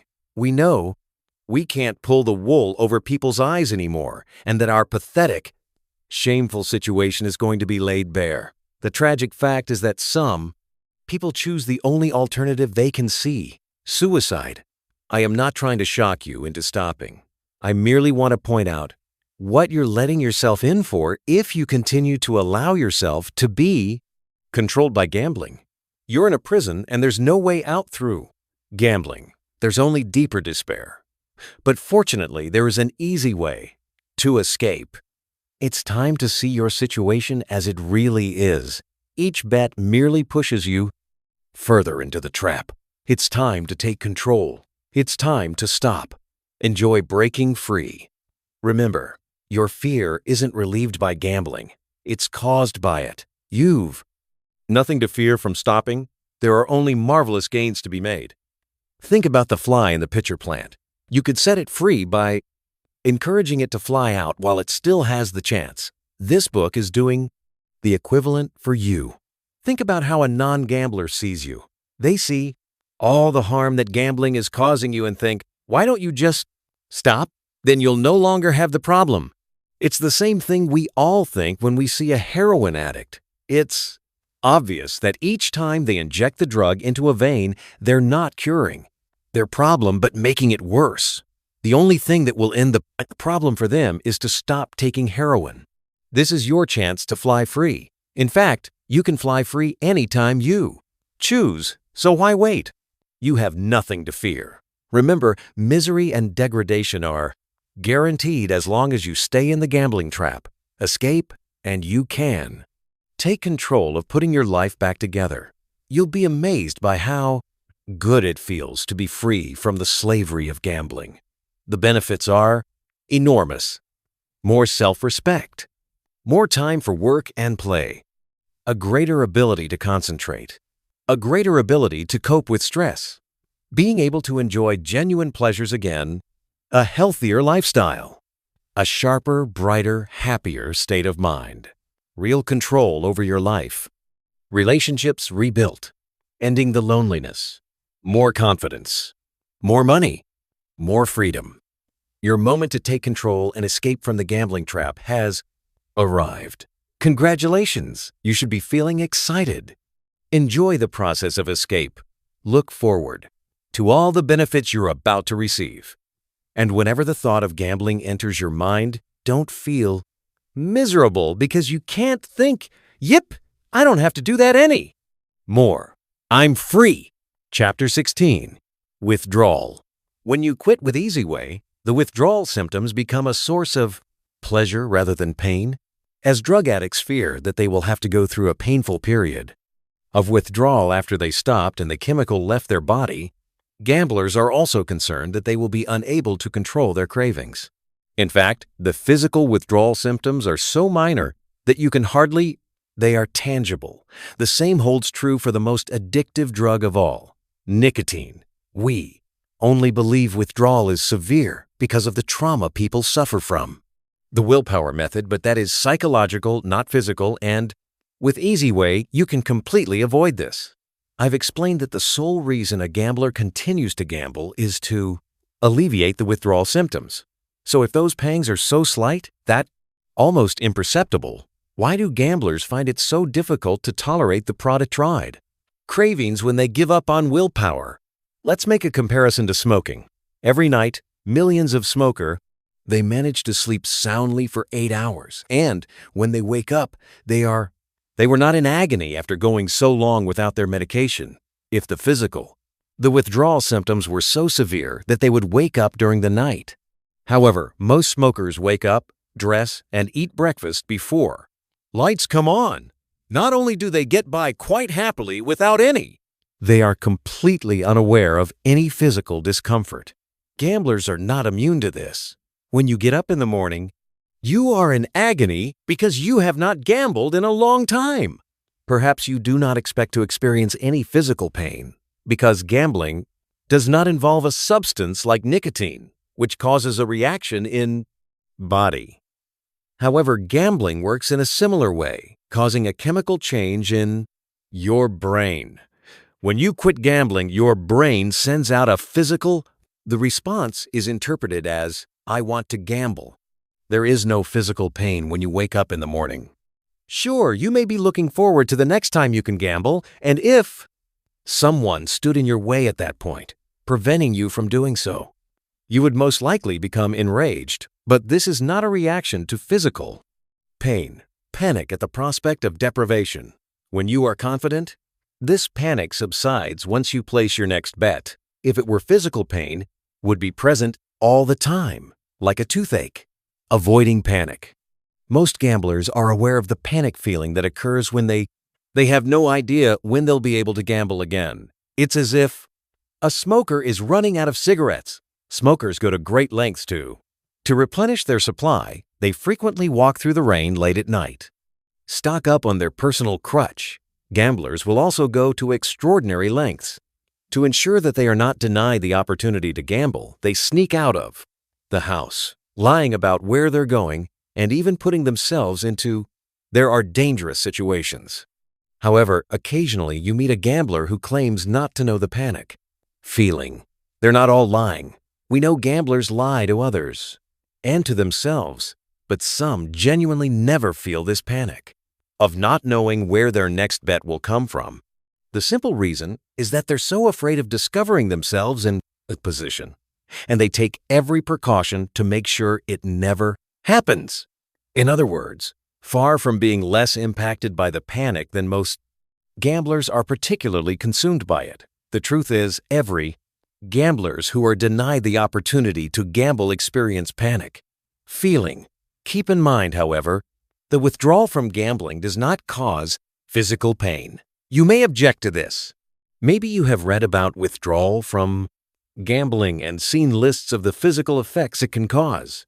Effects such as feeling exhausted, headaches, stomach upsets, muscle weakness and aches, sudden heartbeats, the shakes, the sweat, shivers, having trouble breathing. This set of symptoms is very similar to those associated with the flu, without a doubt.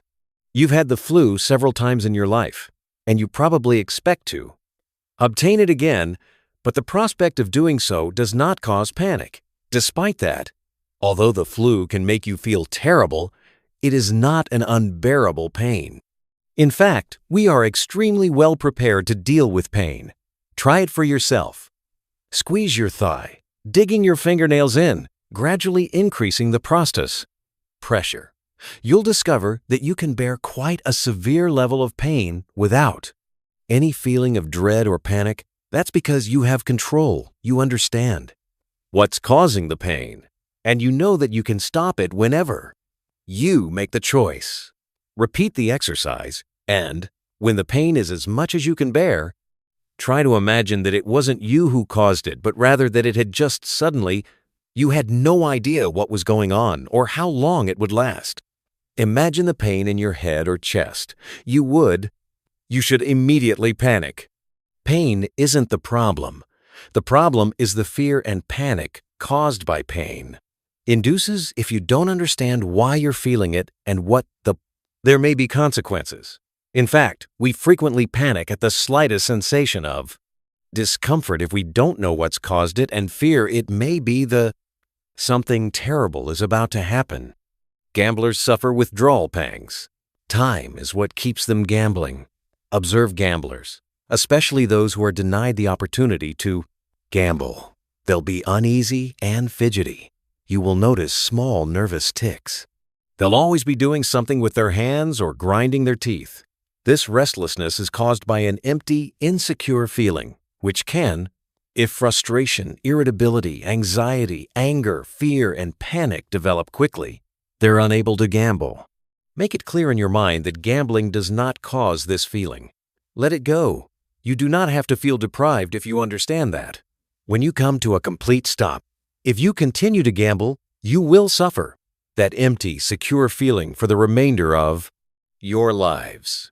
An awful agony. Gamblers experience the withdrawal symptoms mentioned above when they try to quit through willpower. Maybe you've encountered, you have to do this yourself. They are all symptoms of anxiety caused by the feeling that they're being denied their pleasure or crutch. The issue is not the physical withdrawal that the little monster causes. As previously stated, this is so small that most gamblers are barely even. I am aware of it. The actual issue is how the little monster triggers the big monster thinking, I want to gamble. And if you can't, you feel frustrated and miserable, which can result in the symptoms listed above. The twin evils are ignorance and illusion. This combine to turn a small physical signal for panic and mental torture. Imagine having a constant itch that you were not permitted to scratch. Imagine how that would torment you, and consider how much It would take a lot of willpower to resist scratching the itch. Once, assume you believe the itch would last for the rest of, unless you were given permission to scratch it. How long do you think you could go before you scratched the itch? If you did manage to hold out for a week or even more, imagine the relief. How would you feel if you finally gave in? This is the torture that gamblers go through when attempting to quit with the willpower technique. For them, the desire to gamble persists even after the little monster has died, because the big monster is still alive and interpreting various triggers such as, "I need to gamble." The big monster is roused. Everything they've ever associated with gambling, like watching sports, surfing the internet while depressed or stressed and in need of some space, they continue to believe, "I used to gamble on these occasions." They are being deprived. Keep in mind that the perception of gambling as a pleasure or the crutch is a figment of your imagination, the result of brainwashing. It was easy for me to quit smoking because I realized that the last cigarette I had caused an insecure feeling of wanting one. Smoked, and that was the only thing that would ensure I felt that way. For the rest of my life, I would smoke another cigarette. I experienced none of the suffering that I had previously. I made several attempts because I realized I wasn't being deprived. In contrast, I had a wonderful feeling of freedom.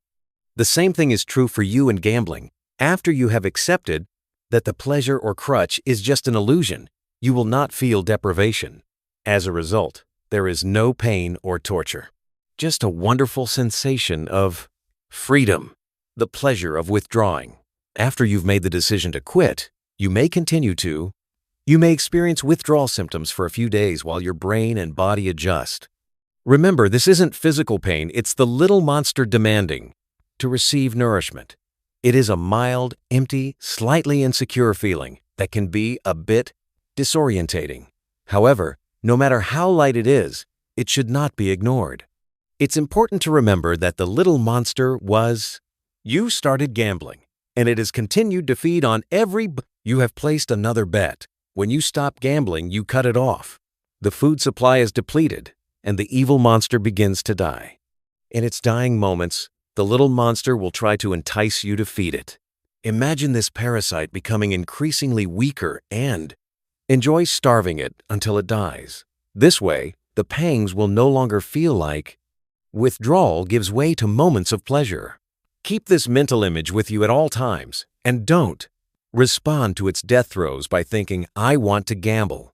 Keep in mind that your last bet caused the empty, insecure feeling you have. It isn't enjoyable feeling in itself, but you'll like it because you'll understand the cause and know that it means the little monster within you is dying. Take pleasure and delight in killing the little monster. Even if you have that "I want to gamble" feeling for a few days, don't worry. It is simply the little monster doing everything it can to entice you to feed it. As long as you see that, you'll have no trouble starving it to death. You now have complete control over it. It is no longer destroying you. Destroy it, and you'll be free forever. When am I able to relax? You're probably wondering, okay, but how long before I'm cured? You can. Begin enjoying the genuine pleasure of being a non-gambler from the moment you decide you will never gamble again.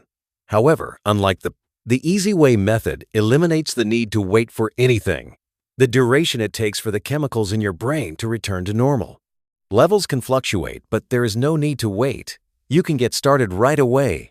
Engaging in genuine pleasures contributes to life and the chemical process. People who quit using willpower frequently spend weeks or months feeling completely obsessed with being denied what they see as their pleasure or a crutch. Then, there may be a moment when they realize they haven't thought about gambling in a long time. It's a perilous situation. They've moved away from thinking that life will always be miserable without. It's gotten to the point where they haven't thought about it in a long time. They are feeling great. Surely they've made it. Time to celebrate. What?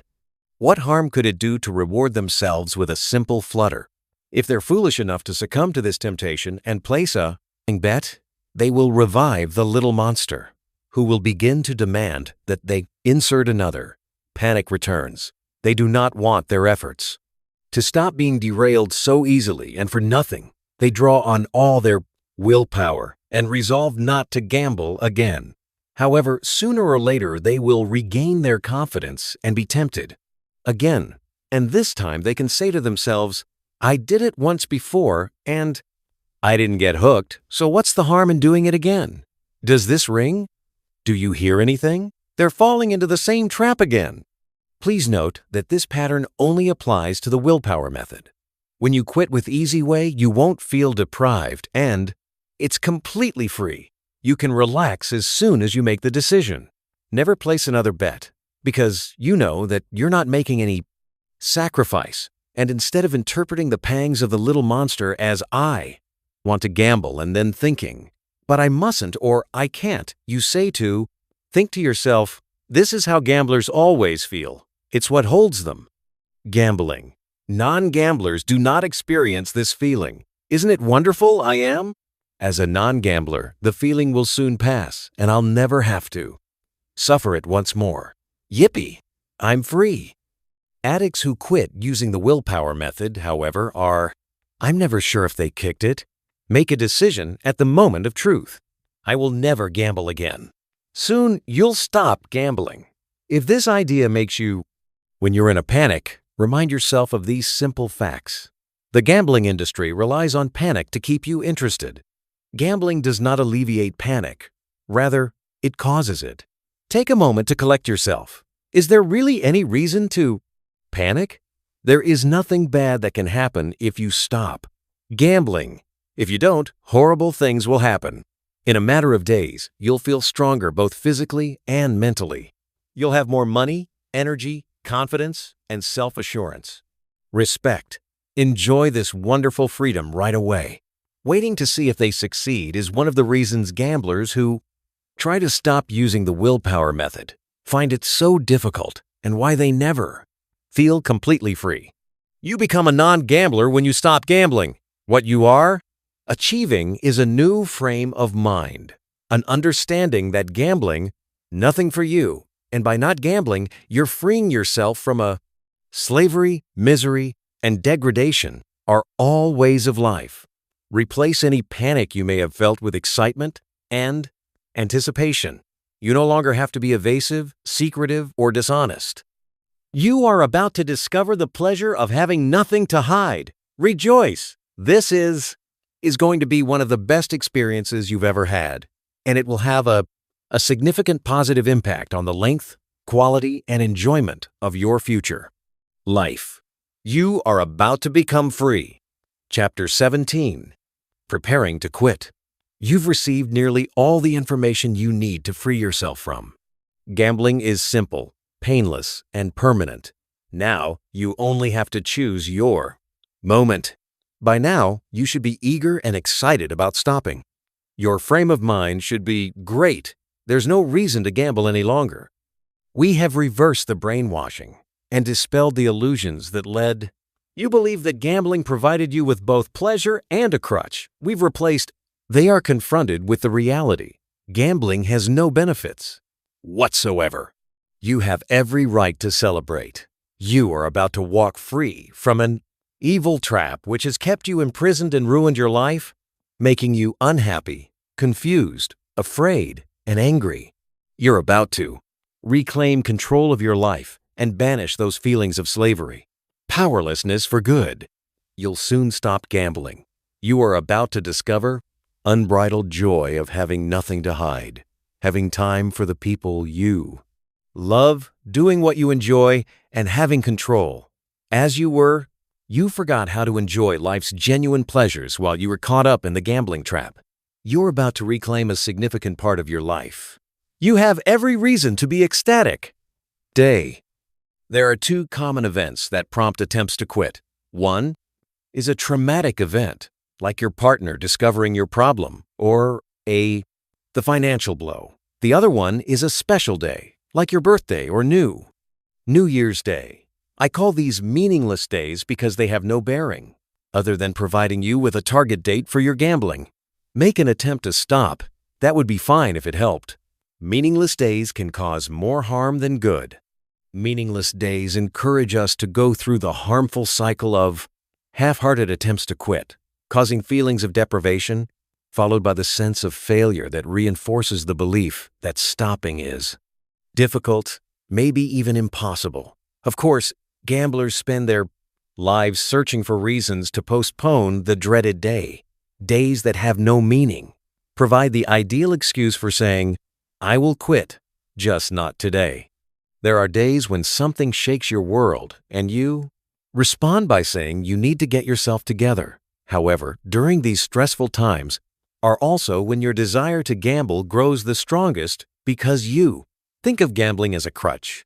This is another ingenuity of the gambling trap. Regardless of the day you decide to quit, it always seems wrong.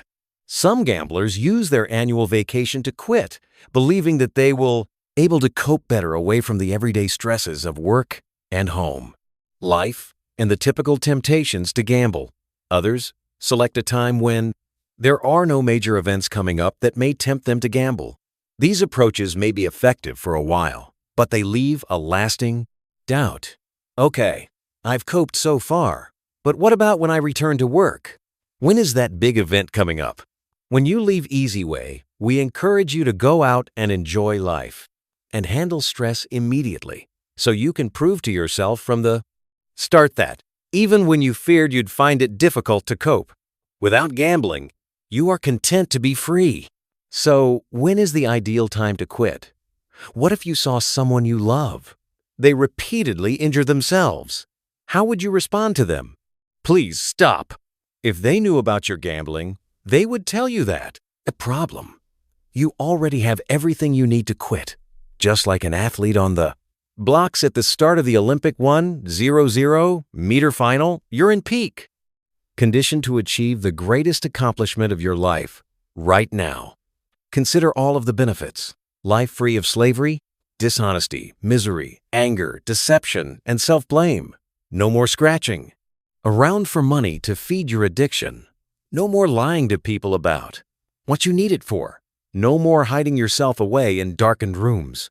Late at night, no more leaving feeling disappointed, guilty, and weak.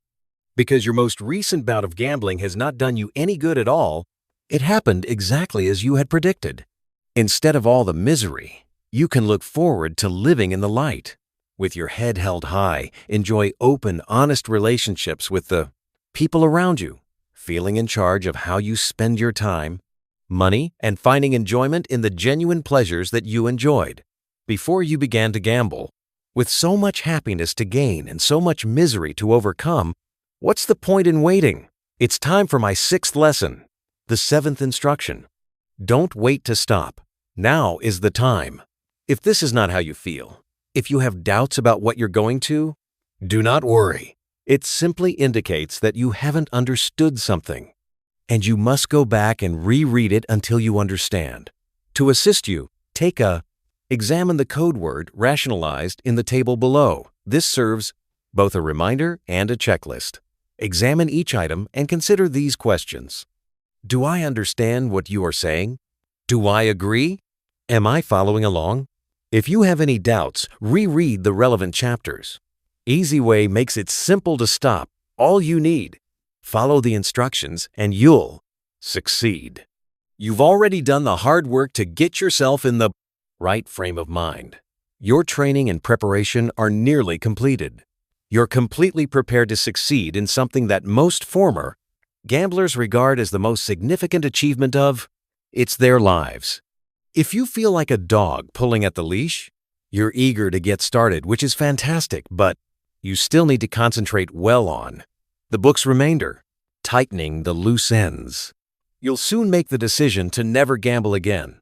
When you do this, make sure to get rid of any lingering connections that could keep you from becoming completely free. Close any betting accounts you may have.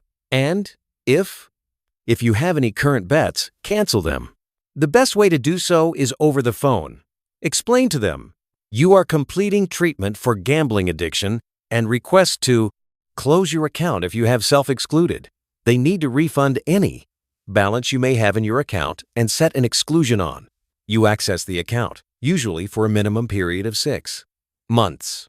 Please make this permanent. If they are a reputable firm, they may speak with you about your addiction and direct you toward a charitable organization. Explain politely that you are all ready. You will receive the assistance you require.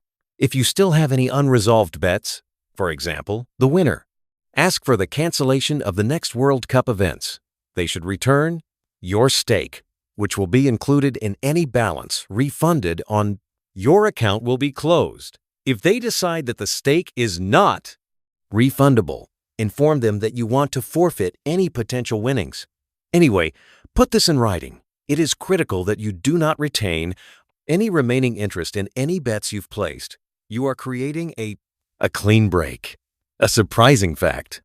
According to a University of Pennsylvania study, the number of young people, Americans addicted to gambling because of the internet grew by 20%. Between 2004 and 2005, the percentage increased. Coming clean. Many gamblers go to great lengths to hide their issue. If you have kept your gambling problem hidden from those close to you, with the idea of coming clean now that it's over may seem like a non-starter. The prospect of admitting mistakes can be intimidating. You might think it's best. Never tell your friends or family that they would be better off not having to bear the burden of that information. But please don't kid yourself. It is most likely that the people you believe you have not been deceived in any way. They've likely noticed your behavior has shifted. They could have already been hurt by your irritability and becoming suspicious of your inability to work and other obligations exist. Moreover, the dishonesty of being a secret gambler is a major source of stress, and owning up can be a great relief. If you do so, you should inform them that you have read a book on how to quit gambling and that you have now succeeded. Apologize for any harm your gambling has caused them and vow to repair any damage, including repaying all of your debts. Be aware that the people you're owning up to may respond with hurt and angry at first, but in the long run, they're likely to respect you for coming clean. It also allows them to understand why your behavior has changed and may help you reestablish relationships with them. You might even discover that they are relieved. Admission. In addition to any feelings of shame or embarrassment you feeling about owning up will be hugely outweighed by the relief at no longer having to lie. However, if you believe that your loved ones aren't ready for your full story, gambling addiction, and that dumping it on them would be unfair, that is, fine. You are the best judge of this. Once you are enjoying the confidence and self-esteem that comes with your newfound freedom, you'll be better able to determine the best way to handle this situation. Chapter 18. Becoming a happy non-gambler. You will soon be making a solemn promise never to gamble again. You'll then be free. This is a significant event in your life and one of the most important. You'll never make the same decision twice. You're freeing yourself from slavery, achieving something marvelous which others will admire and I respect you for. And most importantly, you'll go right up into the base. One person in particular deserves your consideration, yourself. To finish this incredible transformation in your life, you must make a solemn vow to never place another bet. You've reached a stage that frequently causes panic among gamblers, smokers, alcoholics, and other addicts the moment they decide to quit. Do not be concerned if the prospect makes you nervous. It's perfectly natural to feel. Nervousness is normal at this stage and does not jeopardize your success. You now have all the knowledge and understanding you need. Become a happy non-gambler quickly, painlessly, and permanently. You have nothing to fear.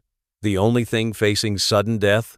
Your gambling problem. There's no reason for you to lose a friend. Grieve. Instead, you should rejoice in your mortal's death. Enemy. You had no need to gamble before you started. You don't have to now. Play now. You've already stopped. The only thing left to do is cement the moment in your mind when you commit to being happy. For the rest of my life, I refuse to gamble. Remember that you aren't giving up anything. Lifetime Gamblers and ex-gamblers, like the majority of people worldwide, are quite, "I am content without gambling." What pleasure does it bring? What kind of support does it provide? How does it benefit you? If you followed and understood, everything in this book will lead you to the obvious conclusion. None at all. In her own words, Claire, "I wish I could put into words how much joy I felt when I realized I no longer needed to gamble. That was a huge relief. I felt like my life's dark cloud had lifted.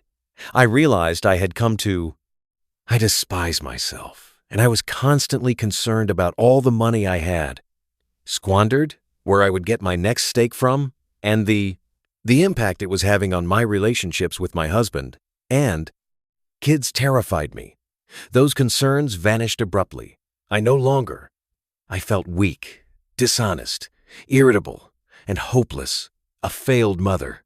I felt as if, winner, you should now be excited about finally ending the misery. Gambling has cost you. You are about to escape from a fiendish trap. Do something fantastic. I now want you to consider gambling. Consider how miserable it is. Caused you, and how helpless you felt when you were gambling. Trapped, wanting to quit but unable to. Consider how many hours you have wasted and the money you have squandered. Most importantly, think about a constant lack of fulfillment has kept you pursuing an impossible goal. Consider what you stand to gain by quitting. More time, more money, and greater freedom. Consider how good it will feel not to. You despise yourself because you lack control. Consider the relief that comes from being able to live a life free of deception and guilt. Most importantly, think about how good will feel like they are not slaves. Decide. Soon, I'll ask you to make a solemn vow to never gamble. Again, before you do, it's important that you're absolutely clear that gambling gives you no pleasure or crutch at all, and therefore, you are not making any sacrifice at all, so there is no reason to feel deprived. The decision to never gamble again is one of the most important decisions you'll ever make because the quality of your future life is critically important. Depends on it, and I cannot believe there's anything more important to you. Greater than that, other important decisions, such as which partner or job. You can never be sure what you choose is correct. You may not regret it. You may be completely satisfied with them later, but you will never know what would have happened if you had chosen a different option. The beauty of the decision you're about to make is that not only understand that it's critical, but you can also be 100%. Even as you make the decision, you are confident that it is correct. Nothing negative is happening in your life. In contrast, amazing things are happening. It's one of the few times when there's nothing to lose and everything to gain. No downside and a massive upside. You're making tremendous positive gains. And what are you giving up? Not a single thing. Set aside any feelings of doom or gloom and approach the process with a feeling of excitement, of relief, that the nightmare is finally over and you are overjoyed to be free. 8th instruction. Make the decision to never gamble again and never begin to question that decision. Only the questioning or doubting of that decision may possibly make it difficult to stop. If you find yourself thinking about never gambling, again, difficult to accept, try accepting the only alternative, spending. You will spend the rest of your life as a gambling slave. Take a deep breath and make your solemn vow. Be sure about the decision you're making. Embrace the moment and greet it of triumph. Yes, I don't play games. I'm free. Do not wait for anything to happen. You're free as soon as you decide not to gamble anymore. That decision is the beginning of your new life. There's no reason to wait. You've stopped gambling. Congratulations. You have made the decision to break free from slavery, misery, dishonesty, and hopelessness. Freedom starts here. Congratulations on your victory. This is one of your most significant achievements. This moment must be deeply ingrained in your memory. Right. Now you're fired up with powerful reasons to stop. But as days, weeks, As time passes, your memories of how you felt about gambling fade. Today will be dim, so fix those thoughts in your head now while they're still vivid, so that even if your memory of the details would diminish, the memory of what a nightmare it was to be a gambler fades. Congratulations, you are ready to start. Enjoying life without gambling. Maintaining the right mindset. You'll quickly find it difficult to believe you ever felt the need to gamble, let alone how much it affected your life. You should enjoy this wonderful feeling. However, do not be. I was duped into believing I'm free now. A single bet can't do any harm. You may have moments when you're high, surrounded by gamblers, or you could suffer a trauma and the guard may be dropped. Prepare yourself for these situations now. Make it a part of your vow that if and when they come, you will. Prepared with the right mindset, so there's no way you'll be tricked. I started gambling again. 9th instruction.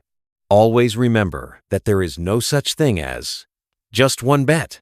If you place a bet, whether you win or lose, you will place another, and you'll soon be back in the trap. You stopped because you didn't enjoy your life as a gambler, so instead of thinking, I must never gamble again, you realize, this is fantastic, I never do. I don't want to waste my time and money by making myself unhappy again. I'm free. Freedom begins here. Chapter 19. Enjoying life free from gambling. Nice work! You are now prepared to enjoy the marvelous pleasures of gambling-free lifestyle. For a few days, you may feel the cries of the little monster as it goes through its dying throes. This is just your mind and body adjusting to the withdrawal from gambling. There is no need to be afraid of it. Neither should you try to ignore it. Instead, see it for what it is, a sure sign that the monster that had you in its clutches is dying, and rejoice. You have regained control. Stopping gambling is a big plus. Change your life.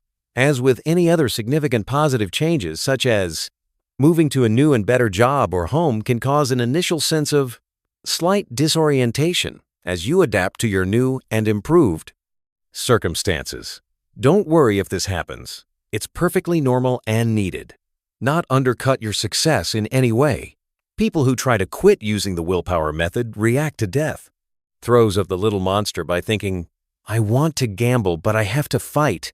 This desire leaves them feeling deprived, frustrated, and insecure. Although these emotions are not physically painful, they can cause panic because they fear that the craving will never go away and they'll have to carry on resisting the temptation to gamble for the rest of their lives. In reality, the little monster's death throes are brief and only last a few days. They only become a problem when you start to worry about them. They can be interpreted as a desire to gamble. If you feel them, visualize a little monster looking for a drink in the desert when you have control over the water supply. All you need to do is keep the tap turned off. Let it die of thirst. Simple as that.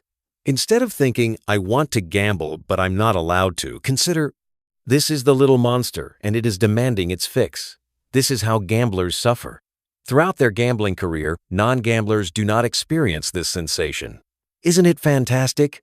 I am not a gambler and I will soon be free of it forever. Think about it this way, and those withdrawal symptoms will become pleasant.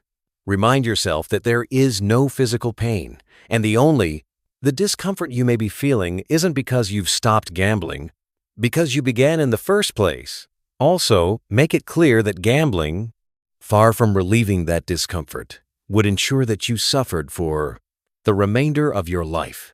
Take pleasure in depriving that little monster. Enjoy its final moments. Feel no guilt about rejoicing in its death. After all, it has been costing you.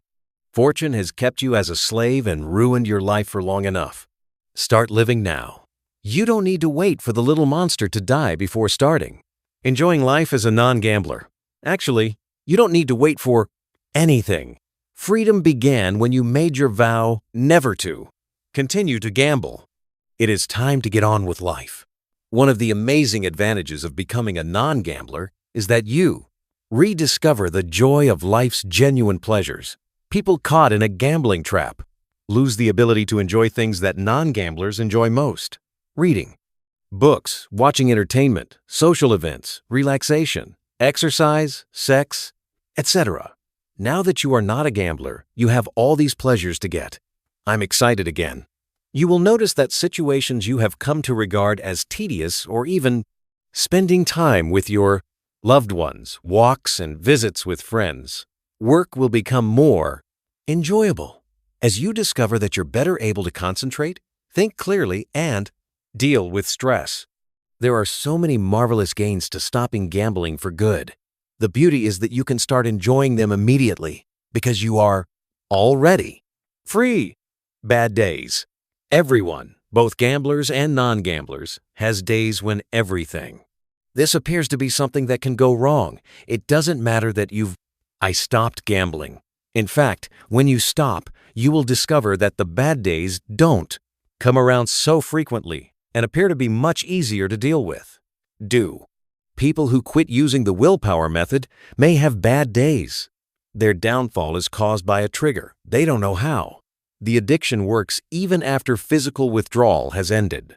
They will interpret normal feelings of stress or irritability as a need or the desire to gamble. They're in a difficult situation. They want to be non-gamblers, but they also want to gamble. They wouldn't want to take up gambling again because they've made a huge effort to quit. They will feel deprived, which will increase their stress and irritability. Their willpower will eventually run out, and they will succumb to the hunger. They'll tell themselves it's just once, but very soon they become hooked again. You may find that on bad days, the thought of you begin to think about gambling. Don't worry about it and don't push it to either side. Remember the elephants. We cannot force our minds. Avoid thinking about something. Try not to think about gambling. You'll become frustrated and depressed. Instead, take pleasure in thinking about it. Instead of thinking, I mustn't gamble or I can't, think, great, I'm a non-gambler. Yippee, I am free. It is critical that you never doubt or question your decision to quit. Never make the mistake that people who use the willpower method do, of, I want to place another bet. If you do, you will end up in the same impossible situation. Position like them. Miserable if you don't gamble, and even more miserable if you did. The 10th. Instruction: never game again. Prepare yourself for the occasional bad day when there will be nothing to do. Having stopped gambling, prepare your mind. Protect yourself. Avoid being caught off guard. Prepare for stress, and remind yourself that you're better prepared to handle it as a non-gambler. Gambling would involve, it will only get worse. Be absolutely clear. There is no such thing as just one bet. Suppose the thought, if having just one bet ever occurs to you, instead of thinking, I mustn't, make it clear to yourself that if you place just one bet, you'll place another, followed by another. This is how you fell into the trap. In the first place, the question you need to ask yourself is, do I want to become a gambler again and spend the rest of my life never being permitted to stop? Remember what it was like to be a gambler. You didn't? You would not have stopped unless you liked it. This is an important point. Remember how wonderful life has been. Since you quit, how relieved you were when you realized you no longer needed to do it and rejoiced in the thought, yippee, I am a non-gambler. I am free. Such occasions will become moments of pleasure when you congratulate yourself for doing it, and you'll enjoy being you will gamble for the rest of your life. Chapter 20. Useful reminders. It can be useful to remind yourself of some of the issues that we have discussed. The key points are summarized here, along with a reminder of the steps. Follow these, and you'll remain a happy non. You'll be a gambler the rest of your life. Don't waste time waiting. You are a non-gambler from the moly. When you make the decision to quit, you've shut off the supply to the little monster and unlock your prison door.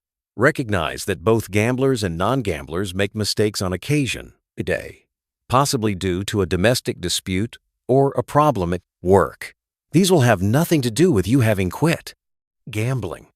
You'll always have the consolation during those days of being a contented non-gambler, because you will both be stronger.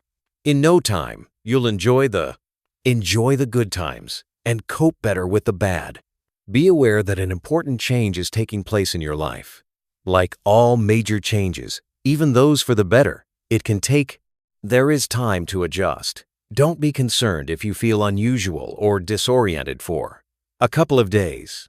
Simply accept it and remember how fortunate you are to be free. Remember, just because you stopped gambling does not mean you stopped living. You can now begin to enjoy life to the fullest. There is no need to avoid gamblers.